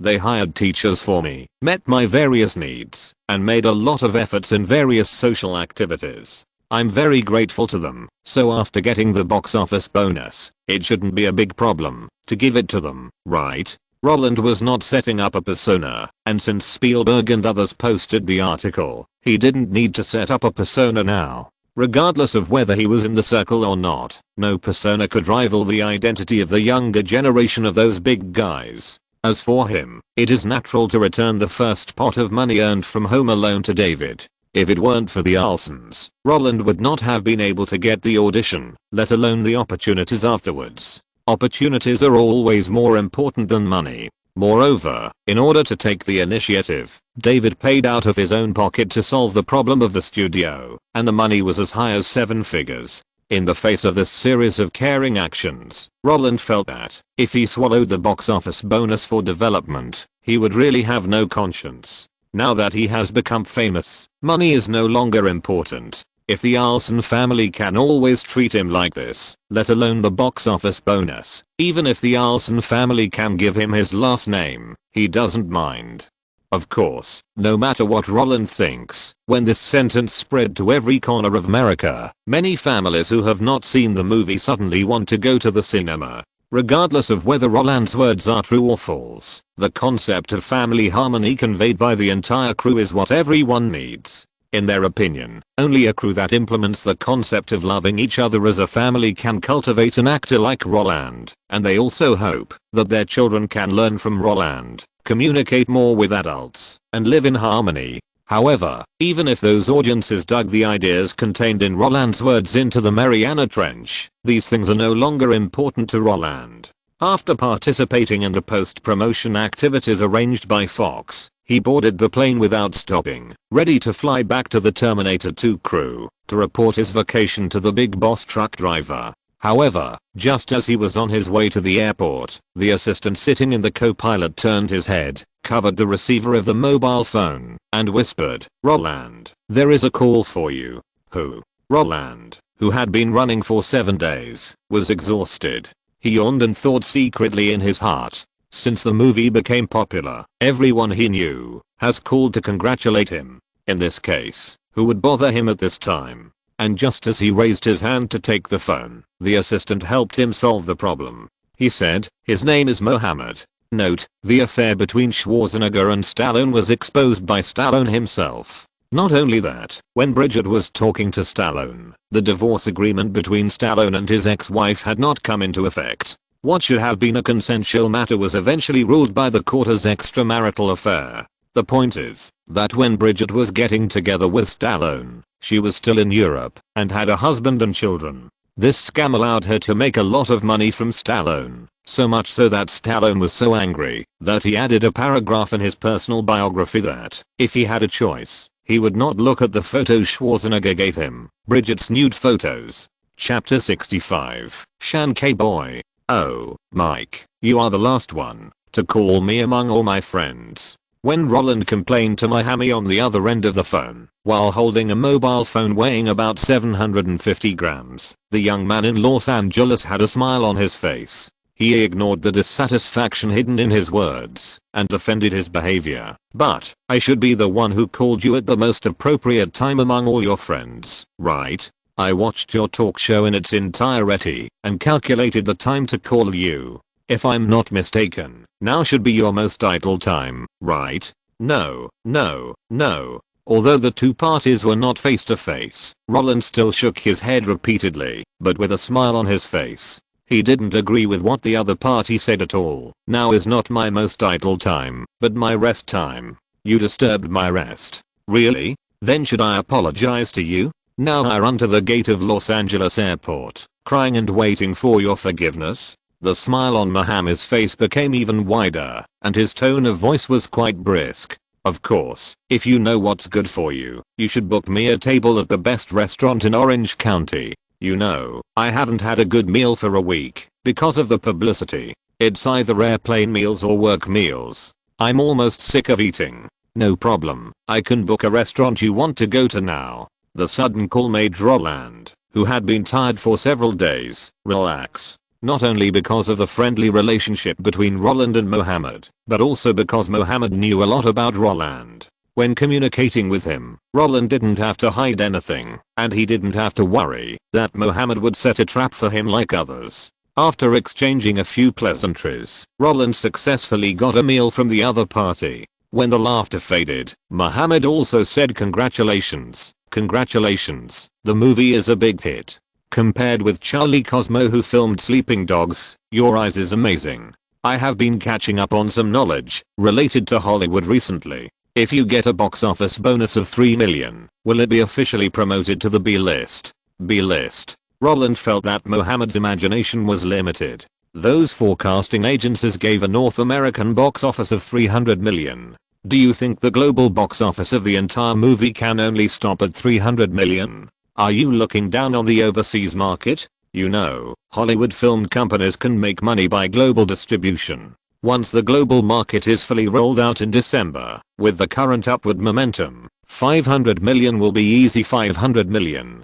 This is a box office number that many actors and directors cannot reach in their entire lives. Many people's lifetime cumulative box office can't reach this number, not to mention what kind of public opinion tsunami will be triggered after a single film exceeds 500 million. Unfortunately, in this era, without the blessing of the internet, Roland can only use the box office numbers to feel the audience's love for him, and can't feel that tsunami of fans welcoming him at the airport like those big names in his previous life. However, it's good that no one is besieging him. He doesn't want to be a Green Franklin, where people chase him wherever he goes. Roland did not dwell on the unclear question of status. He just smiled and accepted Mohammed's congratulations. But I'm curious. Didn't you go to make games? How did you have time to catch up on knowledge related to Hollywood? Hearing Roland's question, Mohammed, who was still smiling, suddenly pulled a long face and said helplessly, "Hey, don't mention it. We haven't been making games in the past 6 months. Alan, Frank and I originally wanted to develop games based on Family Computer, Nintendo's red and white machine, but when we contacted them, they rejected our proposal because Super Famicom, Super Nintendo, was released on the 21st of this month. They felt that it was unwise to develop games for Family Computer in more than 4 months, so they gave us a list for Super Famicom, and we are studying. Well, this is really bad luck." Mohammed's words made Roland shake his head helplessly. He thought that with his involvement, Mohammed and his team would be able to create Blizzard Entertainment some time in advance, but he didn't expect that even with money and people, they still died at the time of Nintendo's new machine release. Before the next generation of home game consoles are released, it is a wise decision for every manufacturer to stop the content development of the previous generation of game consoles. Just like Naughty Dog in the future, the project of The Last of Us 2 has been postponed for many years, but in the end, when the PS Game Store started pre-selling games, they still chose to postpone the ticket, and looking at their appearance, they have a desire to escort PS5. As for Ghost of Tsushima, it is likely to be the same. But there is no way. Who makes their big boss Sony? Since Roland has experienced all this, he can certainly understand Mohammed's frustration. Because delaying research and development, and delaying games will, in most cases, hit the enthusiasm of creators and players, and Mohammed, who is now starting a business, is naturally the kind of passionate creator. However, understanding is one thing, but as for comfort, when Mohammed asked him for money, he was using the cold Franklin to comfort the other party's injured heart. And this prescription should be able to work quickly and cure the disease, right? Okay, then I wish you success. Roland responded dryly, but in order to let the other party think of him when he was short of money, he added at the end of his words, "If you need it, just call me directly. Of course, if it is after March, you can also drive directly to my house. After the filming of Terminator 2, I may not leave Los Angeles for a long time. After all, Captain Hook is all studio drama." Okay, no problem. Mohammed called today, first to congratulate Roland, and second to ask Roland for a promise. Starting a business is difficult and there are many things to do. If there is a friend who is not short of money and is willing to help in this situation, then they may be much more satisfied.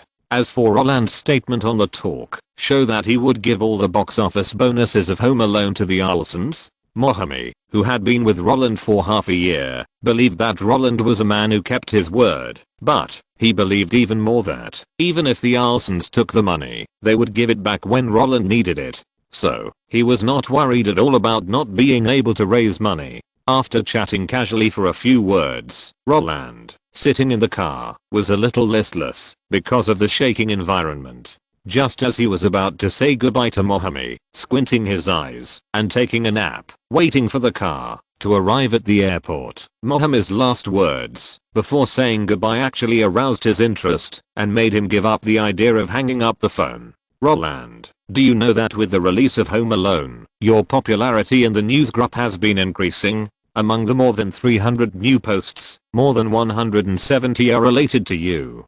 Don't you want to know where I got my knowledge about Hollywood? It's not a printed movie guide that can only contain rough information about 20,000 movies. It's actually an outline of the years in which movies are released. I looked up information from a leisure and entertainment movie online discussion group." What? When a series of words that should have nothing to do with the internet, such as the internet, movies, and information, came out of Mohammed's mouth, Roland, who was yawning, almost bit his tongue. "Mike, what did you say? Can you find detailed information about movies on the internet now?" Although Apple launched the TCP/IP architecture and protocol as early as 1977 to 1979, and they established the early internet around 1980, these things were not open to the public before 1988. To put it bluntly, compared with the popularity of billions of netizens in later generations, the current internet is really just a kitten or three. When it was just born, Roland, as a senior netizen in later generations, gave up the idea of looking for the paper man. After getting the computer David bought for him, the internet was still blank. How could he find a ghost? Because of this, in addition to recording the treasures in his mind, Roland actually had no contact with the internet of this era. As a result, he had no idea what was on the internet of this era. After hearing the puzzled voice coming from the other end of the phone, Mohammed, who was explaining casually, was stunned at first, then continued with a smile. "Yes, is there any problem? Isn't the computer in your home also able to access the internet?" "Oh, I see. You have been either filming or on the way to filming recently. You may not have time to learn about these things. Let me tell you, since I met you, I have checked a lot of news related to movies. At that time, I found that there were tens of thousands of movie entries and 4 movie lists in the Internet Movie Network discussion group.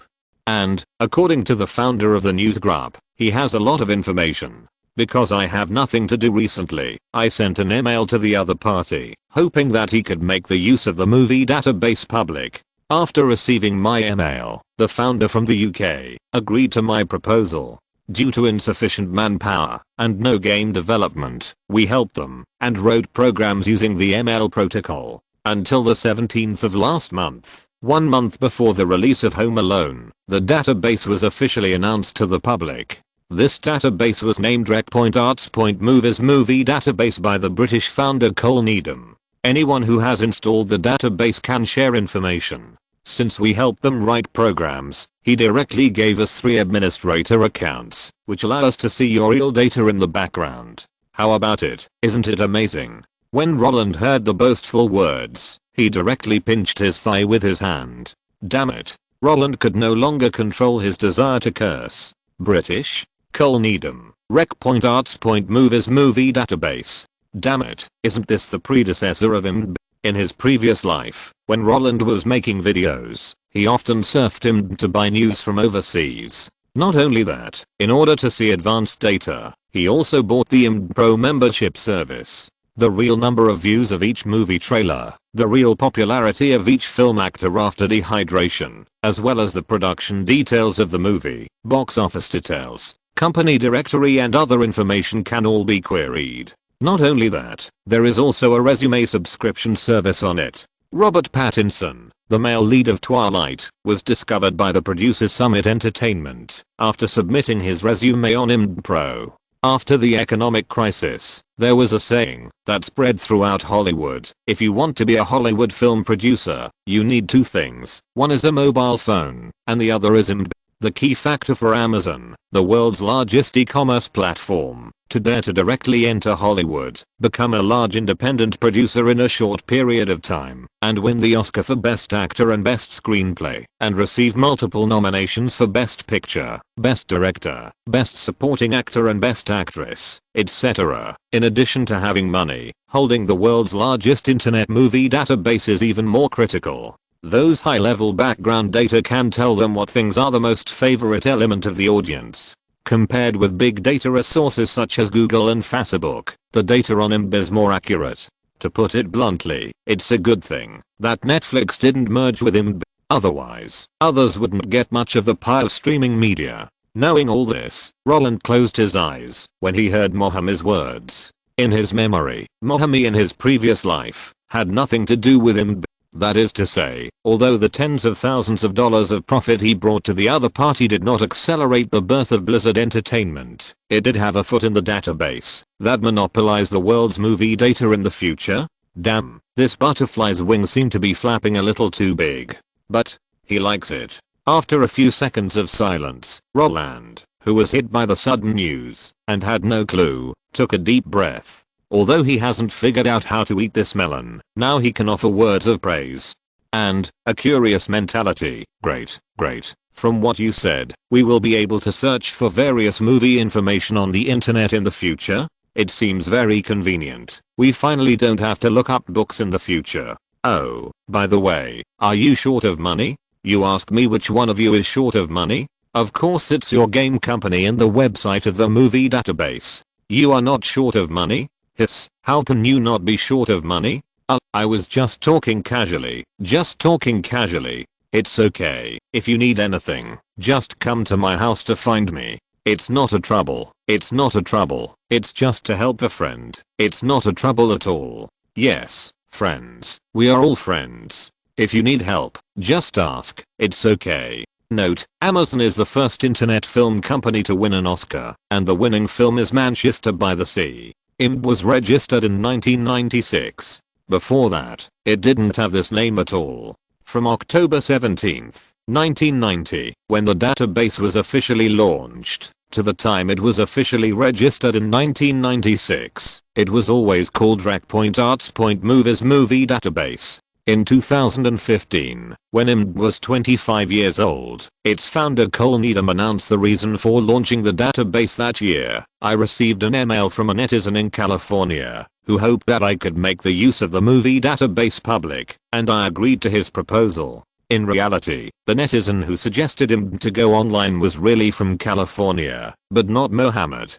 Don't look at the nonsense in my article. The establishment of IMDb played a major role in Amazon's rapid success as an independent producer in Hollywood, but compared with money, it is still a younger brother. Except for ripe movies, all other movies of the Big Five are classified as low cost. In this case, people have only two choices. The Big Five will not invest in movies that cost tens of millions of yuan. So those directors who don't want to shoot IP are unhappy, and Scorsese starts to scold. This is why he recently scolded Marvel. At this time, internet companies such as Amazon appeared, and they waived money to hit these directors. For example, Universal only gave $3 million for a biopic, and Amazon opened its mouth for $6 million. In this case, it would be a pity if they couldn't develop.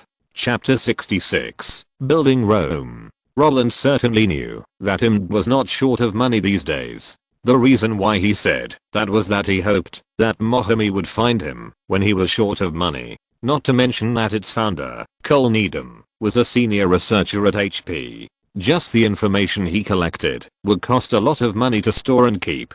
After all, not every family has the money to buy tens of thousands of movie tapes for their children, and no working class parents can afford to buy VHS recorders and expensive blank copies for their children's hobbies. To put it bluntly, Cole Needham, a movie geek, did change the world with his obsession and madness, but this kind of success was built with real money. For Roland, these guys full of ideals and ambitions are all worthy of respect. Even though Amidst and Blizzard Entertainment are equally important to him, the former means data covering the world, and the latter means world-class hype. But if he has to make a choice, he still wants to contact these people who work hard for their hobbies. They are the real fighters who fight for their dreams. Of course, it is still too early to talk about Amidst and Blizzard Entertainment to companies that have not yet been born.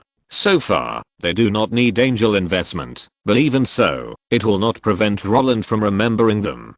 Digging for treasures at hand is easier than looking for other things. When I think of the future, in the internet age, all Hollywood practitioners will use their own Amidst. That kind of refreshing feeling is like the June sea breeze, which dispels sleepiness and makes Roland squint his eyes in the car. That's right. Roland feels that he has reached the state of daydreaming. After remembering Mohammed, the treasure boy, in his heart, he is full of beautiful visions for the future and falls asleep on the plane. Yes, the plane that Roland took during the later promotion was a private plane. Of course, this plane is neither David Olson, James Cameron, nor the future Governor Arnold Schwarzenegger's, but Fox specially picked it from the corner of the boss's hangar, so that Roland can arrive on time. Since the newspaper tycoon Murdoch acquired Fox in 1984, the best result they have achieved is flying over the future made by Spielberg's sister Anne and Tom Hanks in 1988. The North American box office of this movie just exceeded 100 million, and the overseas market only contributed 30 million. Compared with this historical achievement, the appearance of Home Alone is enough to surprise Murdoch. Although this result is not very important to him, his motivated subordinates let him see the determination of these guys to do a good job.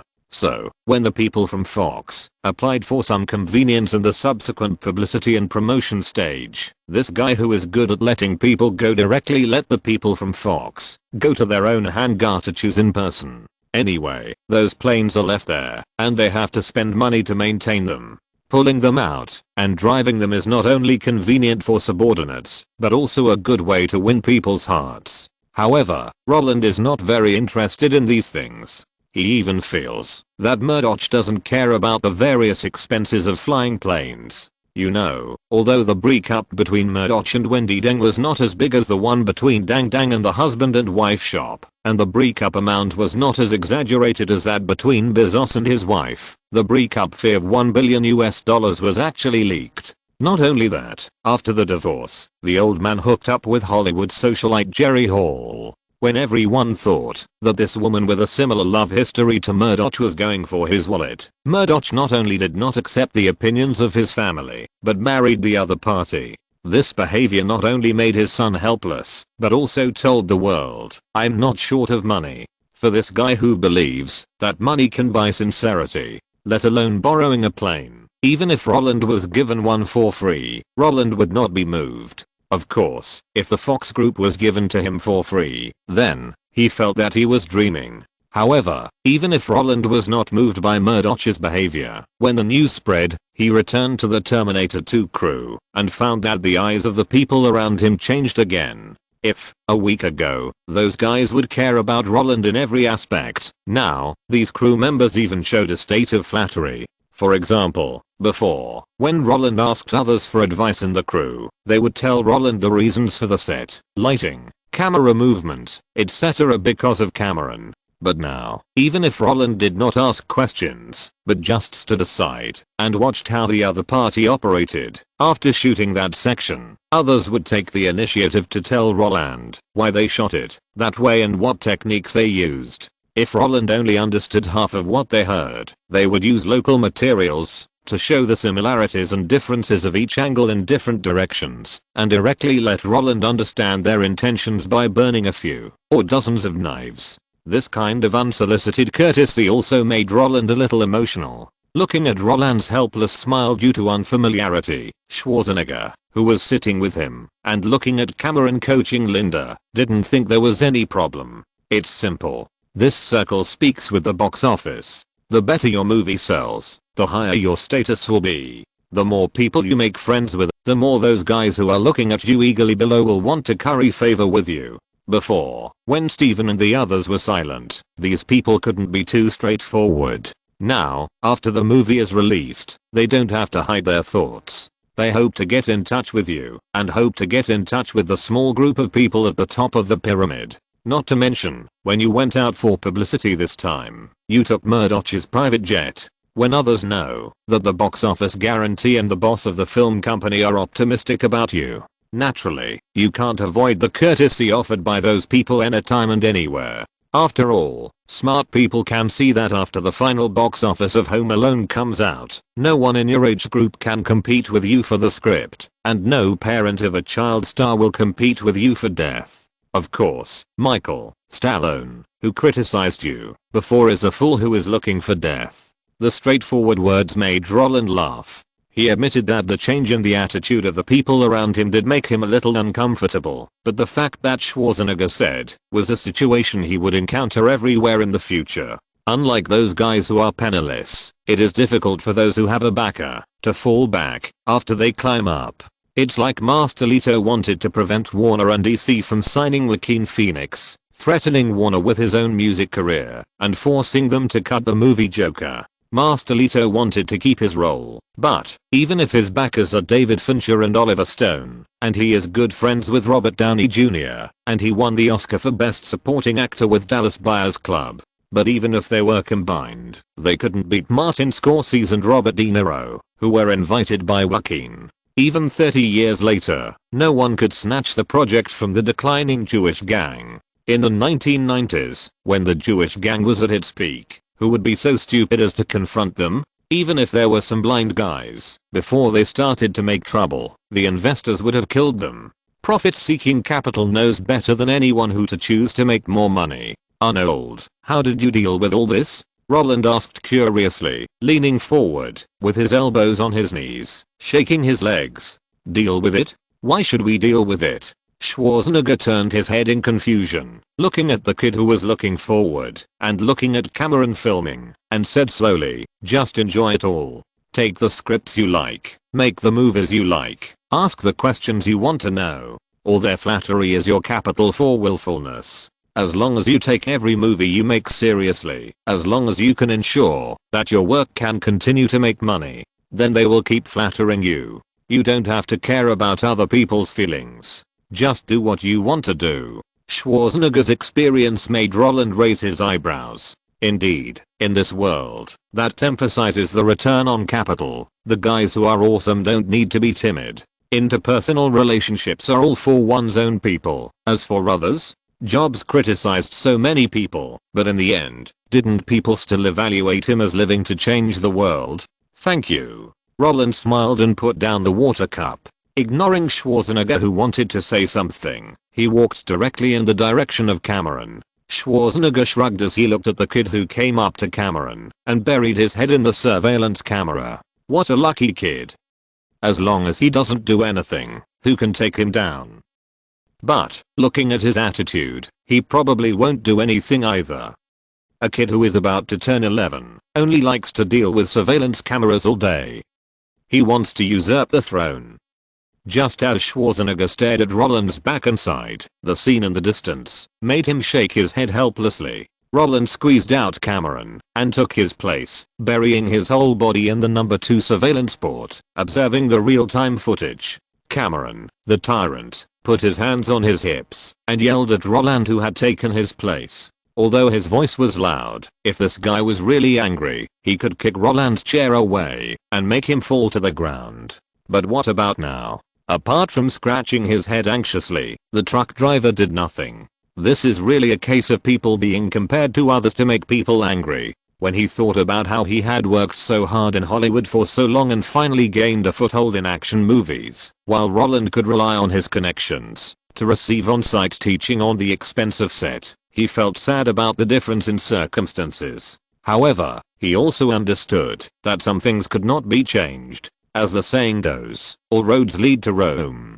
But some people were born in Rome. But compared with the guys who were born in Rome, the guys who were too lazy to walk and built Rome on the spot were more terrifying. The Jewish gang members and the Canadian in front of him were all capable of building Rome. Because of this, Roland, who was learning everything, didn't know what he was learning at all. Just when Roland turned a deaf ear to the outside world and focused on being a juicer, the days came to December. Home Alone, which has been released for more than 2 weeks, has successfully broken through the 150 million mark at the North American box office. According to the detailed box office statistics, the growth points of the second week's box office are mainly in small cities and small town cinemas in America, and this is in line with Fox's expectations. Parents in big cities are more likely to take their children to the cinema because going to the cinema to watch movies is the cheapest way of entertainment, and once the cheap way can promote family harmony, these guys who are not short of money will not refuse.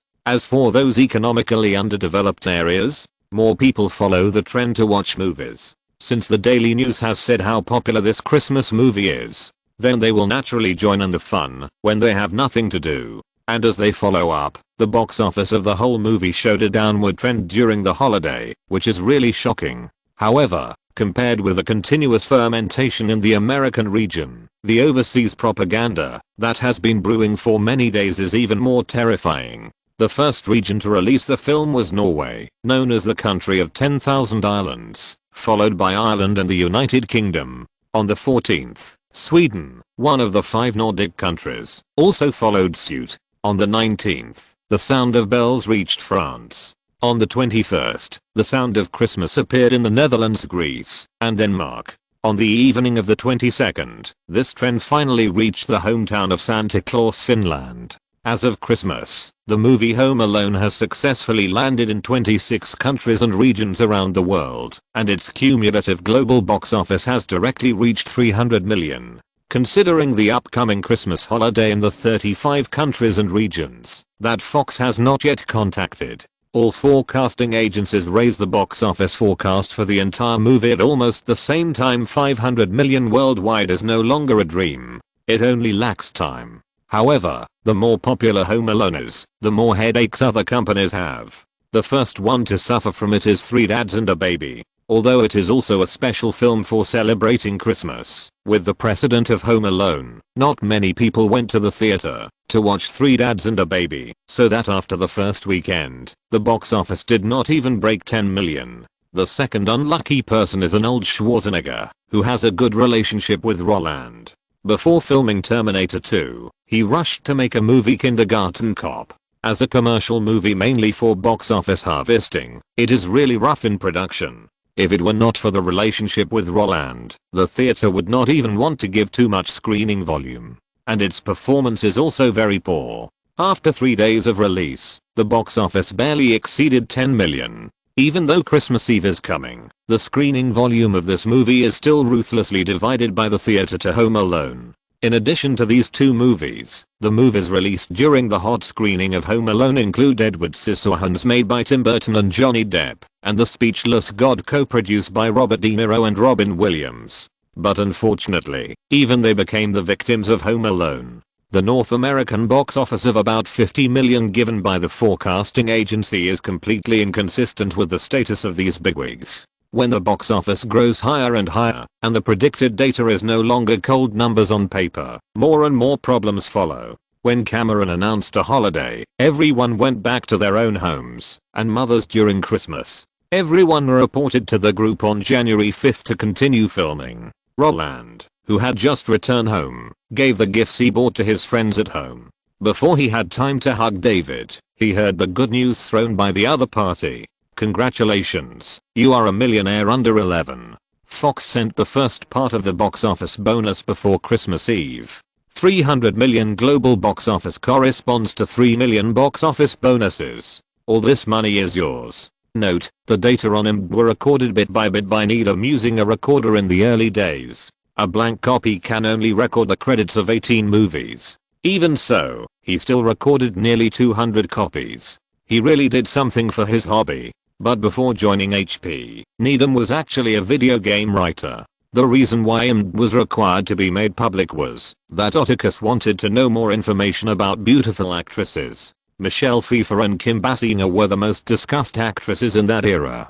This is really a fat otaku changing the world to see girls. Murdoch's fourth wife, Jerry Hall, was a slut. She had an affair with the lead singer of the Roxy band, but dumped him for Jagger, the lead singer of the Rolling Stones. Not only that, Jagger went bankrupt because of the divorce lawsuit, and then had a scandal with film producer George Wood, and finally got a sum of money from London banker Timotheus. Now she is Murdoch's wife. Leto and Joaquin Phoenix have been arguing fiercely recently, but there is nothing they can do. Joaquin brought in the Jewish gang, and Leto can't beat them no matter what. Now he has taken over known as Morbius the Vampire. Although the copyright character belongs to Spider-Man, the possibility of him returning to DC is very small. What's more, according to the exact news given by the director of the film last week, there is no Joker in a Suicide Squad. Warner officials no longer call this project Suicide Squad 2. I don't know if this is a sequel or a remake.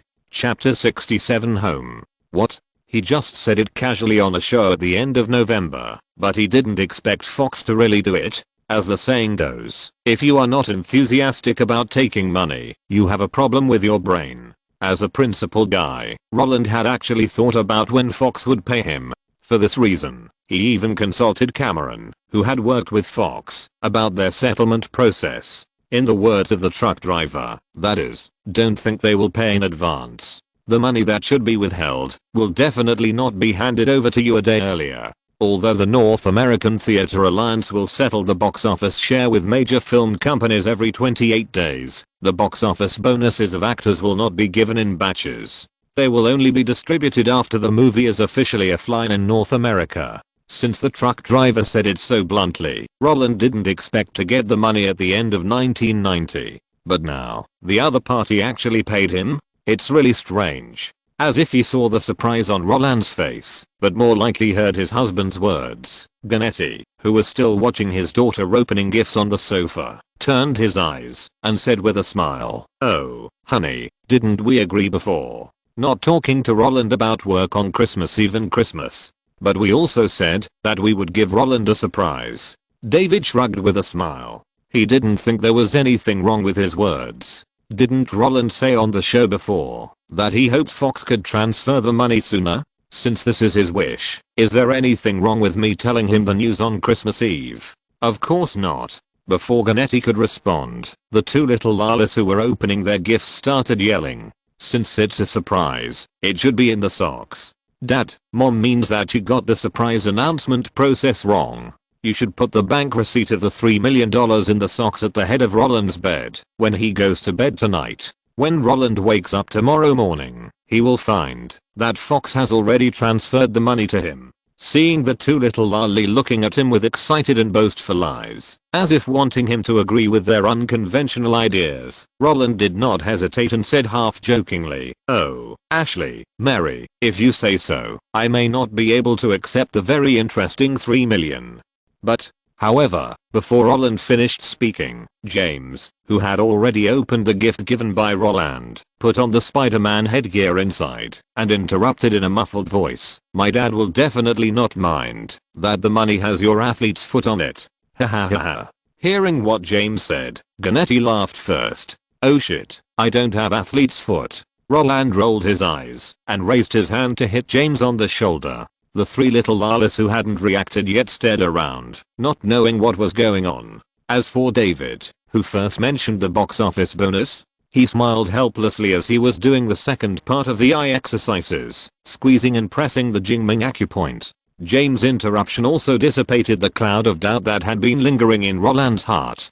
Compared with a harmonious family, why Fox sent money is not important at all. Besides, Roland felt that Aunt Ganetti was right. Since it's already the holiday, why not relax and have a good time instead of talking about the daily work? David also shut up under the children's mischief, accompanying everyone to open the gifts given by Roland. The surprises made the dolls' eyes light up. Roland gave James a set of Spider-Man cosplay costumes and a detachable latest figurine, with the autograph of screenwriter Stan Lee on it. Looking at the new color Peter Parker, James tore off the mask on his head and shouted excitedly, "Oh, Roland, where did you get it from? This is a brand new version. It will be sold only in the new year. The signed version is limited to 4,999 pieces. Do you like it?" Roland asked knowingly. "Of course." James nodded vigorously. "I'm glad you like it." Roland folded his arms and said with a smile, "This is what I asked another James to make for me." Since the truck driver accepted his wine on Halloween, but did not give the corresponding signature, he changed his mind and hoped that the other party could help him get a Spider-Man figurine when Christmas came. And this kind of little thing is too simple for Cameron. In recent years, the truck driver has been working hard to acquire the Spider-Man IP. He has not only negotiated with the current IP owner Carlock many times, but also communicated with Marvel at its headquarters in New York several times, trying to figure out what the agreements are in their IP licensing contract. In this case, he asked his assistant to go to the headquarters once, make a figurine, and then go to Stan Lee's office to have him sign the box. The whole process was very quick and simple. Because of this, James was able to receive this gift, which is unique in the United States, on Christmas Eve. After Roland finished explaining the whole process, the little fat boy hugged Roland excitedly, wanting to express his inner feelings in his own way. "Oh, Roland, you are so good to me. Sorry, I lied to you for the autograph before." Looking at the fat face getting closer and closer, listening to the regretful voice full of apology, and wanting to make up, Roland quickly raised his hands and blocked himself. Okay, I know you are very happy, but can you stop hugging me? Wow, you are so fat, you almost strangled me to death." Shit. The little fat boy who was still brewing emotions let him go immediately after hearing what Roland said. Not only that, the eyes that flashed with excitement a few seconds ago are now full of unkindness. On Christmas Eve, what weight are you talking about? This is really a pot that is not open. I want to eat more tonight. James, who suddenly changed, also made Roland curl his lips. Men are all eels. This sentence is indeed true. Of course, in addition to bringing James an exclusive gift, Roland did not deal with the other people casually. Ashley and Mary received limited edition Disney princess sets, David received a watch, and Ganetti received a pair of earrings. As for Elizabeth, who was about to turn 2, and could call brother, sister, father, mother, and thank you, this guy was surrounded by plush toys. When Roland opened dozens of boxes belonging to Elizabeth one by one, looking at the teddy bears, ragdoll cats and other plush toys that were taller than herself, Elizabeth clapped her hands happily.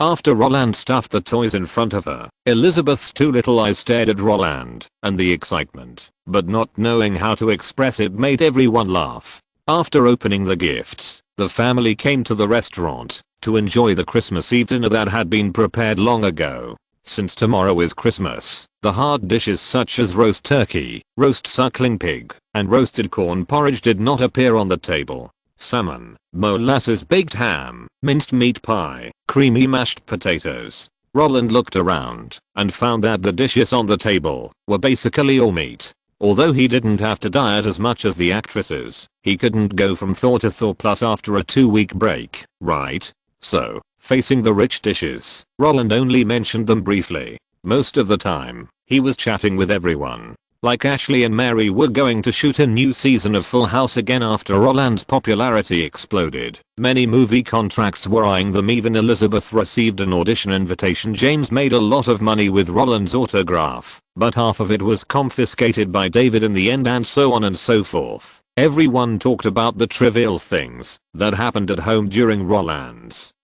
absence, and Roland's sudden popularity after the movie was released. A lot of people called me, hoping that Ashley and Mary could develop in the film industry.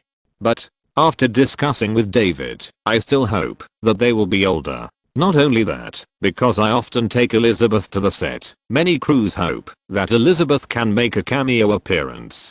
But the motive is also quite impure, and they hope that you can go with them. After all, it's 300 million now. Although Ganetti smiled, his tone was very unfriendly. After so many years in the industry, she certainly knew that these guys were all bad people who made quick money. If an actor fell into the money, he might really sign a contract with them immediately. And when a precedent appears, the days to come will be difficult. This is just like the situation that Nicolas Cage encountered in the future. What to do if there is no money?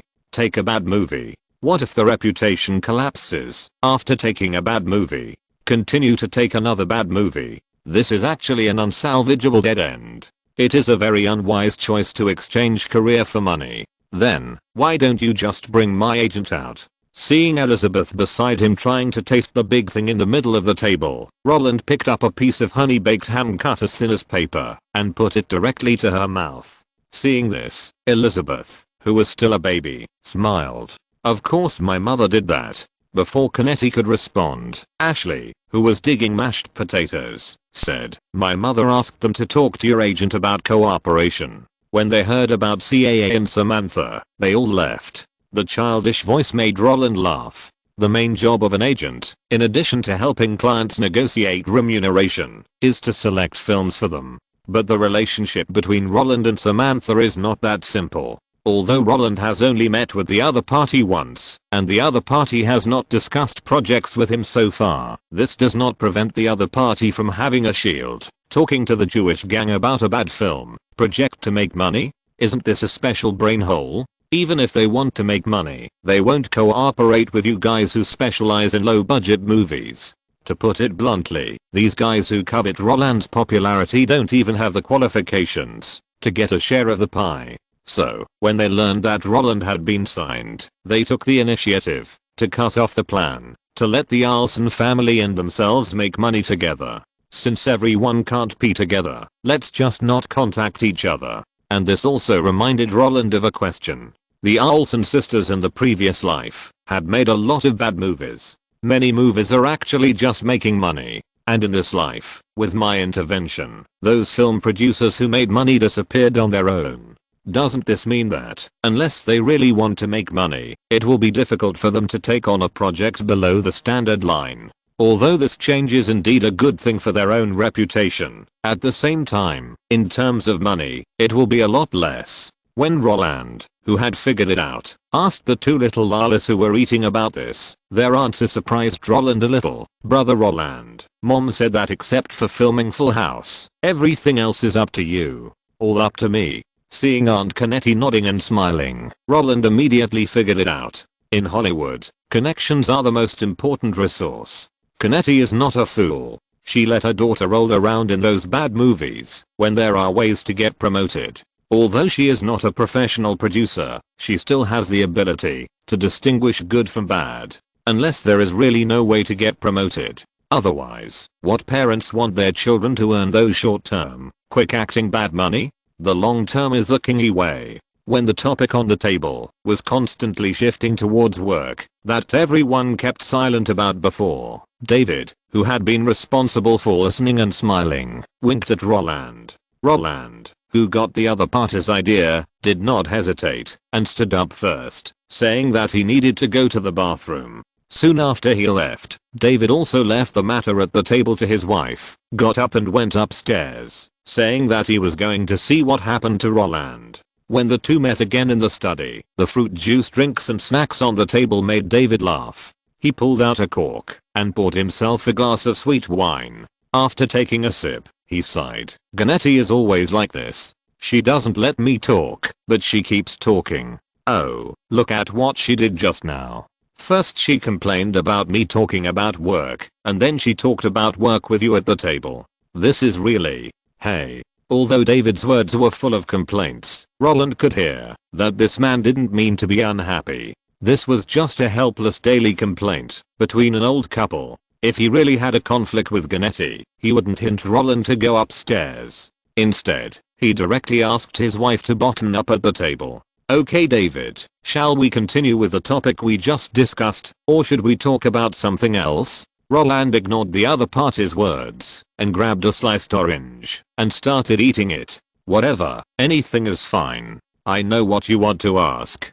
David didn't waste time and said directly, Fox transferred the money in advance because they hope to discuss the sequel of Home Alone with us. With the unclear publicity and promotion costs, the investment of $15 million and the global box office of $300 million are enough to enjoy the green light treatment for the sequel. Yes, although Fox was not optimistic about the script of Home Alone from the beginning, as long as it was a profitable project, they would treat it as their own father, not to mention a project with a return on investment of more than 1000%. In 1990, the global box office of $500 million had reached an appalling level. The most important thing was that this was just the box office. If the profits from copying videotapes and subsequent copyrights were counted, the whole project would be a hen that would lay eggs continuously. In this case, the most important thing was to release a sequel before Roland grew up, to continue to make money. For this reason, they could even make an exception and give part of the dividends to Roland first to express their sincerity in the next project.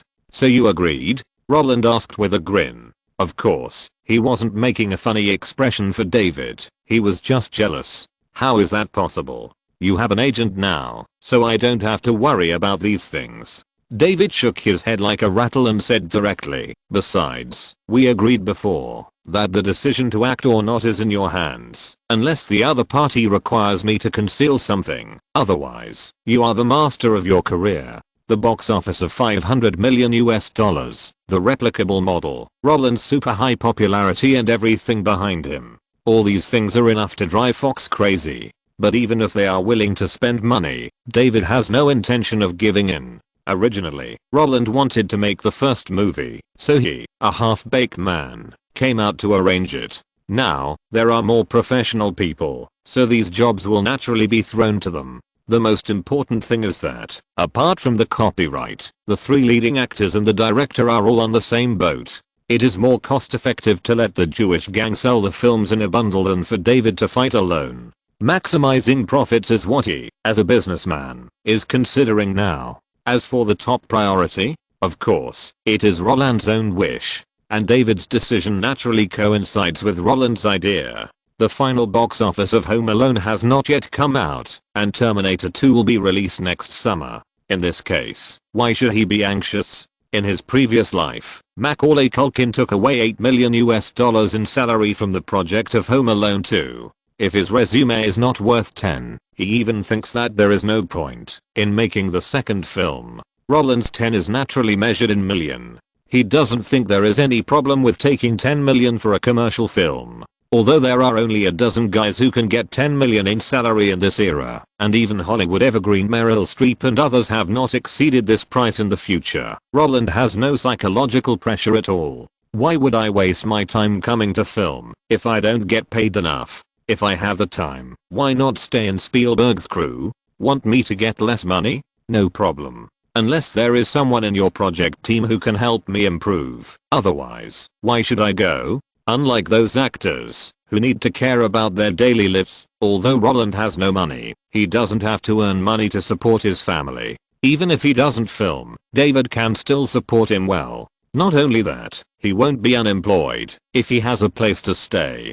Since Fox can get his photos in the Terminator 2 crew, it must know that filming is just a means for Roland to enter the circle. As for what he really wants to do, only God knows. In this case, no matter whether it is spending money or blocking the film contract, it will be useless for him. In this way, the pressure is on Fox. They hope to shoot the sequel before Roland grows up, and time waits for no one. Once Roland decided not to shoot, whether there would be a sequel or not was not important to him who had a backer behind him, but it was a huge loss for Fox, because no one knew whether the movie would still be successful after the replacement. The most important thing was that Fox could not find a second actor who could use Spielberg and Cameron as publicity. Barefoot is not afraid of those who wear shoes. No, in the Hollywood circle, the most feared are those who do not worry about their livelihood, are very popular, and have a backer. Although there is an iron rule in Hollywood, never let an invitation go cold.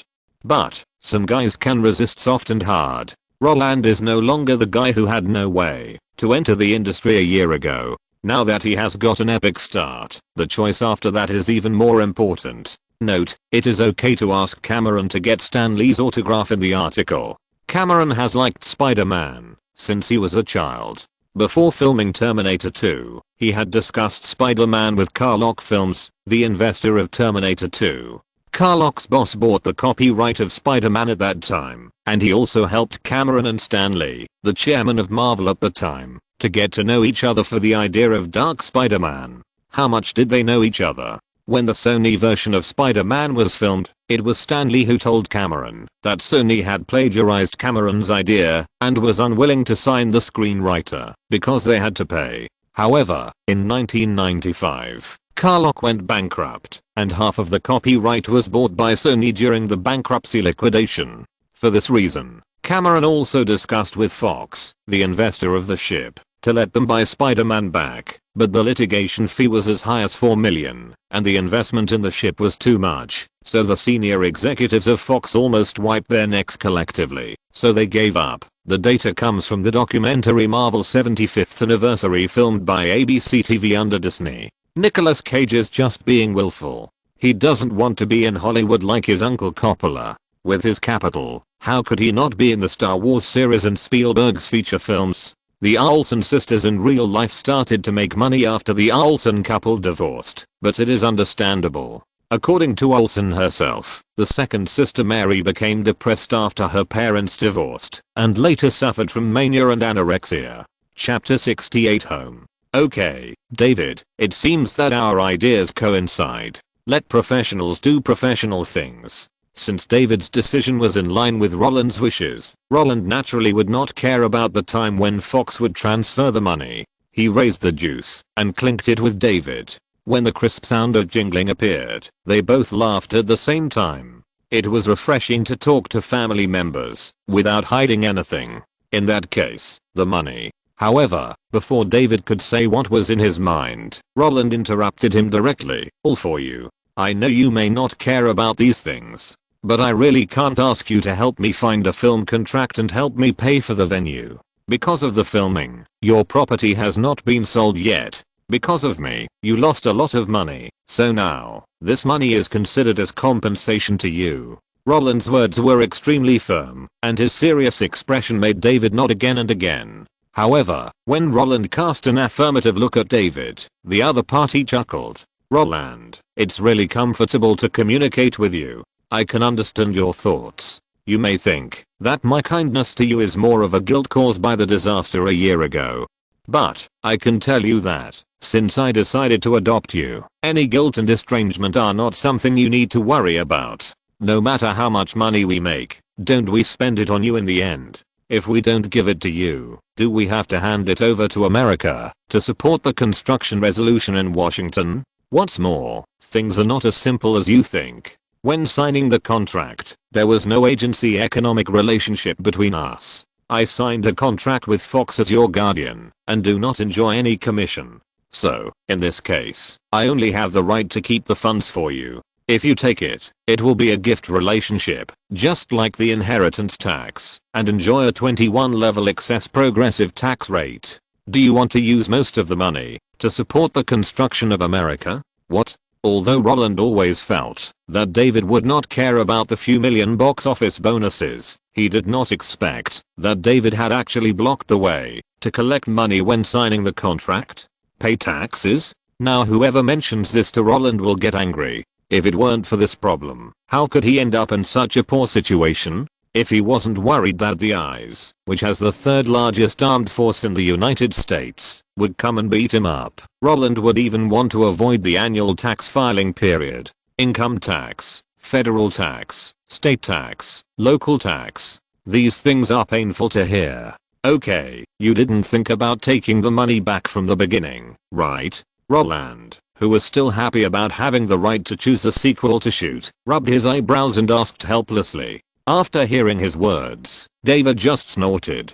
Didn't you spend all the money you saved on gifts? Ashley and Mary's princess outfits cost more than $4,000, right? Ganetta's earrings and my watch together cost nearly $10,000, counting James' Spider-Man costume and figurine, and Elizabeth's stuffed toy. The $24,000 you kept in your card that you never used is almost gone now, right? Although he didn't respond directly, David's question made Roland smile bitterly. Well, they are on the same path. In fact, when signing the contract, David felt that Roland's chance of getting the bonus was very slim. But even so, he still made full preparations, not for anything else, but to prevent this sensible guy from returning the money. Provide convenience to the crew by renting out the property, and then let the crew give the box office bonus to Roland. This way, as long as the operation is done properly, a lot of taxes can be saved. As for being investigated, come on, the income in the entertainment industry is quite high.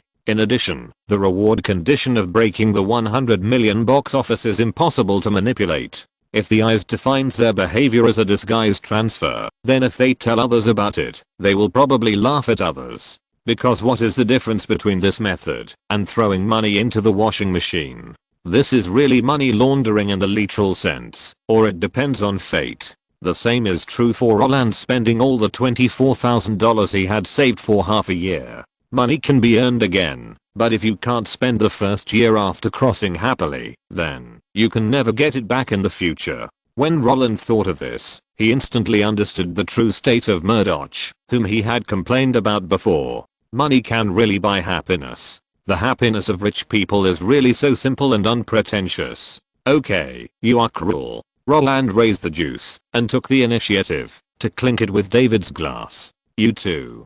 David smiled and replied. After taking a sip, the helplessness hovering in his chest made Roland give up the idea of entanglement. Let's change the subject and talk about Ashley and Mary. What's going on with them? I was only away for 3 months. Could it be that something happened during this period that I don't know about? Although Roland could understand Ganetti's thoughts, it didn't mean that he knew what exactly happened. However, when he asked David this question, the guy who was still confident of victory and extremely proud suddenly changed his expression. David, holding the wine glass, gritted his teeth and thought for about half a minute before sighing, lowering his head and saying helplessly, well, if I hadn't mentioned this at the dinner table, I might never have told you this. She and we had a quarrel. How many of those guys who are obsessed with getting into the entertainment industry are content in their hearts? Either they seek fame or money. As for those who thought from the beginning that I must be famous in history and I must create an epic work, such inspirational legends are just for listening, because they will only remain in the personal biographies of those successful people. The same is true for Ganetti, who is the former. Although she gave up her idea of going out to make a living when she married David, she stayed at home to take care of her husband and children, hoping that her hard-earned peaceful life could last forever. But as her 2 daughters became famous, the idea that had been dormant for a long time was revived. Ganetti always hoped that Ashley and Mary could fulfill her dream, spread their names throughout America, and let their figures appear in every corner of the world. But, don't you think her idea is a little unrealistic? I have argued with her many times about this. I hope she can give up these unrealistic ideas and let Ashley and Mary return to normal life. There are all kinds of people in Hollywood. There are Ben Affleck, a drunkard who lives a life of drunkenness and dreams. There are Meryl Streep, a cancer who goes home on time and goes to bed on time. There are old-fashioned people like Christopher Nolan who refuse technology and convenience. There are strange people like Johnny Depp who are proficient in everything from partying to playing with grass. No matter what kind of people you can think of or not, they all exist here. In this situation, anyone will find socializing extremely difficult. When you come into contact with cancer and old-fashioned people, everyone can do it. But if you meet those people who live extremely decadent lives and are overly corroded by drugs and alcohol, there is no way to deal with them. If you don't go along with them, you can't have a common language with those psychopaths. In this situation, it is very unrealistic for the married Canetti to want to make a living with her 2 daughters. And her social circle can also reflect the dilemma she is facing now. Except for the actors and directors of Full House, she doesn't know anyone else in the circle. In this situation, how can she rise? Wanting to climb up by relying on the popularity of the Olson sisters is simply a foolish dream. That's why David, who is not short of money, hopes that his wife can give up those fantasies. Just taste and stop. Moderate. Let the children go back to school when they are old enough to go to school. This is what David thinks is the right thing to do. Two little girls, without strong connections, want to climb to the top. Isn't this a dream? Do you think you gave birth to two Barbara Streisand's? What's more, the entire Hollywood industry system has always been dominated by men, and women are inherently weak. In this case, if you don't smoke, drink, or do grass, and don't sacrifice yourself, how many chances are there that you will meet those friends who really have power? And if Ganetti, a female star who studies hairdressing, trains her daughters to be socialites, then David can't tolerate it even more. After persuading her with emotion and reason, Ganetti was convinced. However, just when she was about to make the lives of her two daughters gradually become healthier, Home Alone was released. Before the release of Home Alone, my persistence prevailed, but after the release, she was convinced by me and felt that hope was just around the corner.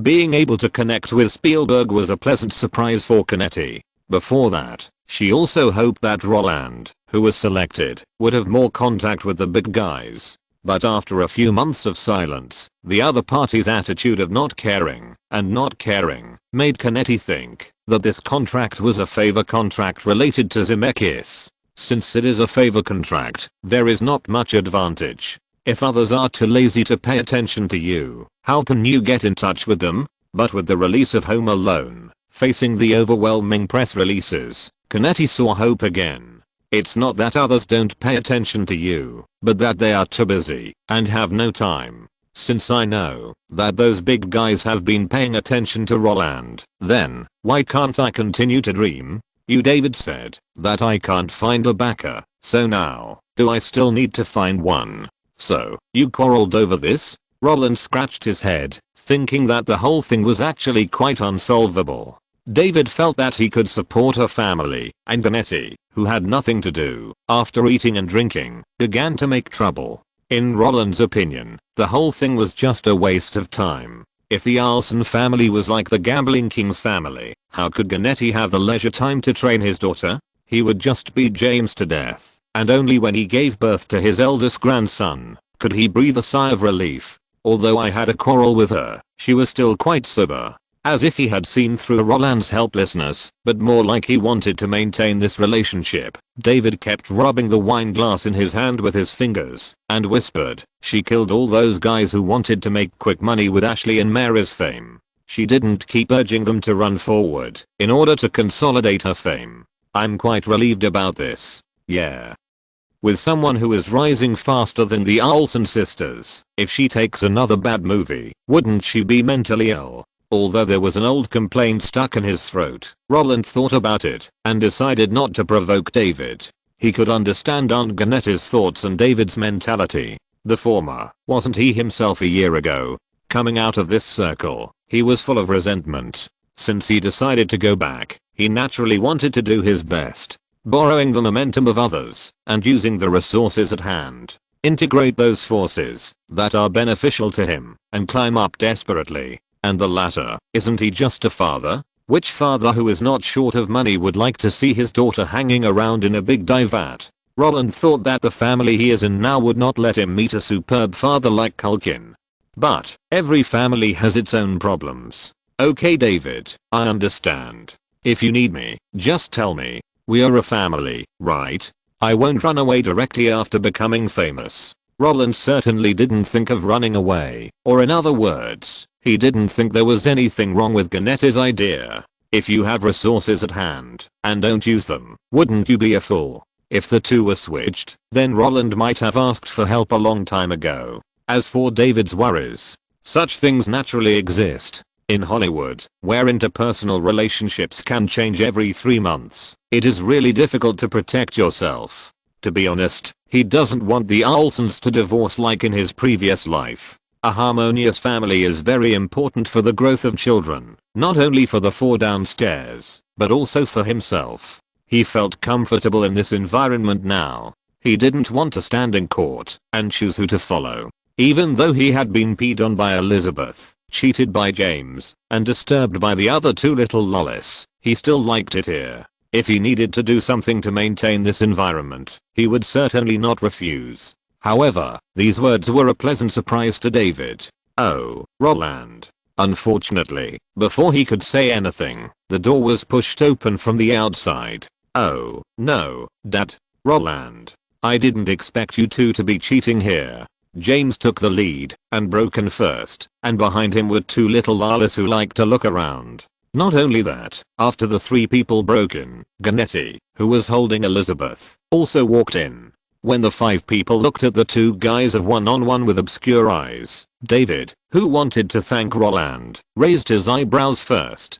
Before he could speak, Roland's hands followed closely. He grabbed a cut orange and stuffed it into James' mouth, not giving him a chance to nag, and then distributed the small cakes on the table to Ashley, Mary, and Elizabeth, and then said with regret, "Hey, you made me lose. I just made a bet with David. I said you would definitely not come here on the way.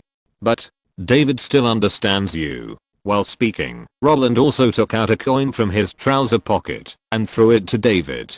This made David, who wanted to cover up the content of the previous conversation, laugh even more. "Roland is a very good child, but it's a pity that I got the advantage now." He took the coin, put it to his mouth and whistled. When the crisp sound rang out, David also cooperated with Roland, and his face was full of excitement, and he made up his lie. There are some things that James and others don't need to know. But while concealing, David also needs a helper who can listen to his words. Fortunately, Roland can meet his requirements now. With Roland in the middle, the conflict between him and Ganetti can be weakened as much as possible. If the Olson sisters can achieve Ganetti's dream under safe conditions, then David will be even more satisfied.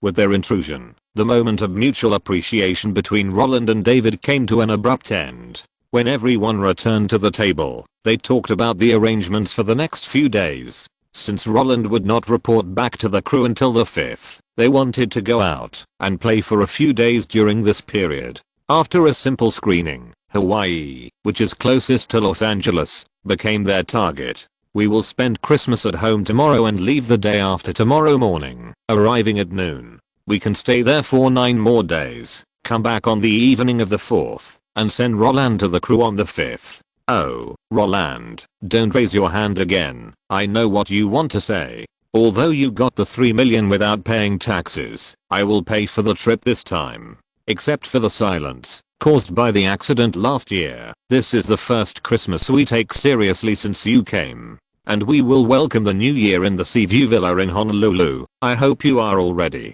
When David finished his words like a declaration, several little guys at the dining table jumped up excitedly. Ashley and Mary, who wanted to go out to play, raised their hands and shouted yeah, and the little fat boy threw the fruit peel in his hand directly. As for Elizabeth, who didn't understand it, she also raised her right hand with the help of Ganetti. While they were cheering excitedly, Roland and David looked at each other, and both saw the satisfaction in each other's eyes. Roland was moved by David's concession. David was happy about Roland's promise. Note, Ben Affleck has been in rehab 3 times because of alcoholism. Meryl Streep bought a house in New York just to pick up her children from school every day. Depp is a guy who goes out on the street with a marijuana pipe. If you're listening to this novel on a channel other than Fanfic World, it means they downloaded and uploaded it without effort. We cordially invite you to visit our channel, Mundo Fanfic Novelos. There you'll find the original version of this story and you can explore many other novels of various genres. We're waiting for you to immerse yourself in a world of incredible novels. Chapter 69 Projects on Hawaii Island. Traveling during Christmas is actually a very troublesome thing. The movie Home Alone can reflect this. There is a saying, show is not nonsense, adaptation is not random. The family in the movie was stranded at the airport and could not buy a return ticket. That was real. Because there was no advance plan. When Roland followed David and appeared at the Honolulu International Airport, it was already the night of the 26th. When they drove back home, the clock hands had quietly arrived at the early morning of the 27th. Looking at the huge bed, Roland didn't think about it and jumped on it directly. After a few seconds, he fell asleep as soon as he touched the pillow and snored tiredly. This situation also made the Olson couple standing at the door a little emotional. Compared with the 3 Olson sisters and Fat James, Roland was really exhausted today. Since arriving at the airport at noon, they were recognized in disguise. Although the news of star chasers these days is not well informed, they cannot buy the travel information of their favorite guys through social media, and they can't compete for the injection needle used by JJ, but who can't recognize Roland Allen if they have seen the movie Home Alone. As the hottest little boy at the moment, his appearance naturally attracted the attention of most people. Not to mention, next to him, there are the little daughters of the whole America, the Olson sisters.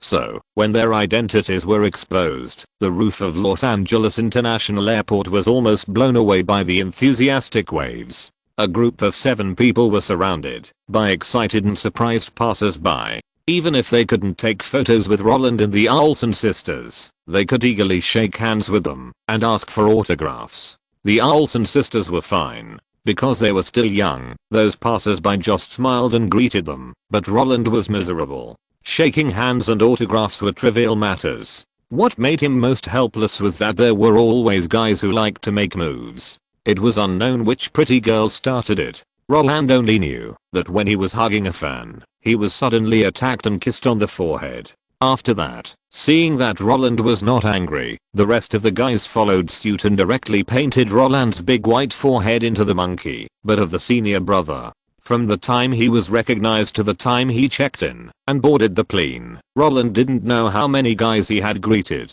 But he did know one thing. Those guys who kissed his forehead were all pretty girls. He would never let the ugly girls touch him.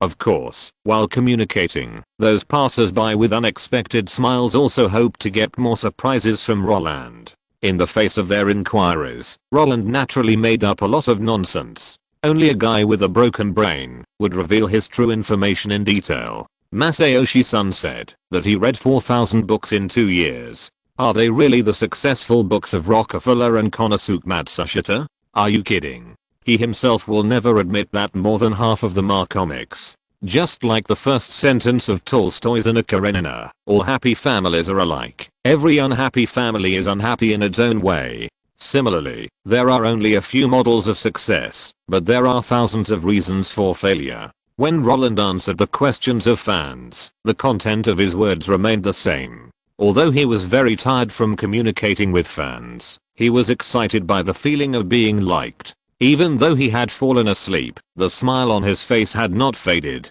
David blew his nose while looking at the guy who happily fell asleep with his blanket. The strange smell of pickled cosmetics made him smack his lips. Hey, this is the price of fame. The more people like you, the less private space you have. Of course, while Roland was sleeping, everything that happened at the airport was also spread by the paparazzi who were guarding the scene. Photos of Roland surrounded by people were published in the entertainment section of major newspapers. The real feedback of a flying popularity really surprised the guys who bought the newspapers. However, these contents were just idle chats after vacation. After seeing them, the public would at most chat with friends after dinner. After seeing them, their peers would at most envy Roland's rise in popularity. As for Roland himself, why would he care about these things? If people want to take pictures, they can take pictures. He doesn't fight grass, doesn't drink, doesn't drive fast, doesn't hit people, and doesn't like color.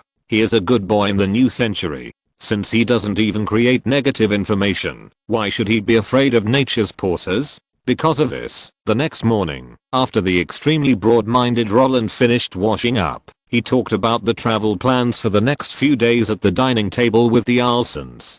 Go to Dole Pineapple Plantation, take a small train into the hinterland, and visit this magical maze with a history of 150 years, which monopolizes the supply of pineapples and pineapple juice in the entire America. Go to Lahaina whaling town, board a cruise ship, and wait for the humpback whales that swim from Alaska. Come to the most beautiful and peaceful place in the Hawaiian Islands, the Valley of the Temples, and swim in the torched ginger sea with the cry of birds of paradise. Go to Waipio Valley, overlook the waterfall, and overlook the cliff. Stroll along Punalua Beach, experience the unique feeling of black sand, and take photos with the sea turtles here. Enter Volcanoes National Park to see Kilauea, one of the most active volcanoes in the world. Stop at the Big Wind Outlet, and listen to the roar of the dead who committed suicide by falling off the cliff nearly 200 years ago. Go into Dinosaur Bay, watch an ecological film, change into swimsuits, and under the guidance of the coach, dive into the sapphire blue seabed, and have a close communication with the small colorful fish living under the corals. Since Roland and his friends had plenty of time, the whole trip was very comfortable. Not only that, because they don't have to rush to change places like the travel team, the three little lalas who follow them will not feel tired because of the journey. After all, they are on vacation, not for tourism. They can go wherever they want like Mondo. As for money, many times, when you see something you like, just buy it. The money is not really spent, but it is replaced by another form and stays with you. Maybe it's because the colorful world outside is too beautiful, but it's more like the incomparable relaxation after leaving the cage, home. Regardless of James, Ashley, Mary, or the youngest Elizabeth, they didn't complain or shout, but followed their parents, and enjoyed it all happily. As for Roland, he had even more fun. He tried all the projects that could be played, such as diving, sailing, kayaking, sandboarding, paragliding, and speedboating. Wasn't the previous diligence and hard work for the present? If struggle is not for better enjoyment, what is the meaning of life? Although the house price is as cheap as onions, it is not urgent, right? While on vacation, you can enjoy yourself with people who know you. It is really great to feel that everyone in the world is your family and friends. Goodbye Jack, John, Tom, I'm leaving. Goodbye Roland, it's nice to meet you. I will definitely go to the theater to watch Terminator 2 next year. Oh, thank you. It is with your support that I can make more movies. Don't say that. As long as your work is good enough, I think we will always like you. Because the itinerary is very consistent. It only took 6 days to play the 8 attractions. Seeing that there are still 3 days before the return day, after spending the New Year's Eve at home in Honolulu, a few people got together and thought about it and decided to go to Kualoa Ranch, which belongs to one of the top 10 American financial groups and belongs to the Morgan family. Kualoa was established in 1850. It is a 4,000-acre cattle ranch located in the northeast of Oahu, Hawaii, only a 45-minute drive from Honolulu. The ranch has a variety of landforms, from steep cliffs to sparkling seas, from dense tropical rainforests to open valleys, from beautiful white sand beaches to emerald cliff faces, and all kinds of winding paths. For this reason, it is called a paradise for outdoor leisure. The reason why Roland and his friends did not choose this place before was that many places could only be accessed by horseback, and Ashley, Mary, Elizabeth and others were not old enough to ride horses. If they played separately, wouldn't it be abandoning the original intention of the family trip? But now, since everyone has played almost enough, then, even if they walk, they can get together. However, for Roland, who has countless information in his mind, this place is actually Hengdian in Hawaii. Apart from those amusement parks, other projects are not very interesting. And what really adds points here is actually the real shooting locations of those works that have not yet been released. Since Roland and his team came in the wrong year, they didn't see the filming locations of Wu Beige's Windtalkers, the filming locations of Explosion Ben's Pearl Harbor, the filming locations of Monica Bellux's Tears of the Sun, the filming locations of Adam Sandler's 50 First Dates, and the filming locations of the TV series Lost and Heaven's Law Enforcer. But, it doesn't matter. He just came here a few years in advance. If he wants to see it later, there will be plenty of opportunities. What's more, this place has not been overdeveloped, but it retains the original flavor of the original rainforest. For this reason, out of safety considerations, Roland and his team chose a project that was not very dangerous after they came in. Take a 6-wheeled Swiss military jeep and step into the beautiful Kaua Valley. Follow the jungle trail through the riverbed and steep hills to explore the most primitive Hackett Mount. However, just as the 7 people were excitedly wearing equipment and taking measures to prevent mosquito bites by the car, they ran into a bunch of acquaintances. Oh, no. It was an acquaintance, and a bunch of friends of that acquaintance. Director? When Roland looked at the familiar figure and asked in confusion, the people who were choosing jeeps nearby all turned their heads. When the guy wearing frameless glasses and surrounded by a group of people cast a puzzled look in the direction of the voice, the Olsons, who wanted to take a few steps forward and apologize for Roland's reckless behavior, all stopped where they were. Roland, why are you here? You should be in James' crew learning how to act.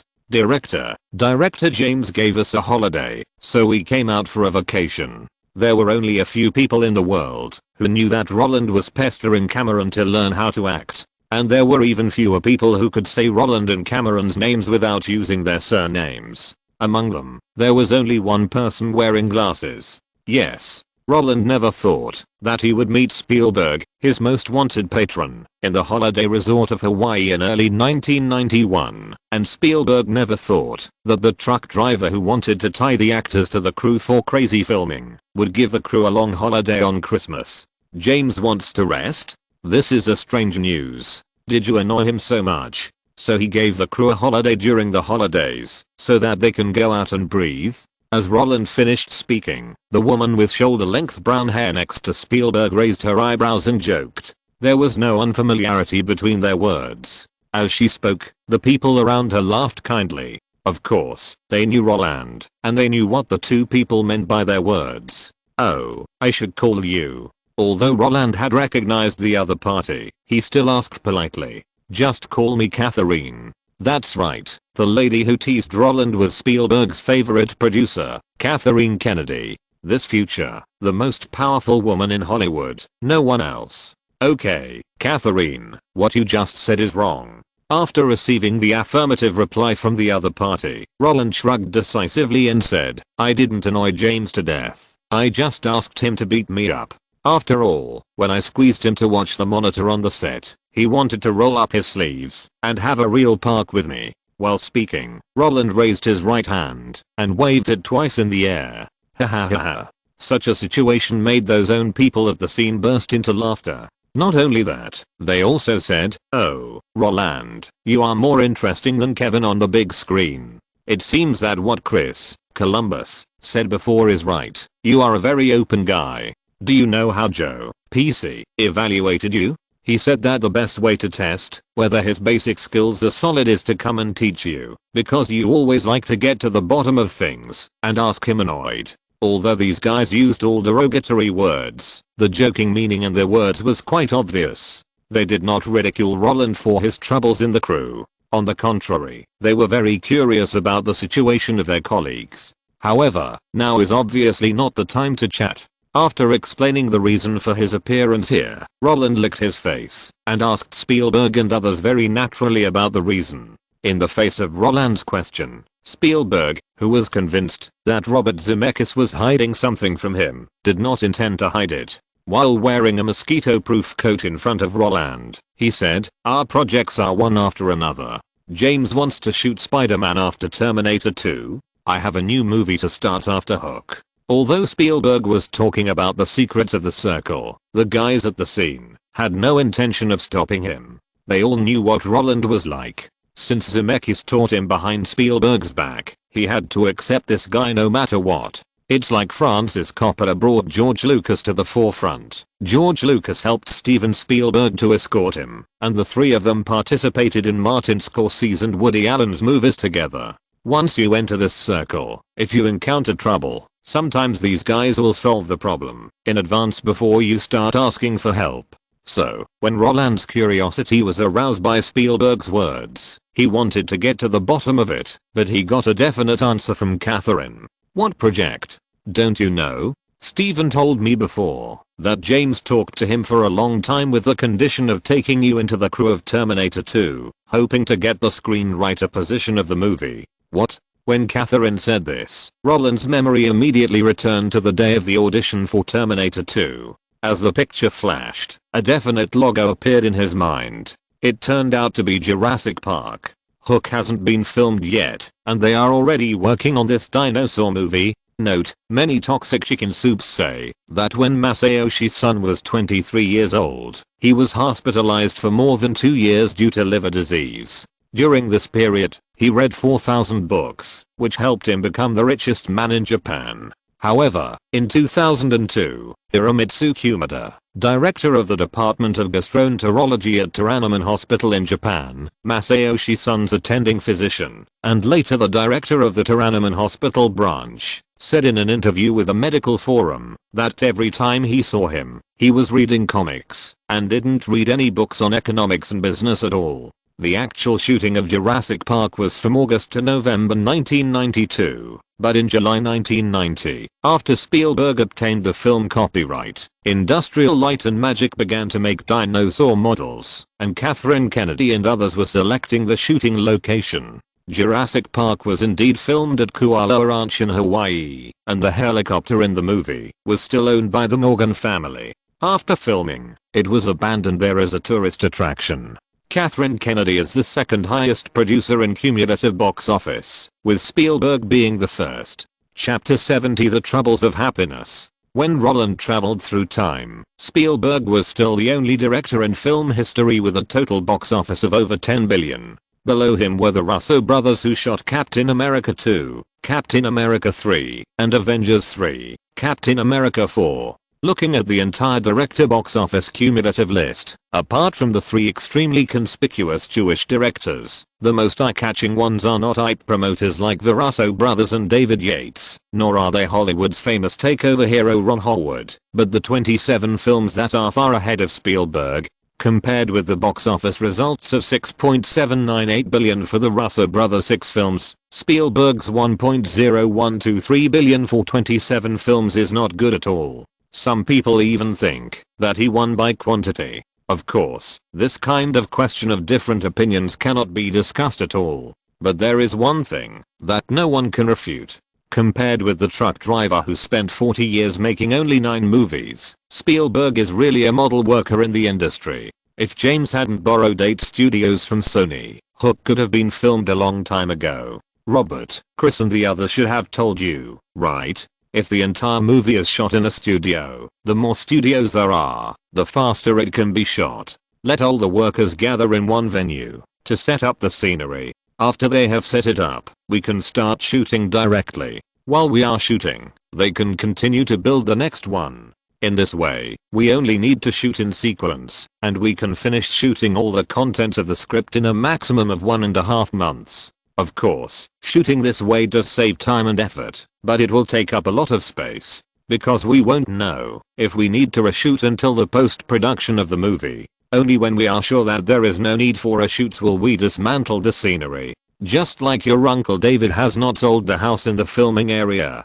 to ensure that Home Alone can be reshot on time, we can't sneak over and dismantle his studio while James is filming, can we? If that's the case, then he's not playing a real-life park with you on the set, but rolling up his sleeves to beat me up. Spielberg is a very schizophrenic guy. When he is serious, he can shoot Schindler's List and The Washington Post. When he is funny, he can shoot Jurassic Park and Ready Player One. When he is strict, he can make Harrison Ford speechless. When communicating with children, there is no dispute. In the eyes of others, the film styles that are completely unrelated can be switched at will in his hands. Because of this, for him, launching several projects at the same time is easier than eating and drinking. Captain Hook can't start shooting for the time being. It doesn't matter. Let's tinker with the next project, Jurassic Park, first. When Captain Hook is finished and can start shooting, I have also selected the site for Jurassic Park and started setting the scene. And after Captain Hook is finished, can't we just turn around and shoot Jurassic Park? Just as Ganetti thought before, Spielberg is really busy. He used the flow operation of Hollywood's industrial chain to the fullest when he imitated the angry actions of the truck driver and explained the situation to Roland with a smile. The only word in Roland's mind was fuck. He felt that if the truck driver next door could be as diligent as him, then Avatar could probably be filmed to 10. Of course, whether Spielberg shoots Jurassic Park or not has nothing to do with Roland. In his previous life, when he was making the commentary video of Jurassic Park, he still remembered the reactions of the 2 children in it. Although the grandchildren of Dr. Hammond, who tinkered with Jurassic Park, occupied a lot of roles in the film, the 2 of them were more often just plot drivers. The setting of the naughty children, the ghost-like screams, the hysterical escape, the stupid behavior done to promote the plot, really made people's scalps numb. Especially the classic scene of the elder sister shaking with jelly. That kind of artificial performance has always been the object of complaints from movie fans and audiences. Of course, this does not mean that Spielberg has a problem with the portrayal of the 2 children. It is that the style of these two characters does not match what Roland has shown now. In the popular Home Alone, Kevin McAllister is a clever ghost, and in the Terminator 2 that is about to be completed, John Connor is a brave child who longs for his father's love. After playing these two similar characters in succession, if Roland plays a naughty child again, it will ruin his reputation. Don't say anything. An actor should portray every role well. If you can't even do these things, then what's the point of acting? In fact, portraying every role well is for adults. The style of the role played by child stars must be stable. Because the audience of child stars is very narrow, the first echelon of people who like child stars are their peers, and the second echelon are adults who want to instill truth, goodness, and beauty in their children. If in this case, they encounter the kind of villains on the screen, then adults will definitely instill in their children the undesirable aspects of the screen characters. To put it bluntly, if children do not play the kind of great and glorious roles, then congratulations, you are courting death, and you are the typical villain that every family resists. To put it bluntly, if a guy like Roland who has already played the great and glorious roles touches those stupid roles, that is to make trouble for his own money. As the famous British film scholar Richard Dale said in Star, the core appeal of celebrity culture is to sell dreams. This is a hurdle that all film and television practitioners cannot bypass. Only when everyone likes you first, you can have the possibility of transformation. None of those super first line big names can directly cross this line. Clint Eastwood was a heartthrob when he was young. Tom Cruise debuted as a pretty boy. Leonardo DiCaprio was called husband by countless people. And even Tom Hanks was the male lead in a romance movie when he debuted. These guys can touch the trophy if they cross the line, and even if they don't cross the line, no one is stupid enough to turn around and destroy their image when they just become famous. Things like transformation can be discussed after adulthood.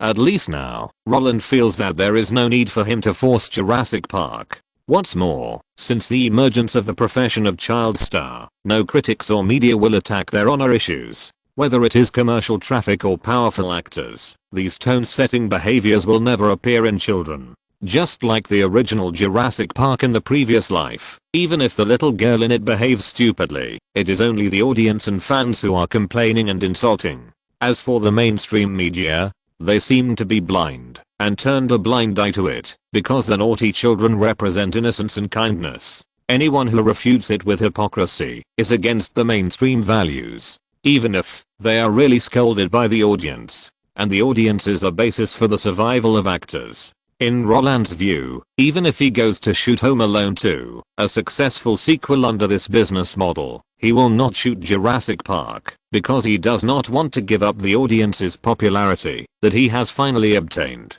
There is no way. This is the happy trouble Roland is facing now. If he was still worried about how to enter the circle a year ago, then now he has to think carefully about how to continue to maintain it. Fortunately, there are enough thighs around him, so he doesn't have to fight for a long time in the limited choices. If he still can't choose a script that suits him in front of such a luxurious circle of contacts, then he can just find a piece of tofu and die. As for asking Spielberg to change the script for him, isn't this equivalent to Wang Zukin going to Fu Wenpei? He deserves to be scolded. Spielberg was now able to tease him about the truck driver's preferences and never mentioned Robert Zemeckis, who was related to Roland. He was already very happy. Wanting him to change his mind, it was as difficult as ascending to heaven. Of course, compared with the above, what excited Roland the most was that Spielberg still remembered his preferences. When the well-dressed guy looked at Roland with expectation, the touch that transcended time made Spielberg chuckle. So similar. Robert looked at me like this back then, hoping that I could help him pull back to the future. Since we meet, let's go in together. Your destination is Hackett Fog Valley? So are we. Spielberg clapped his hands, put on his gloves, and invited the 7 people who had successfully rented the car.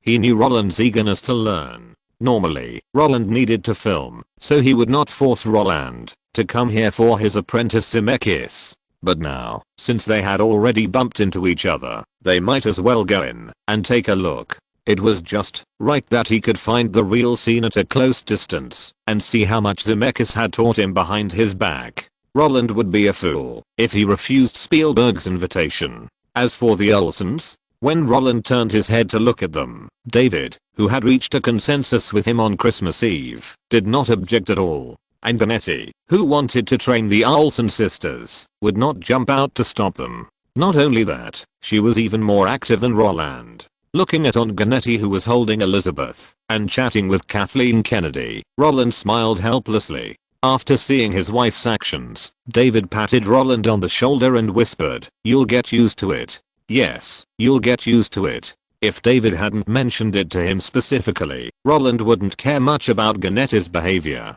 Moreover, even he himself now adheres to the principle that nepotism is more useful. Perhaps it was because Kathleen Kennedy's mother was a drama actress, and her profession was a little bit different from that of Ganetti, or perhaps it was because Elizabeth was too cute when she was a child, and her cute appearance made the other party overflow with maternal love. In short, when the two of them got together, the degree of jumping around in the topic made Roland look confused.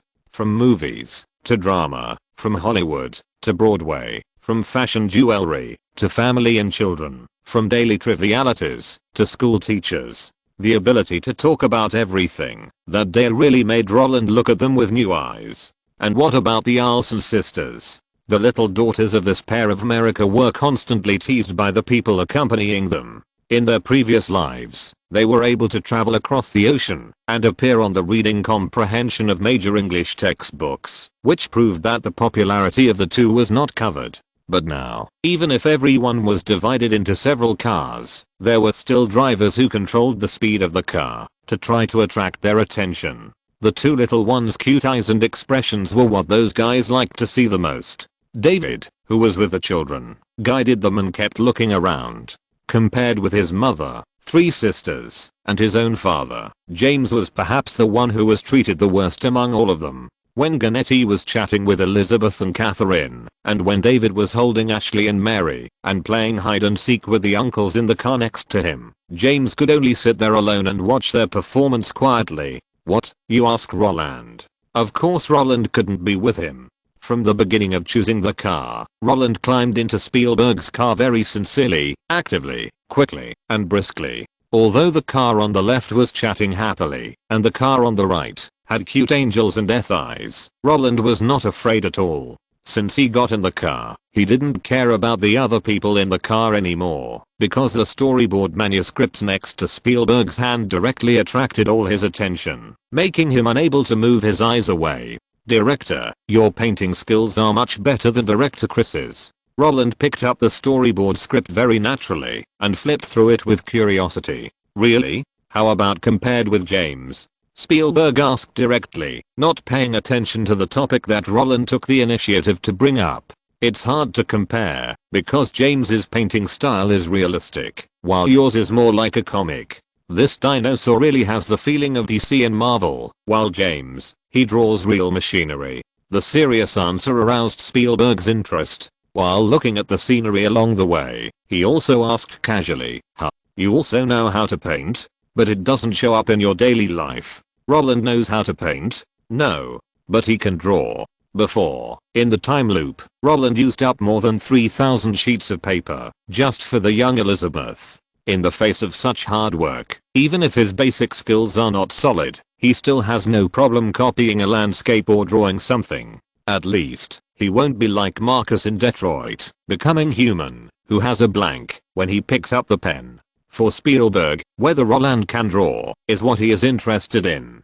Because there is no one in their circle who doesn't start with drawing. Kurosawa Akira once said, if you can really draw them on paper, it means that you have considered the specific arrangements of each part. The sketches to tell the staff this is roughly how it feels. As a diehard fan of Kurosawa Akira, Spielberg naturally regards this sentence as the truth. Film is an industry, and a simple director cannot take on the entire film alone. A good storyboard can show the director's ideas to all the staff in a more systematic and clear way. All the great directors can draw. Tim Burton was originally an animator for Disney. Atsuhaku's main job is to draw comics. Truck drivers even held art exhibitions. Hitchcock was born into an art family. And the reason why Spielberg, the director who likes to shoot science fiction the most, did not take the Back to the Future project was entirely because of Robert Zemeckis' storyboard, which was so beautiful. Without the storyboard, that could be compared with every frame, Spielberg could not have persuaded Universal Pictures to spend nearly $20 million on Zemeckis. So, when he realized that the child next to him might be able to draw, the desire to test him suddenly arose. "I have paper and pen here, draw one for me." "You can draw anything you want. Portraits, landscapes, machinery, monsters. We may be a little shaky along the way, so draw what you are best at." Note, among the top 10 directors in the cumulative box office list, there are 3 Jewish gangs. In addition to Spielberg, there are Zemeckis and Howard. Howard's title of takeover man is not a derogatory term. He is a director with a very steady style. In many movies, the producers were not satisfied with the original project, fired the original director, and called him to save the day. Spielberg called Kurosawa the Shakespeare of the film industry, and at the 1990 Oscars, he and Lucas awarded Kurosawa the Lifetime Achievement Award. The guys in the Jewish gang all drew their own storyboards. Robert Zemeckis' storyboard for Forrest Gump is very beautiful. He is a ruthless man who is good at lighting and shadows. Tim Burton is indeed an animator at Disney, but he was also fired because his drawings were too ugly. Hanks also debuted as a young actor. His first hit work was The Little Mermaid, directed by Ron Howard, but he was not included in the Jewish gang at that time. When he took the script of Backdraft, Spielberg's sister and Howard recommended Hanks to him, but he insisted on using his own people such as Harrison Ford, Robert De Niro, and Robin Williams. Later, when filming Forrest Gump, Howard recommended Hanks to Zemeckis, which made him a two-time Best Actor. At this time, Howard asked him to film Apollo 13. After a long detour, Spielberg accepted the recommendation of his apprentice Zemeckis and worked with Hanks on Saving Private Ryan. At this point, the two officially got together. Chapter 71. 072 Movie clips that have never been seen in my memory. In Spielberg's view, painting is a basic skill that everyone in the Jewish gang has. No matter how good your painting is, as long as the artistic conception in your mind can be expressed through the lines of the storyboard, that's enough. But for Roland, this is actually more like a test. Although he knows how much Spielberg and Lucas love painting, unfortunately, in the previous time loop, he did not learn anything about painting from Zemeckis. Zemeckis only taught him some acting skills and a set of camera shooting techniques, as well as how to find the erratic script roll. As for other aspects, he knows nothing. There is no way. This is the disadvantage of the time loop. Because there is no memory left, every time Roland gets close to the other party always knows him for the first time. In this case, how much knowledge he can find depends entirely on fate. However, even so, after taking the paper and pen from Spielberg, Roland, with his eyes rolling, still thought of other element. Since it is no problem to copy the scenery and draw something, it is still a long way from creation. So why doesn't he pick up the materials at hand and use them directly? Spielberg's storyboard script has the prototype of the Tyrannosaurus Rex. In this case, I first copy a Tyrannosaurus Rex with a bloody mouth and wanton roar, and then draw the most familiar Spider-Man standing opposite it. Isn't it over? The Tyrannosaurus Rex roars directly, and Spider-Man bends his back to the audience and makes a fighting posture. This picture is too simple. Do it as soon as you think of it, and write quickly. However, after Roland drew a few frames, he felt that there was something wrong with this picture. Of course, there is definitely no problem with the structure of the picture, but if it is turned into a shot, then the problem will be big. The image in his mind was a long shot. If this kind of picture is used for filming, although it can reflect the power of the Tyrannosaurus Rex, it relatively weakens the superhero Spider-Man. From the most intuitive visual perspective, after watching this picture, the audience will feel that Spider-Man is naturally shorter, and this is a useless shot for Roland who wants to create a sense of equal strength. So, after biting the pen, Roland changed it. He changed the long shot to a small panoramic shot. Spider-Man stood upright, and although the Tyrannosaurus Rex in the distance was fierce, the sense of the picture with only half of its body entering the door directly brought the size difference between the two sides back to the same starting line. Of course, although the body of the Tyrannosaurus Rex was weakened, the half of its body that disappeared outside the camera could still leave room for the audience's imagination, and Spider-Man, who was facing it, was not shrunk into a child by the camera because of the opponent's huge size.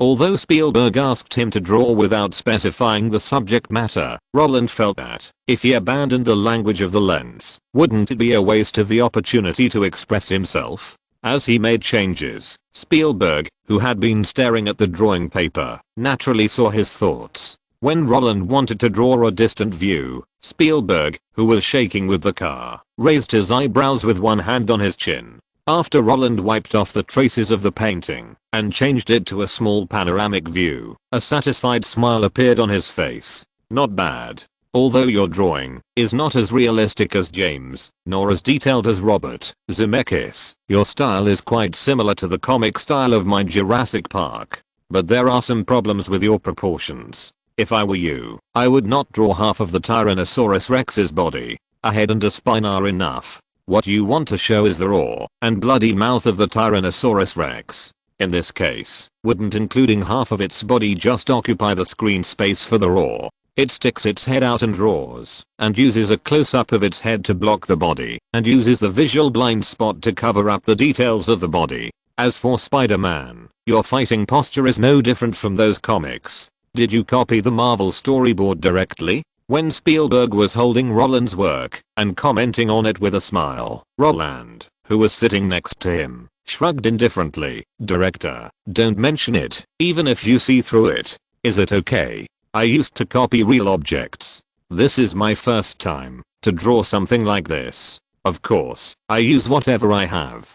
Haha, that's right, use whatever I have. Although Roland's words were full of plagiarism, Spielberg didn't care. Because in the entertainment industry, there are too many cases of mutual borrowing. Not to mention active plagiarism, there are many passive cases. You know, when Spielberg was filming Jaws, some people said that his shark shape was plagiarized. Roland is currently filming Terminator 2, and the same thing happened. When tinkering with the first part, Cameron was directly sued by science fiction writer Roland Allen, who accused the truck driver of plagiarizing the script he wrote for the 1963 TV series The Outer Limits, and the Skynet in the film was from Allison's short story I Have No Mouth and I Must Scream. Although an out-of-court settlement was finally reached, and in Terminator 2, Cameron is also going to add a subtitle to thank the other party. But what is the specific situation? Only the parties involved know. Not only that, disputes over lyrics also occur from time to time. Taylor Swift was jointly sued by Seton Hall and Nathan Butler, and the lawsuit alone lasted for 3 years. To this day, it is still a stalemate. Of course, no matter whether it is active reference or passive infringement, as long as it is not like the guy who I wish the wind would blow and blow away the 10 miles of peach blossoms, or the guy who belittled Kigo Higashino as a third-rate novelist in order to protect himself, then there is no problem. After all, the character movements and modeling are too limited. No matter who it is, no matter how awesome they are, they can only make so many movements. If even similar movements are considered plagiarism, then the action movie industry may not be able to eat. Of course, there is one thing that must be paid attention to. For things like modeling, you can copy anyone, but you can't copy Disney. To avoid trouble. So you like Spider-Man? After laughing, Spielberg was also curious about Roland's choice while clipping the drawing paper into the storyboard. Spider-Man? It's okay. Faced with his question, Roland, who had watched countless movies in his previous life, naturally turned his head and looked at the car where James was. It's mainly because that guy likes it. Although Roland can be said to like Marvel, compared with these native aborigines, he really hasn't read many comics. Rather than being asked by Spielberg and not knowing anything, it's better to put the blame on James' head.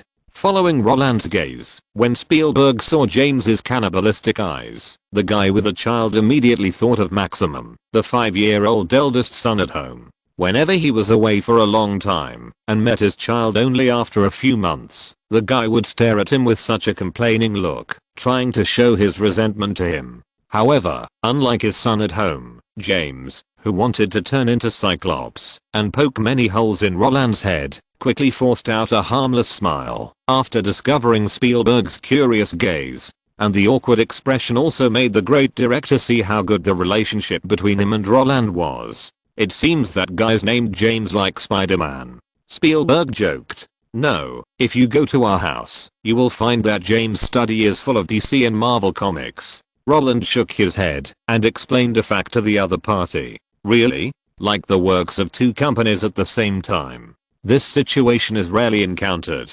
Spielberg was stunned for a moment and then showed an unexpected smile. While he was surprised, Roland nodded and continued to affirm, "Yes, sometimes I am curious about what James should do if he meets the fans of the camp." Hearing what he said, Spielberg smiled wickedly. "This is simple. Just put on Spider-Man's mask and Superman's underwear, so that even if someone thinks he is an art fanatic, they won't take pictures of his face." Well, Spielberg is not a serious person. Or in other words, he doesn't need to be so rigid in front of his own people. As a guy who can accept Chris Columbus's script and make a horror comedy like Gremlins, he has much more childishness than Roland. And after discovering that the other party has a lot of imagination, the two sides communicated more easily. Starting from the topic of the fans of the camp beating up the traitor, Roland talked and drew at the same time. Under his operation, one after another simple and embarrassing pictures appeared on the paper.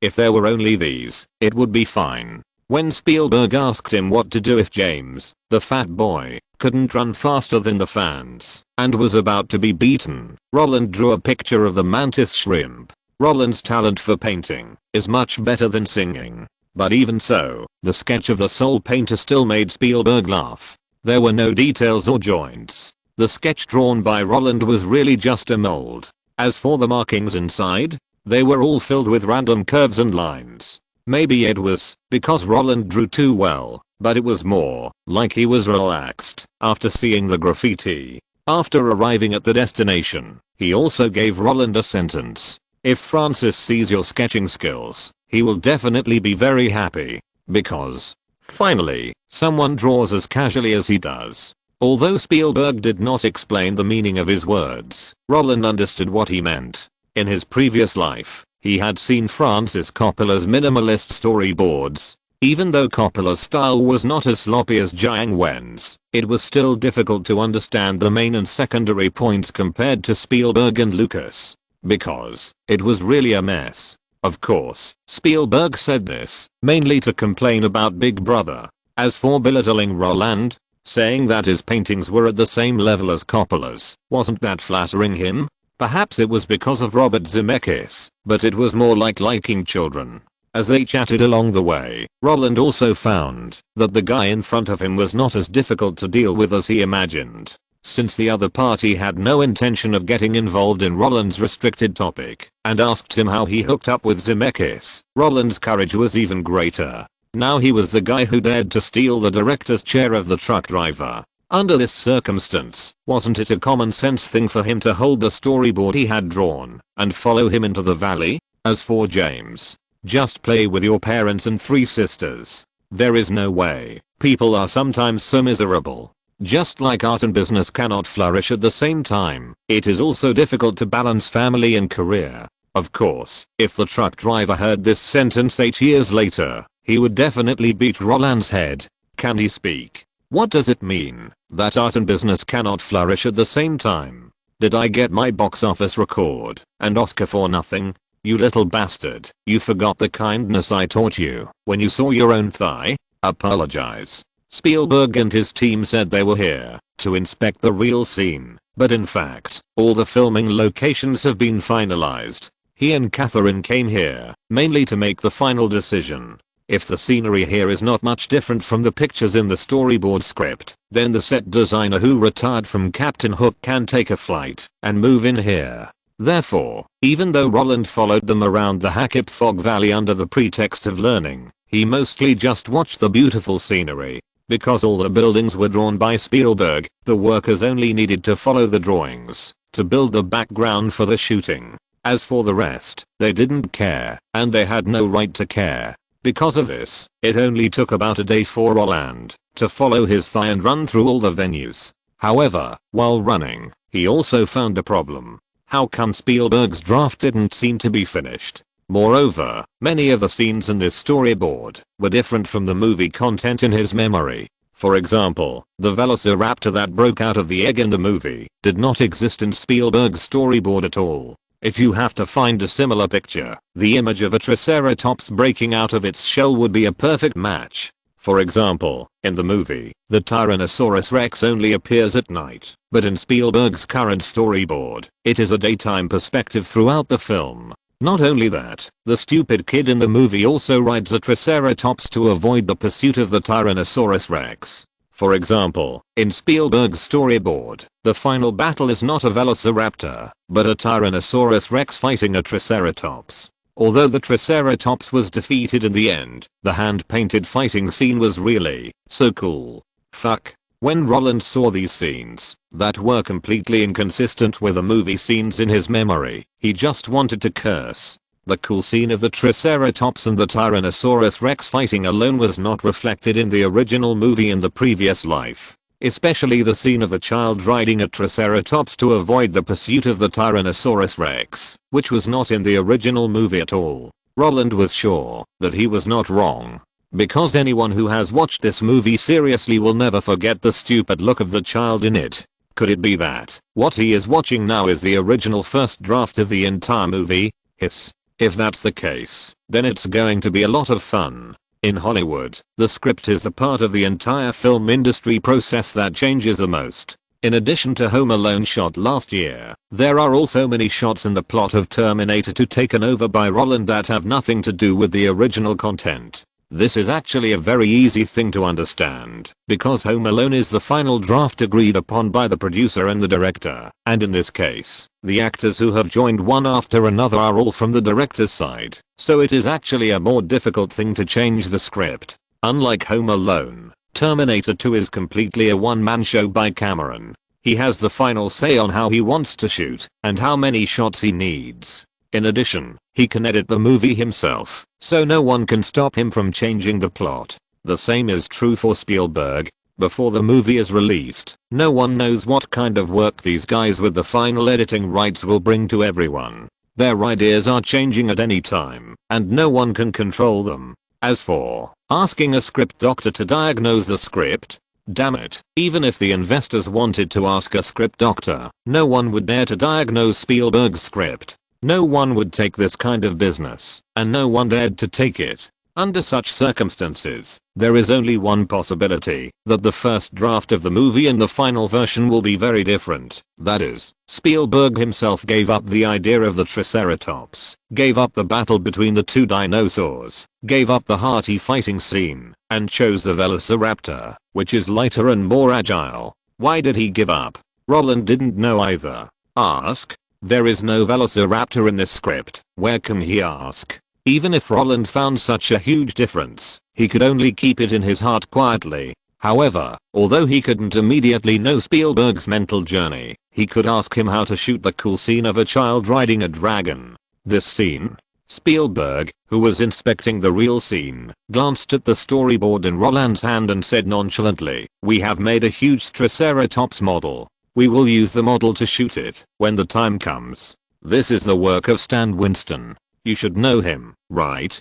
T-800 and T-1000 were completed by him." Spielberg's reply made Roland scratch his head. Although he was impressed by the whole film, it was only limited to two stupid kids and a mighty Tyrannosaurus Rex. As for whether the Triceratops had ever appeared, his memory was already fuzzy. However, he vaguely remembered it. In the Jurassic Park materials that he looked up in his previous life to make a video, it seemed that there was a photo of the other party in the Triceratops. Damn, if only I had the ability to remember everything I saw. Roland patted his forehead and stomped his feet in annoyance. Although he didn't want to take on this project and didn't want to play those stupid kids, but in the battle storyboard drawn by Spielberg, the scene of the Triceratops carrying the child and dealing with the Tyrannosaurus Rex was so damn cool. Note: Cameron was really sued for plagiarism.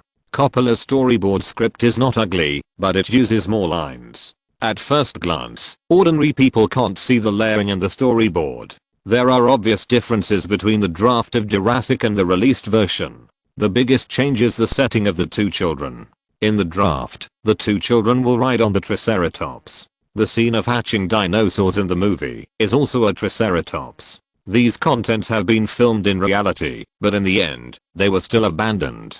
The first reason is that the scenes of Triceratops and Tyrannosaurus Rex drag the plot too much, and the cost is too high. The second reason is that the young actors' acting skills are not good enough to control it. But since the model has been made, it would be a waste if it is not used. Therefore, the Triceratops shot that appears in the 50th minute of the movie is the guy that Spielberg originally wanted to shoot, and in the behind-the-scenes information of the movie, there is a photo of Spielberg taking a photo with a Triceratops. Source: The Art of Dream Catchers, John Alvin's hand-drawn movie posters. Alvin is the maker of movie posters. In those days, he made a Cloud Atlas poster of a Triceratops fighting a Tyrannosaurus Rex, based on the decisive battle. Stan Winston, who was in charge of the special effects, also admitted when making the sequel that due to funding issues, there were actually only 15 minutes of dinosaur shots in the film, and the battle was deleted. But at that time, they had actually completed the plot of the Triceratops carrying a child.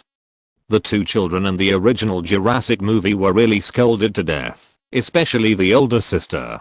The toy company made 6 people, but not her. Everyone knew that it would not sell. Chapter 72. Careful Stephen, Angry James. However, even if he is handsome, he can't make a living. Since there is no such thing as Velociraptor in Spielberg's storyboard, Roland naturally can't be stupid enough to ask how the representative of the late Cretaceous herbivorous dinosaur Triceratops was replaced by Velociraptor. After asking about the shooting method of Triceratops, Roland remembered the name Stan Winston in his heart. He planned to pester Cameron to take him to Stan Winston's studio after returning, and wanted to take a close look at what the model Spielberg mentioned looked like. After all, Cameron is very familiar with Stan Winston. This man is not only a visual effects master, a model special effects expert of industrial light and magic, but also one of the 3 founders of the digital field. It is precisely because Roland knows that Winston will be fooled out of industrial light and magic by Cameron, so he thought of taking Cameron's way.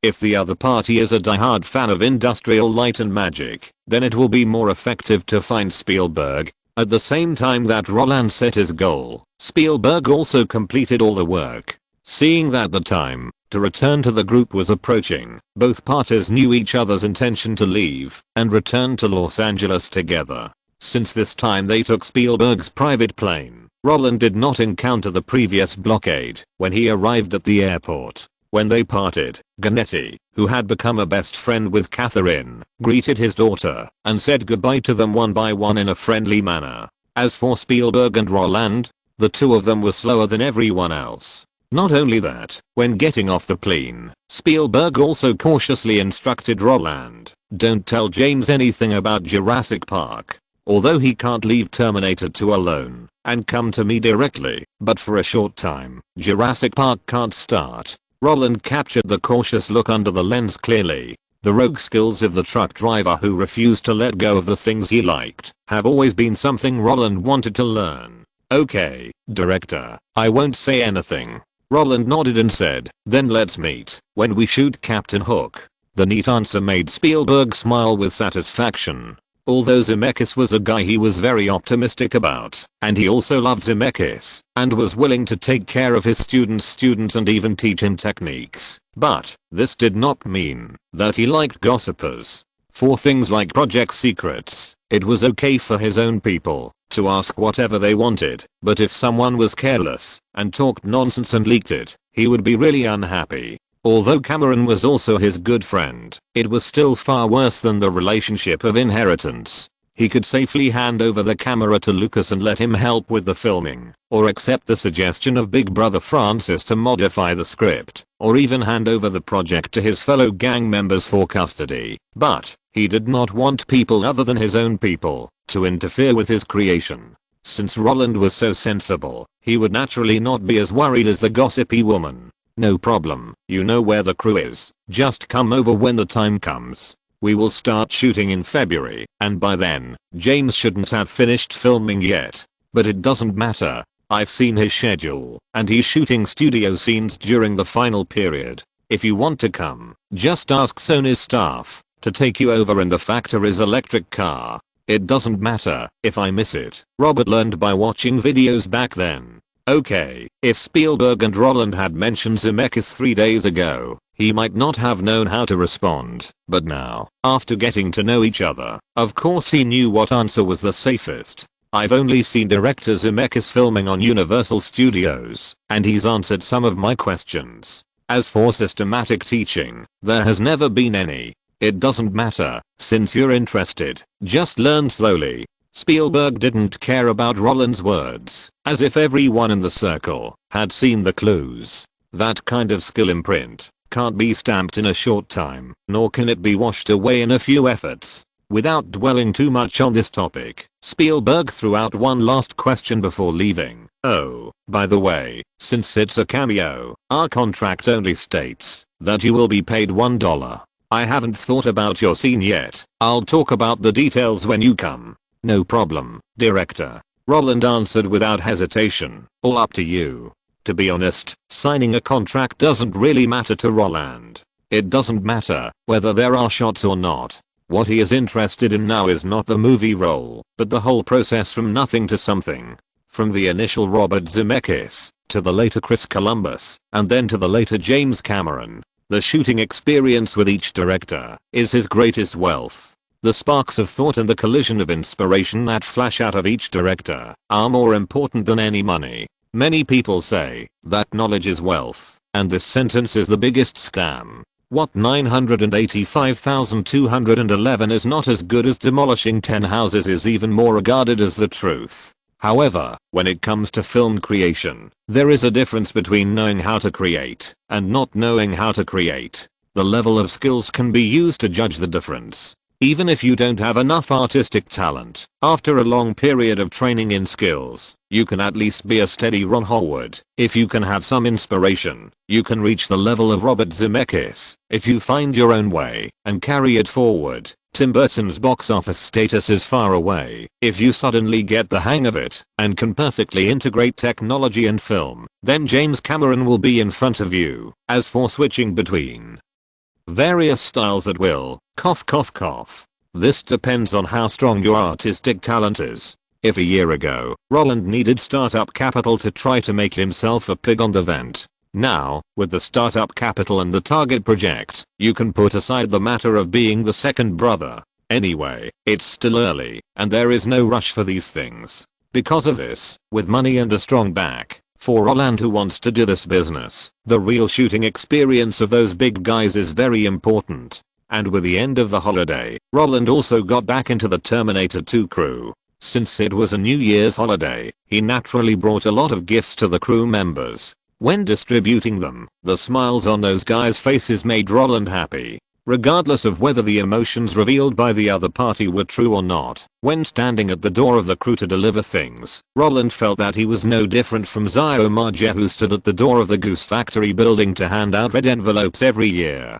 Isn't what he gave equivalent to a New Year's red envelope? It feels so good to be worth hundreds of billions. However, when the truck driver joined the group, he could clearly feel that the other party was not in a good mood. Not only that, this guy glared at Roland while taking the gift. Roland Allen, what are you doing here? Go in, put on your makeup, read your books, get ready, don't just stand there. We paid you to come to film, not to hand out gifts. Roland was confused by the sudden angry words. No, did you take the wrong medicine? I gave you a New Year's gift with good intentions, but not only did you not say a word of thanks, but you started to scold me? What does this mean? The point is, it's okay if you don't like it. You are the boss of the whole crew, but you have already taken the gift out of the bag, and then you started to scold me? Isn't this too shameless? If Roland was confused by the angry words when they first met, then he really couldn't understand the other party's rage on the set afterwards. Robert Patrick, who played the T-1000, just laughed, but with his helpless laughter, the truck driver became furious and rained saliva on him. This situation made Roland very confused. He even wondered if the truck driver had suffered a life blow in the past 2 weeks. Just when he was confused, Schwarzenegger, who was previously criticized by Cameron, helped him solve the puzzle. Sighing and rubbing his face helplessly, Schwarzenegger said, "I heard that fighting may be divorce." A few simple words made Roland guess the cause and effect. If nothing unexpected happened, the quarrel in the future governor's mouth was naturally Cameron and his wife, the only female director in future history to win the Oscar for Best Director. And the story between them is really hard to explain. It is said that it is difficult for a judge to judge family affairs. After Cameron and Bigelow divorced, he has been moving towards the top. First, he filmed True Lies and then Titanic. Compared with him, Bigelow's life trajectory has simply fallen to the bottom. But 10 years later, Cameron, who broke his own record with Avatar, lost to his ex-wife's The Hurt Locker. This kind of imperfection in The Surprise is really a pity. Such a cycle has made the gossip between the two of them burst out instantly. When they divorced, did Cameron fall in love with Linda Hamilton, the heroine of the Terminator series, first? Or did Bigelow flirt with Tom Sizemore, who will star in Heat, Saving Private Ryan, Black Hawk Down, Pearl Harbor and Enemy of the State in the future? Who knows about this kind of thing? Roland doesn't want to know about gossip that exposes people's pain. After sighing, he shrugged and said, "Let's not discuss this kind of thing. Just pretend we don't know." Schwarzenegger snorted, without any intention of refuting. Since Cameron's temper is really bad now, Roland, who was clinging to him before, also fell silent. It's crazy to touch someone's bad luck when they are angry. Not only that, Roland also put away the idea of hoping that Cameron could make a connection with the old special effects master Stan Weston. Anyway, he still has to contact Spielberg next, and Jurassic Park can't be filmed for a while, so there is no need to rush this matter. In this state, the crew came to an abandoned factory, where they finished the fight between T-800 and T-1000 at the end of the film. While filming this part, Roland also discovered that in the future, the actress who used 140 barrels of mineral water to film was really wronged. In Terminator 2, was the last scene of molten steel in the steel mill a special effect? No, Roland watched the prop master pour buckets of milk into the sink. Finally, the place where the T-800 self-destructed was not a special effect post-production. The set designer just filled the sink with water and then used the headlights hidden at the bottom to directly emit a similar light. Not only that, the governor's action of looking up when he fell into the molten steel before self-destruction was also for a reason. Is it the love and responsibility of the robot? No, the light in the water is too strong. If you look down, you will be blinded. Such a situation really made Roland want to vomit. But, when he saw Cameron's unhappy face, he still held back. Even Roland, a cancer in the crew, has stopped, so the atmosphere of Terminator 2 during the sprint of filming is even more dull. Under the high pressure of the truck driver, everyone became unusually silent. However, even though Roland was surrounded by dark clouds, there was still some good news similar to the dawn. After entering January, Home Alone was hit by the new film and the decline became larger, but even so, it still took in nearly $260 million box office in North America. If it was postponed for 1 to 2 months, it would not be a problem to break $300 million. With the simultaneous release in many countries and regions, the global box office has reached $400 million. The bonus brought by the box office also appeared in Roland's account on time. As for the sequel, something that was previously tried by Fox twice, suddenly there was no news. This is actually quite simple. Chris Columbus' new film Marriage will be released in 1991.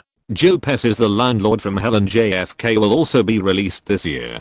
Daniel Stern's City Slickers has even been scheduled. Not only that, John Hughes, who has not been in touch since the filming, is also filming his new movie Kick-Ass.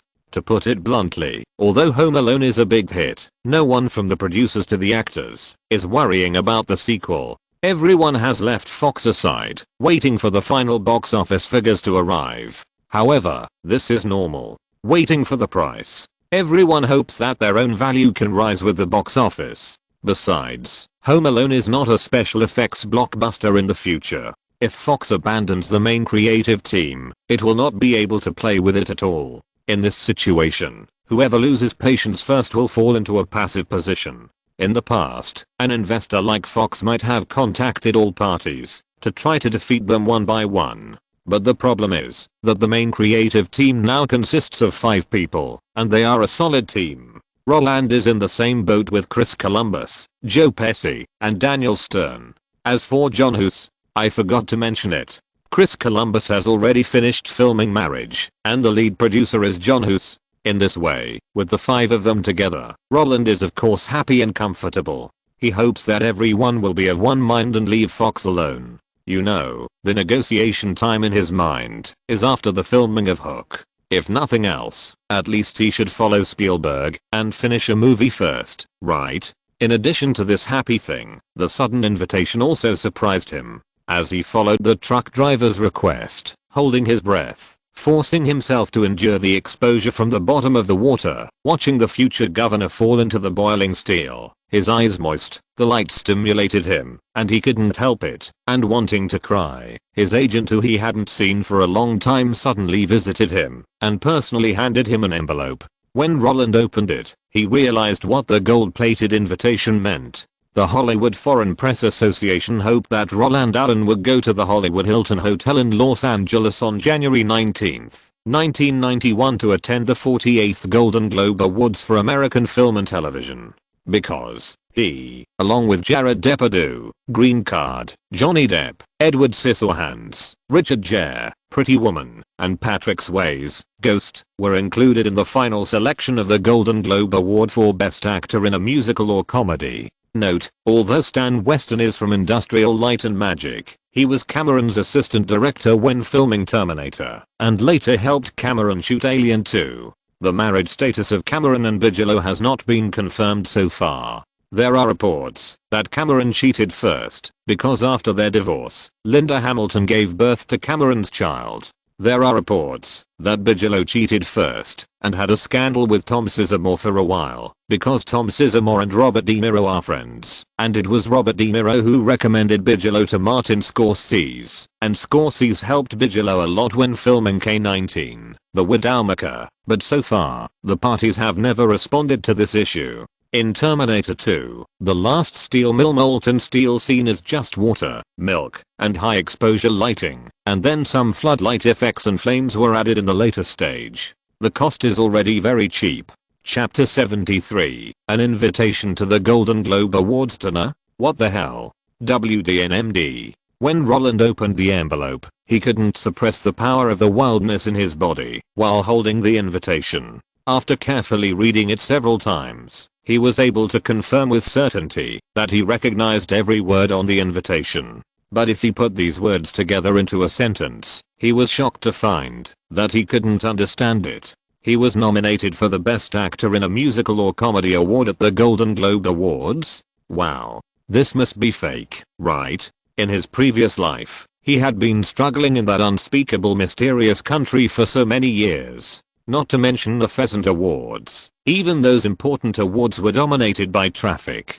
Just like Jay's face was dark throughout the whole process, Rinta Bangbi forced a smile to participate in the Chinese Song Music Festival and looked helplessly at the trainee who won the annual Golden Song with Wait Wait Wait. In the face of the situation that all major media commercial awards had to rely on operations, Roland didn't think he could stand out at all. But now, only 300 days after traveling through time, the American Film and Television Golden Globe Awards opened its doors to me. What the hell is this? Although the value of this award is not as high as the local Oscars, but the difference between having it and not having it is very big. Not only that, just a nomination is also an excellent qualification. And this qualification is now in front of me so easily? This is so too difficult. This is really? In addition to being surprised and shocked, Roland also wanted to ask his agent Samantha for the truth. But as soon as he said it, he wanted to give himself a big slap. This question is too stupid to ask. Who is Samantha? She is an agent of CIA. Not only that, the boss behind her is Spielberg. We are all family. In this case, is it necessary for her to use a fake invitation to fool me? Samantha, who was wearing a suit and skirt, wanted to laugh when she saw the confused little guy in front of her, because Roland's soulless look was so cute. Of course it's real. It has the signature of the president of the Hollywood Foreign Press Association. If you don't believe it, you can take this invitation to James and Arnold and let them authenticate it for you. But I don't think it's necessary. Home Alone is such a popular movie. If this performance can't bring you a nomination, then the Golden Globe Award, which relies on ratings, may not survive for so long. Samantha looked at Roland with a smile. Although she felt that Roland's reaction was a bit excessive, it was normal for a child to not have seen the world. Besides, only they would think that the Golden Globe nomination is not important, right? Exclamation mark. You know, as early as 1976, Spielberg was nominated for Best Director with Jaws. Over the years, he has received 5 director nominations alone. The same is true for Lucas. American Graffiti and Star Wars made him appear at the awards ceremony. Not to mention Scorsese, who will still attend in person this year. As for Coppola, he has already won 4 awards. And Zemeckis, who is always believed to have clearly taught Roland, also appeared at the gala in 1986 with Back to the Future. In the face of such a brilliant record, they really don't think the Golden Globe nomination is that great. As long as the box office of the movie is good enough and the performance is not a bummer, the main creative team will get a few invitations. After all, compared with the Oscars, the Golden Globe is more commercial in nature, and this award is ultimately for everyone to increase their value. The awards elevate the style of actors and directors, and reflect the good vision of producers. However, at the same time, they also give the winners the capital to ask investors for high prices. There is no way, because the Golden Globe Awards are organized by the Hollywood Foreign Press Association. What kind of comprehensive evaluation of skills and strength are considered? Very little. You should know that many of the members here are not Americans, and there are many elderly men among them. The way to retain voting membership is also very simple. You only need to publish 4 paid entertainment articles every year, and you can continue to stay in the circle and participate in the final selection of the awards. Even if the association strictly controls the number of members to about 90, it cannot cover up the filth and corruption inside. 9 years ago, in 1982, during the selection process of the Golden Globe Awards, all members were collectively bribed, and the awards were sold directly, and there are even more people who obtain membership as playwrights, and after obtaining membership, they switch to become photojournalists, and keep their membership through photo articles, and climb up to make money every year. In front of these guys, who have no professional ethics, the Golden Globe Awards is just an entertainment dinner held by a group of people to make money. They sit in a row and share the fruits. Those who get the awards are happy, and those who don't get the awards just smile casually. Only those fans who are influenced by public opinion will think that this award is very important to their idols. The group of people at the top of the pyramid look down on this thing at all. This is just a big show once a year. It doesn't matter whether you get it or not. Not only that, some guys are too lazy to participate, even if they are nominated. As for the status in the world, no matter how many Golden Globe Awards Coppola wins, it cannot change the real situation that Lucas and Spielberg are the 2 most powerful people in Hollywood. Since Roland has already embraced this thigh, is it necessary for him to be happy about being nominated? These nominations are just a ladder for people to climb better. Even if Roland received an award instead of a nomination today, he couldn't let the truck driver teach him with this broken ball, and he couldn't pick up the storyboard at Jurassic Park in front of Spielberg and watch it at will. But, it's different if you have a thigh. Since Roland has already connected with those big guys, what's the use of this nomination ladder? First, there is no way to help him get a film contract. The Jewish gang never lacks film contracts. Second, there is no way to increase his salary if Fox raises his net worth to $12 million because of the Golden Globe nomination. Fox will be crazy. Third, there is no way to improve his popularity. Now no one dares to stop him when he walks on the street alone. If he still wants to improve his popularity, how far will it go? In this way, this is useless. When Roland reacted, the original surprise and excitement disappeared without a trace. An invitation to the Golden Globe Awards dinner? What a crap thing. Isn't this just trying to take advantage of my popularity? Go away. Even if I use it as a table leg pad, I still find it uncomfortable. You want me to give up filming and attend the awards ceremony? I can't not go. Although for most people, the Golden Globe Awards is not as important as movie fans imagine, it is also a very good opportunity for exposure and publicity. Guys who are nominated for the first time will generally appear on the red carpet in ecstasy. Only guys like Roland who overtake others in a curve will not care about these things. After all, Roland's upgrade routine is different from others. Others start with a knife and rely on fighting for equipment. But what about him? One knife reaches the maximum level of 999. All equipment explodes to 666. Hey. How can you poor people enjoy the joy of Krypton Gold players?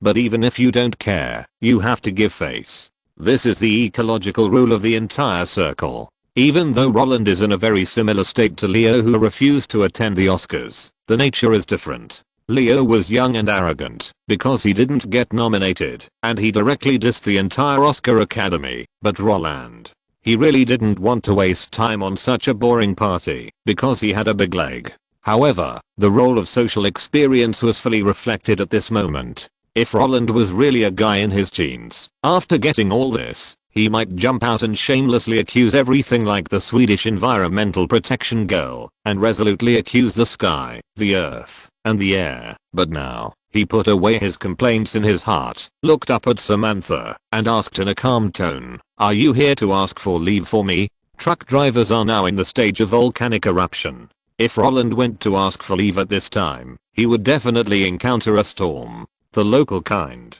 Of course, I'm here to help you deal with James. Although Samantha didn't know why Roland suddenly woke up from his joy, she had seen too much of that kind of calmness now. Don't think that everyone wants to attend this kind of dinner. Sometimes, many people even hope that they won't be nominated, just like Coppola's father. It's really a death sentence for an old man like him to come all the way from New York. As for why Samantha came to help Roland ask for leave, this is even simpler. Schwarzenegger knows that Cameron has encountered troubles, so how could other bigwigs not know? Instead of letting Roland be scolded by Cameron, it is better to get things done directly. Their agents don't need to look for any projects, just deal with these chores. When Samantha took Roland to ask for leave, Cameron, who learned the news, just turned his head and rolled his eyes at Roland, then waved his hand and approved the leave. Finish your scenes in the next 2 days, and you can go directly to Sony Studios on the 20th. For the next month and a half, we will stay in Los Angeles, and you don't have to worry about travel. Well, Roland can see that there is only one way to avoid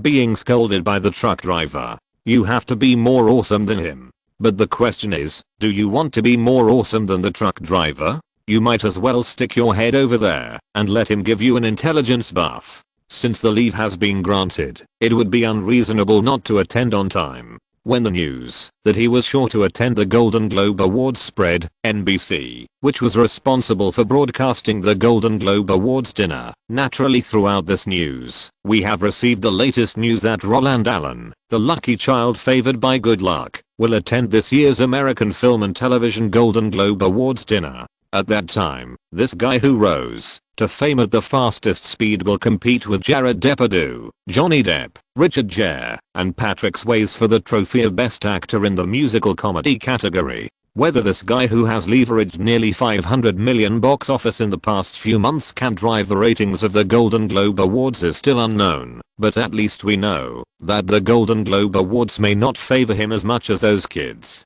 The situation was roughly the same as Roland's own expectations. Many people also felt that the Golden Globe Awards were just trying to take advantage of Roland's popularity. After all, the movie Home Alone was aimed at all families in America, and once those families who liked Roland turned on their TVs to watch this show, the organizers of the Golden Globe Awards would have made money. But in this case, it would be a bit of a pipe dream to expect the Golden Globe Awards to give back. You know, even Shirley Temple, who had won an honorary Oscar, did not win a single prize at the Golden Globe Awards. Roland wanted to use the identity of a child to influence the judges? Dream on. Of course, since he had decided to come, things like taking advantage of and being taken advantage of were obviously no longer within Roland's consideration. Since he was not old enough to have a female companion, Roland stepped onto the red carpet with the invited crew members. Perhaps it was because the multinational forces led by America had just started bombing Baghdad 2 days ago, and the Desert Storm operation was officially launched, so the scale of the red carpet was far smaller than Roland had imagined. Not only that, he even discovered that even the fanatic fans on the edge of the red carpet were actors temporarily hired by the organizer's staff.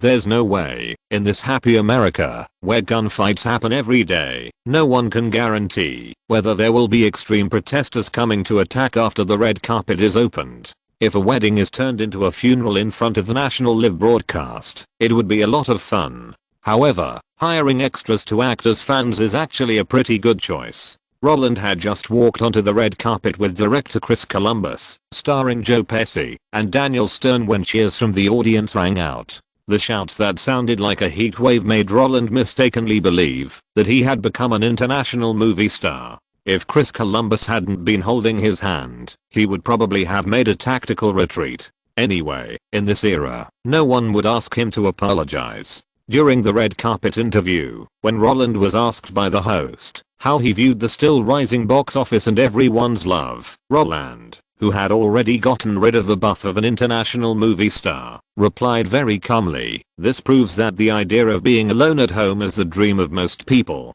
As for the audience's love, I have asked Ashley and Mary about this question before. The answer they gave me is..." At this point, Roland made a bewildered expression, then suddenly shrugged and shook his head. Who knows? Oh, this kid is so cute. Wow, isn't this the classic move of the Olson sisters? They are really a family, and Roland does it so well. Oh my god, his move is even better than the innocent shrug in the movie. When the audience at home saw Roland's innocent questioning gesture through the TV, they smiled knowingly. This is not only because Roland was imitating the classic lines and actions of the Olsen sisters in Full House, but also because, no matter which generation the audience is from, they all like children to be cute. As for whether being cute during the red carpet interview will affect the style of the award, come on, the Golden Globe Awards is just a show.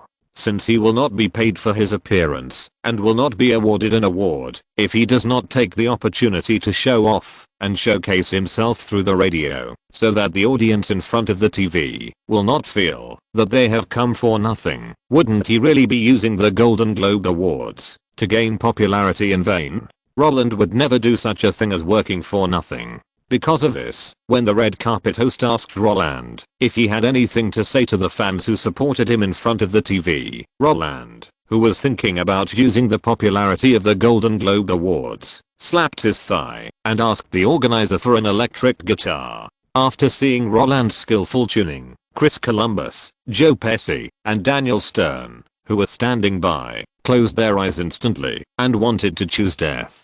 Oh my god. Roland is going to sing and dance to Come and Get Your Love Again. Note, the value of the Golden Globe Awards is a matter of opinion.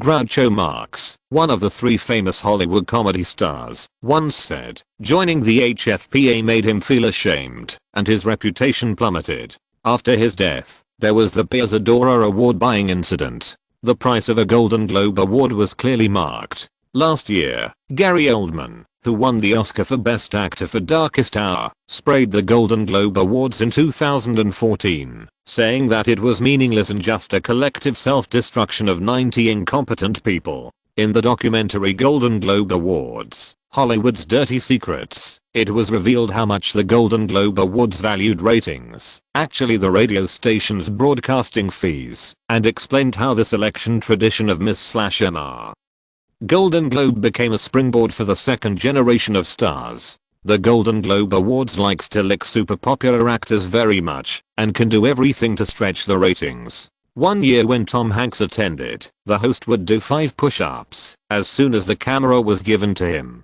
Chapter 74 The Weird Tastes of the American Public. Strictly speaking, this should be Roland's second serious appearance in public.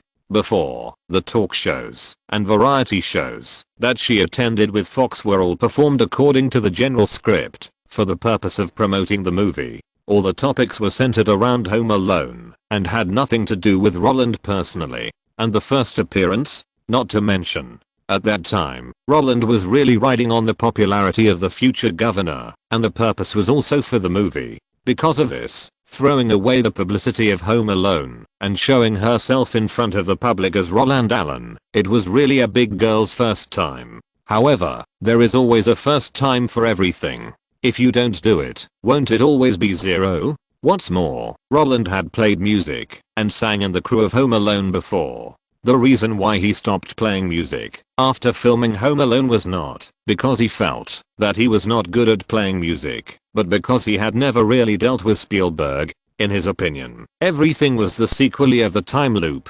He didn't know the real thoughts of these big guys, so he was restrained and didn't know how to approach them. And when he found out that these guys actually helped write the publicity draft and very naturally acquiesced to him looking through the storyboard script of Jurassic Park, then he still covered up his ass. This file looks very strong. He didn't need to wait for the other party's response so cautiously. What's more, he wouldn't do evil in the name of these guys. He just played a song on the red carpet of the Golden Globe Awards. This is always okay, right? But when Roland plucked the strings with a good feeling, and when the live images were transmitted to thousands of households through radio waves, the magical melody and funny dance steps directly made the audience, who were still discussing how good the relationship between Roland and the Olson sisters was, stunned on the spot. Their eyes were as big as copper bells, shooting out lightning like gazers, and their ears were erect like antennas, receiving the funny signals from the TV. The expressions of those guys were just like the Iron Patrol officers in the TV series Red. What is this? Come and get your love? Oh, holy cow. Unlike what most Chinese people think, the Red Bone Band is actually not an unpopular band. They were active in the 1970s and were a famous rock band at the time. Not only that, the song Come and Get Your Love was also a top 100 hit song in the 1970s list given by Billboard. The fact that the song Come and Get Your Love could break through the long-term dominance of Elvis Presley, John Lennon, Aretha Franklin, Ray Charles, James McCartney and others shows how much Americans love it. James Gunn, the director of Guardians of the Galaxy in the future, a well-known loyal fan of hits, gave up I Want You Back by the Jackson 5 for this song. Not only that, the soundtrack that included this song directly became the #1 album on the Billboard album chart that year. Most importantly, even across the ocean, the melody of this song was copied by Let's Dance, the theme song of Chibi Maruko-chan. This shows how strong this song, which has been released for decades, is in terms of its ability to be popular across all ages. So, when the audience in front of the TV distinguished the melody of the song, the way those guys watched TV changed. You know, when the Redbones played and sang this song before, it was a serious rock and roll. When they were at the concert, they were holding guitars and singing seriously on the stage. But now after Roland changed it like this is so fucking weird. It's just a funny song. Wow. Redbone's song can be danced like this? A young man who was watching the Golden Globe Awards at home widened his eyes. Like Dax Yang, he felt that Roland had helped him open the door to a new world. Oh my god.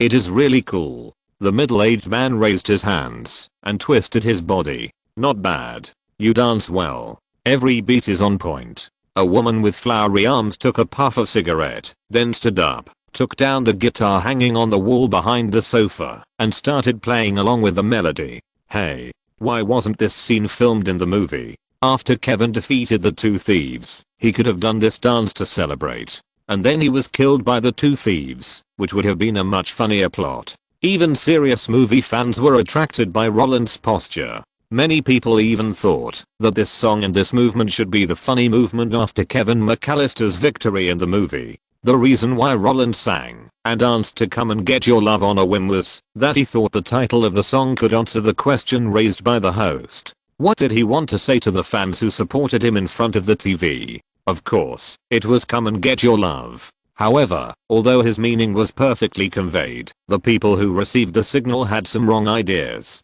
Many people didn't care about the song or the lyrics, but were attracted by the magical rhythm and the showy dance steps. In their opinion, the extremely naughty Kevin on the big screen and the funny Roland in front of the camera perfectly overlapped.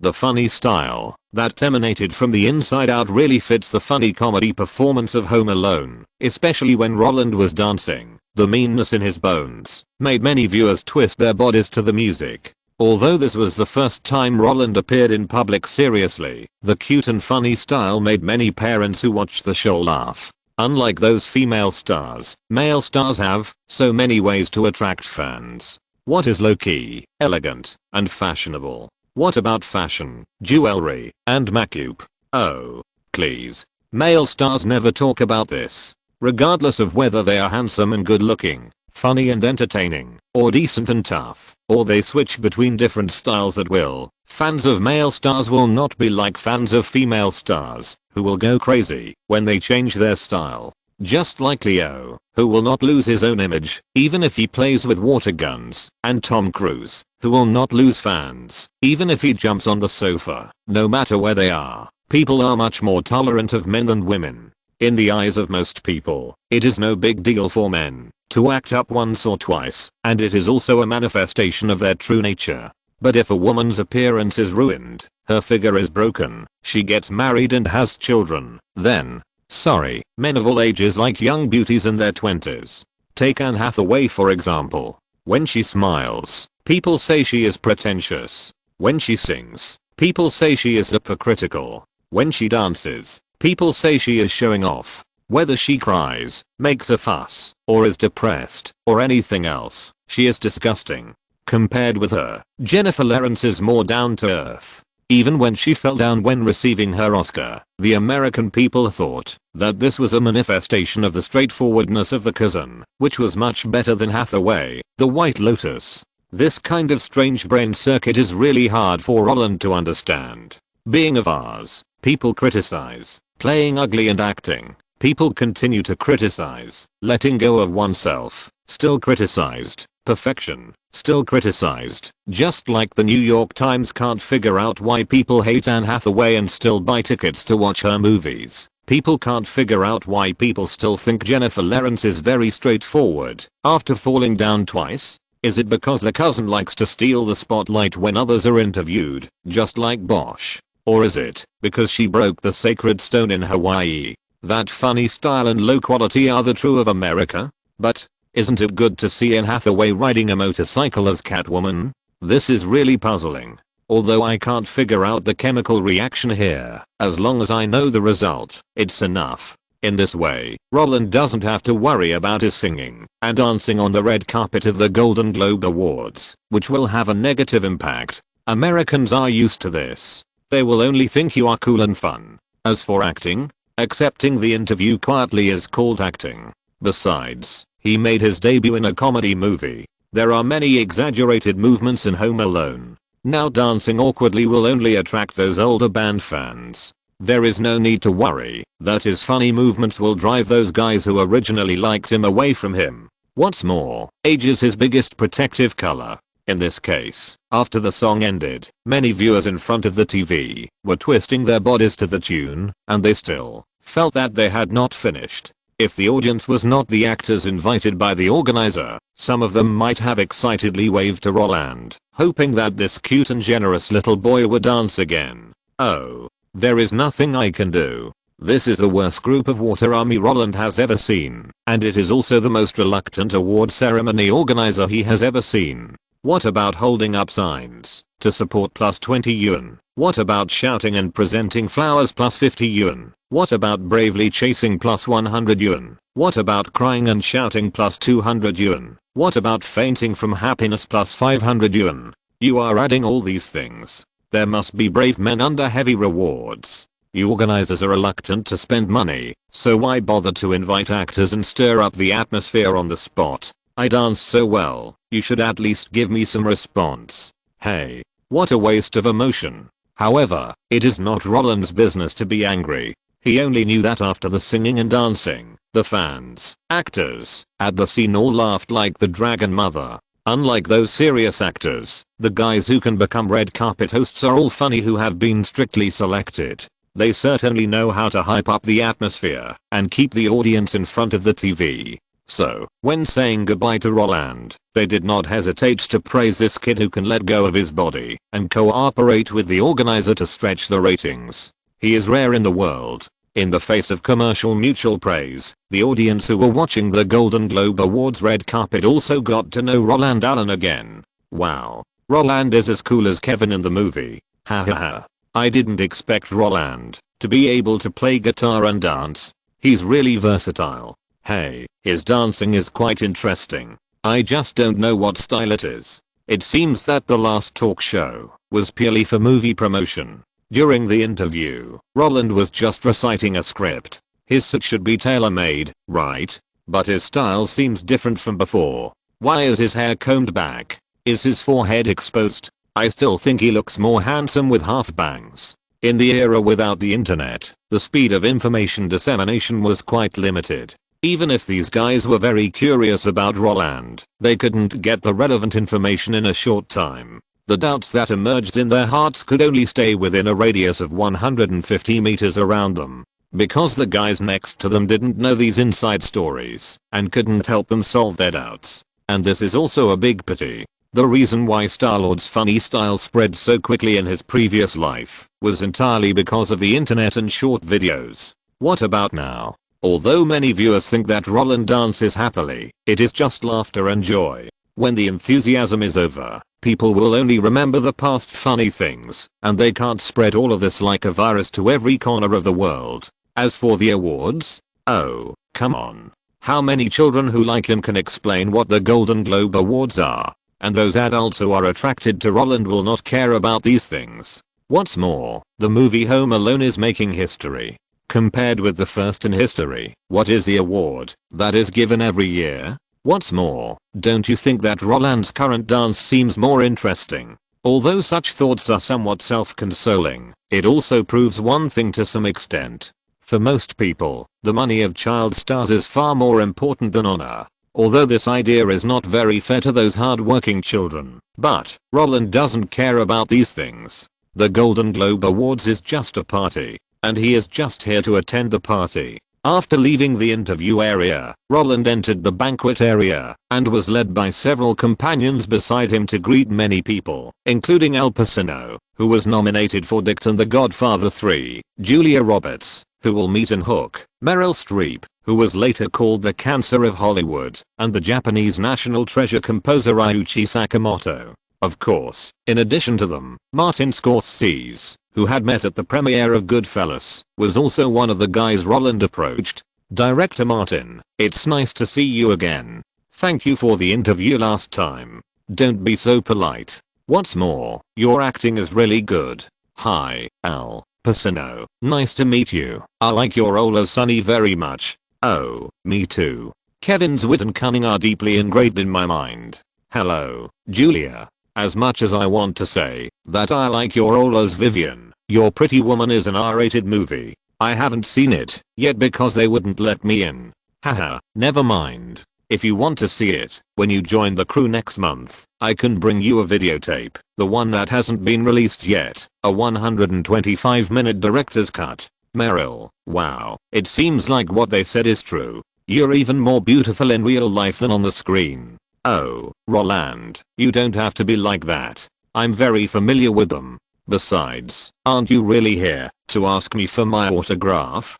Yes, you figured it out. Unfortunately, when I came here, I realized that there was no place to put a notebook or pen. I see that too. I heard that your autograph book is quite big. But it doesn't matter. Robert Zemeckis and I are discussing a new project. If nothing goes wrong, we'll meet often in the future. You can just come to me directly then. Really? That's great. This is the benefit of having a big thigh. Although Home Alone made Roland instantly famous, it was those backers who made these guys lower their status and get close to Roland. You know, those popular child stars in Hollywood are like leaks, changing one after another, but Roland is the only one who can directly hook up with these big names from the beginning. And with those guys around, no matter who Roland greets, they will talk to him with a smile. Not only that, even if Roland doesn't know some guys and leaves them aside, they will not sit and wait for death, but will take the initiative to come forward and introduce themselves to Roland with a smile. The one who impressed Roland the most was Michael Caine, the butler in the future Batman. This old man who is not yet 60 is in very good spirits. If it weren't for the sparse and white hair on his head, Roland wouldn't even recognize him. However, what Roland didn't expect was that after communicating all the way, it was actually his own people who gave Roland an unexpected surprise. Note, there are two songs with similar tunes to those of the Redbones. One is Let's Dance and the other is Stand at Ease, both of which were composed by Tetsuro Oda. Sunny is from Al Pacino's Dog Day Afternoon, which I personally think is his best movie. In 2016, when she participated in the Graham Norton show to promote Passengers, my cousin revealed that when she was filming the Hunger Games in Hawaii, there were some local holy stones next to the set. Because her butt was itchy, she rubbed the stones with her butt, which loosened the stones, and rolled down the mountain, almost killing the sound effects on the set. My cousin fell twice at the Oscars, the first time when she was on stage at the 85th awards ceremony, and the second time on the red carpet of the 86th. Chapter 75. The boss's friend is the boss. Roland, I don't need to introduce this person, right? Director Francis. Chris Columbus, who was walking Roland around the hall, nodded at the other party. After speaking, he turned around and raised his hand to Roland and said, Director Francis, I don't need to introduce this person either. Roland, the one you expressed your opinion on. Director Francis, I'm so happy to meet you. Looking at the Italian immigrant Coppola with a beard, who was always cosplaying as a mafia, Roland's face was filled with an excited smile. The Godfather trilogy is his favorite movie, no doubt about it. Marlon Brando's performance is impressive, and his ambiguous way of speaking is the object of fascination and imitation for many young people. The series of movies portrays sin, conspiracy, and intrigue to the core, and the family affection and love in it are also delicate and precious. To be honest, for Roland, meeting Francis is far more exciting than knowing that Spielberg signed him. That kind of excitement was like the satisfaction of a child getting a favorite toy, and more like the countless warm currents in his heart after achieving his wish. He extended his hand with joy, wanting to shake hands with the other party politely, wanting to feel this guy who made a classic up close. However, it seemed that he saw Roland's sudden burst of excitement, and it was like a mysterious contact of brain waves. After seeing Roland's face with a sincere smile, the bearded man with glasses squatted down very naturally, opened his arms, and took the initiative to give him a big hug. Oh, Kit, I can see that you are really happy now. As the final chapter of the Godfather series, The Godfather 3, which was released last month, was not well received, and the box office could not be compared with Home Alone, but it still received 7 Golden Globe nominations including Best Picture, Best Actor, Best Supporting Actor, Best Director, Best Screenwriter, Original Song, and Film Score. Because of this, Francis Coppola, the director of The Godfather 3, also appeared at the awards dinner. However, because the other party was the last big guy to appear, Roland would meet him at this time. Of course, time was not the key factor that hindered the communication between the two people. The sense of distance when they first met also disappeared without a trace in front of the word one's own people. Although there was only about a quarter of an hour before the award ceremony officially began, Roland, who wanted to spread his enthusiasm, still talked a lot with the other party. For example, Roland told Francis carefully how much he loved Vito Corleone and liked his successor Michael. His behavior of knowing everything about him made Francis, who nodded and listened, smile even more brightly. George, Stephen, you two have taught students for a long time, but in the end you still like my work more. Although Francis has seen too much of Roland's fanboy-like behavior, and he himself does not like his own Godfather trilogy, Roland's nature is different after all. He represents the results of the duel between Lucas and Spielberg in teaching disciples, and once this disciple changes sides, he will be the one who is happy. Of course, no matter how secretly pleased he was, that was just something the brothers boasted about when they were chatting in private. Seeing that Roland seemed to want to continue, this guy who was already over 50 years old interrupted Roland in a gentle way. Oh, dear, if you like Michael, you can go directly to Al. But, when I came here just now, I heard that you and Al were talking about Dog Day Afternoon. Even though the facts were ruthlessly revealed by Coppola, Roland didn't think there was anything wrong with it. No, director, I like Michael in your lens, and I like his Sonny even more. Really? I didn't expect that you can treat the work and the person differently. Francis looked surprised. No, it's because you have too strong control, so I was surprised to find that there are 2 L's in 2 works. Michael is the godfather in your lens, and Sonny is the unlucky one who is perfectly interpreted by Al. Roland's serious flattery made Francis laugh, and he raised his hand and patted him on the shoulder a few times. Just when he wanted to say something, the music of the invitation to enter the award dinner also sounded. Unlike other award ceremonies, the Golden Globe Award ceremony is called a dinner because the invited guests do not have to sit upright, but gather around a table in groups of 3 or 5, eat snacks, drink wine, and happily accept the trophy or watch others hold up the award. Because the entertainment is more intense, how to match them has become a big problem. If Roland was a few years older, or if he had no one above him, the organizer would definitely pair him with a hot female companion in order to consume him. But now, looking at the whole venue, only their table was full of black figures. Francis Coppola and Martin Scorsese sat in the center, followed by Al Pacino and Andy Garcia, who starred in The Godfather 3, and Joe Pesci and Lorraine Bracco, who starred in Goodfellas. Of course, Mario Puzo, the author and screenwriter of The Godfather, was also present, and Nicholas Pileggi, who was nominated for Best Screenplay for Goodfellas, also appeared at this table. In this way, with Roland Allen and Chris Columbus, the 2 leading actors and directors of Home Alone, the table full of 10 people was full of Jewish gang members. Compared with them, the people at other tables were not as important. Although Bernardo Bertolucci, who won the Oscar for Best Director for The Last Emperor, and Kevin Costner, the director of Dances with Wolves, were all present, even if they were added together, they could not shake the position of the Jewish gang leader.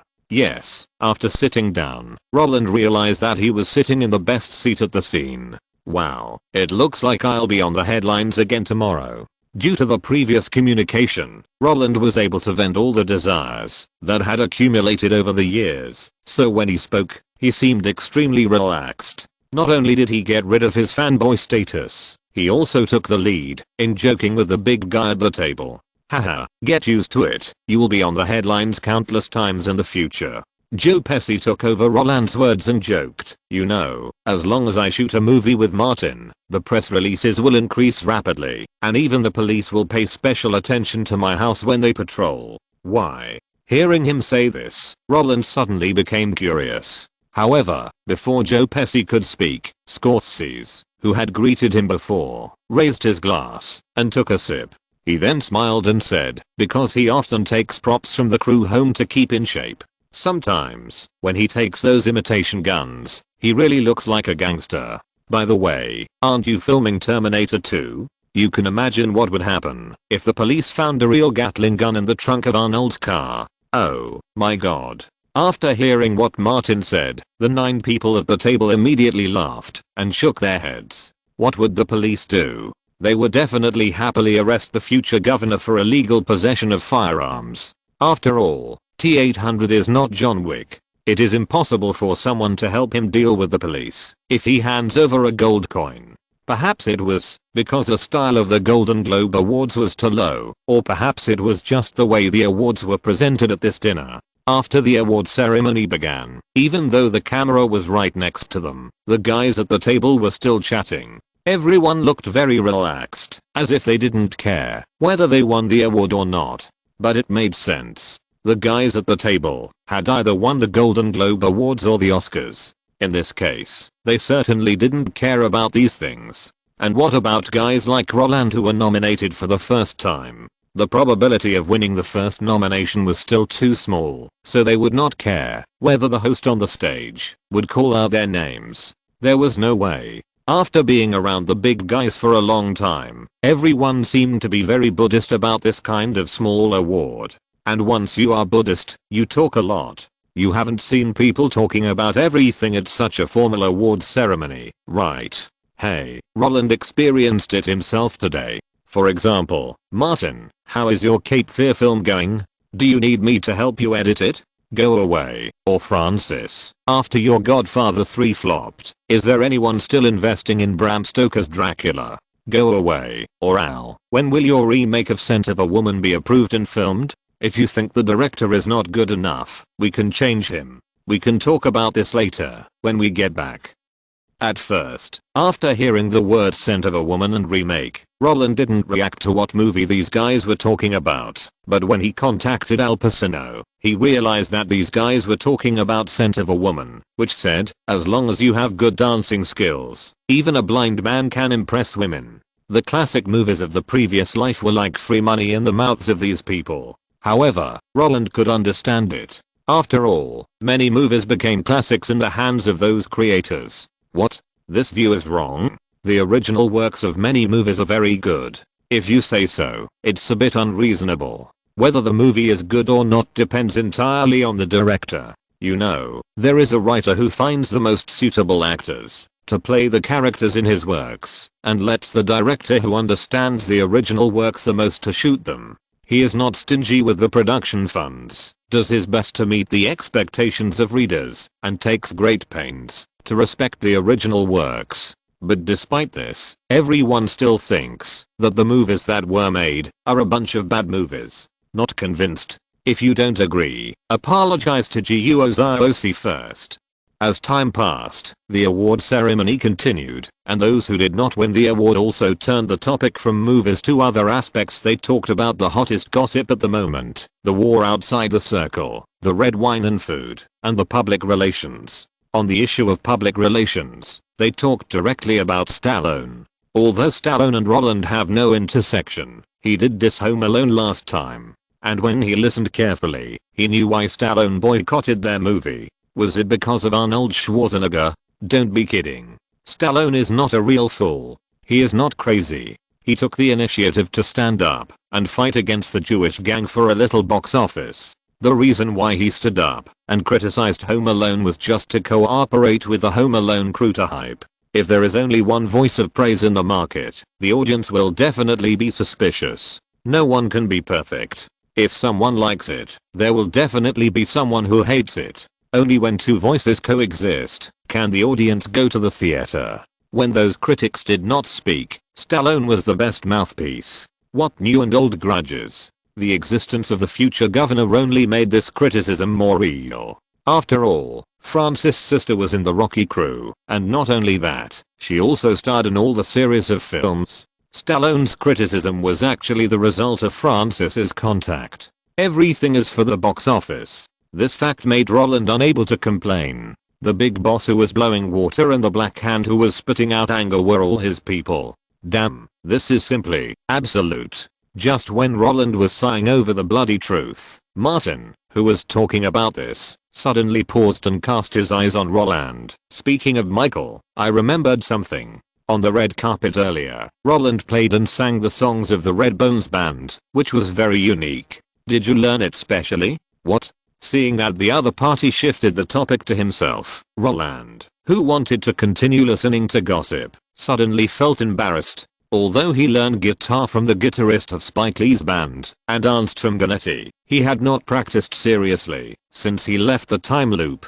In this situation, Scorsese praised him, and he really felt ashamed of those teachers. I just learned it casually, I can play it for fun. Although Roland wanted to hide his not good skills, Joe Pesci didn't think Roland was just playing around. Martin, don't listen to Roland's nonsense, he plays it pretty well, and sings okay. When we were filming before, he played these things every day in the crew. Chris can testify. Yes, Roland likes to play a song during lunch break, saying it's to entertain us. Columbus also nodded in agreement. Listening to the words of the two big teammates, Roland's face suddenly grew. It's not that he thinks he can't play well, but his skills. In front of Francis, isn't it just Luban showing off his axe in front of Luban? Guangong showing off his sword in front of Guangong? He was born into a musical family. His father is a composer and flute player. Not only that, but also because of his son's Godfather trilogy, the soundtrack won the Oscar for Best Original Score. In front of such a brilliant record, they still said that Roland is good at playing, singing and dancing. Isn't this deliberately pitting him? However, before Roland could think of a response, Scorsese's follow-up words came directly. It's okay, I just asked. It doesn't matter if you haven't learned it systematically. I've seen your singing and playing, and it's completely useful. HMM. Hearing what the other party said, Roland, who originally thought that Chris Columbus and Joe Pesci were flattering, immediately sat up straight. From Scorsese's words, it seems that this guy has some project that needs him. Just when he was about to ask, Francis, who was sitting next to Scorsese, was suddenly startled and said with sudden realization, "Martin, I also remembered that thing. Doesn't he need a famous white boy in his next MV? He mentioned it to us before and asked Roland if he could go. I was busy with the release of The Godfather 3 at that time and I forgot about it. I wanted to ask Steven." Yes, this matter was mentioned in November. If Roland hadn't just been singing and dancing, I would have forgotten it. Scorsese smiled and nodded. The spirit of a man who refused to admit his age had been disappearing with the decline of his memory. However, while the two of them suddenly realized, Roland was confused. Francis and Scorsese's friend needed a famous white boy, and he was also interested in him. Not only that, he was going to be an actor in the MV. Wow. What project is this? Why can't he remember it at all? But, even though Roland's memory was already in danger, he was still very interested in the project the two bosses talked about. After all, the guys who can be friends with the bosses are all bosses. Just like Spielberg likes Kurosawa Akira. Can you imagine that the investment in Kurosawa Akira's masterpiece Shadow Warrior after 5 years of rest at home due to the failure of many movies was brought by Francis and Lucas? In order to prevent Kurosawa's creation from being interfered with, the two also co-produced as producers. To put it bluntly, if Roland hadn't been opportunistic, this class-fixed circle would not have opened its doors to him. The friends of the bosses are always the bosses. This sentence will never be outdated at any time. Because of this, although Francis and Scorsese were talking about the MV project, Roland was also interested in listening. Isn't it just to shoot an MV? It won't cost a piece of meat. It doesn't matter if there is no money. It's okay to promote style. What is the biggest feature of the Jewish gang? Isn't it just to keep warm together and share resources? Roland has been using the resources of the Jewish gang. Although these guys don't care if they need it, why doesn't Roland return the favor? You know, mutual exchanges are the long-term plan. So, before they started talking, Roland had already responded. "Someone wants to ask me to shoot a music video? No problem. As long as time permits, I will definitely go. Of course, if possible, Director Francis, Director Martin, it would be even better if you can give me an autograph each. I have a hobby of collecting, but I couldn't bring the autograph book last time and this time. I hope I can make up for it next time." Such a happy deal made the two directors who were in annoyance laugh at the same time. "Oh, no problem. You can have as many autographs as you want. Joe told me before that you are a very easy to communicate kid. Now I see that it is true." Scorsese nodded with a smile and reached a consensus with Roland very readily. Francis, who had talked to Roland before, also pulled his beard and said with satisfaction, "Since you are willing to go, I feel relieved. And I believe that Michael will be very happy after seeing you." "Oh. So the singer's name is Michael, the same name as Stallone." Roland, smiling, learned some information about the singer. However, the next second, he exploded. "What? The singer's name is Michael?" Before Roland could respond to the other party's words, he immediately felt that something was wrong. There are many guys named Michael in America, and there are many big guys, but big singers who shoot music videos are very rare. There are even fewer singers who can be friends with big guys like Francis and Scorsese. In Roland's memory, in his previous life, there seemed to be only one Michael who could be brothers with them. Could it be him, the Michael that Francis and Scorsese were talking about? When a figure tilted at 45 degrees appeared in Roland's mind, he suddenly became a little uneasy, and when he realized it later, and cast a puzzled look at Francis and Scorsese, the two old men nodded at the same time and said, "Yes, it's him, Michael Jackson." Roland, who hadn't taken the matter of shooting music videos to heart, immediately cursed in his heart. It's really Michael Jackson. Wow. The friend of a big guy is a big guy. This sentence is really a truth. Note, Talia Shire, the heroine in Rocky, is Francis' biological sister. Her representative works include The Godfather and the Rocky series. Dursu and Tora Tora caused trouble between Kurosawa and the film company. No one was willing to invest in him. At this time, Coppola happened to visit Japan. After learning that his idol Kurosawa had no money to make a movie, he brought in another Kurosawa fan, Lucas. Together, the two helped each other get a $6 million investment from Fox, and then Kurosawa made his first color movie, Shadow Warrior. MJ has a very good relationship with the Jewish gang. In 1982, he recorded the theme song Someone in the Dark for Spielberg's Et. Although it was not used in the end, it was still included in the Et Story album in 1986. Francis and him shot a short film Captain EO, produced by Lucas. This was the first IMAX 3D documentary, 17 minutes long, and the production cost was $23.7 million. I didn't make a typo. At that time, the three of them also took a photo, saluting, and the short film Bad in 1987 and the documentary The Legend Continues in 1988. The former was shot by Scorsese, and the latter also had him in the film. Francis Coppola's father is a famous composer and band conductor. He composed the music for the silent film Napoleon in 1935. Sylvester Stallone's nickname is Michael, the same as Michael Jackson's Michael. End of this chapter. Thank you very much for reaching the end. Don't forget to like. Looking for more exclusive content and immediate access? Subscribe to our Patreon. Remember, every like, subscription, or donation encourages us to continue. Thanks to everyone. See you in the next video.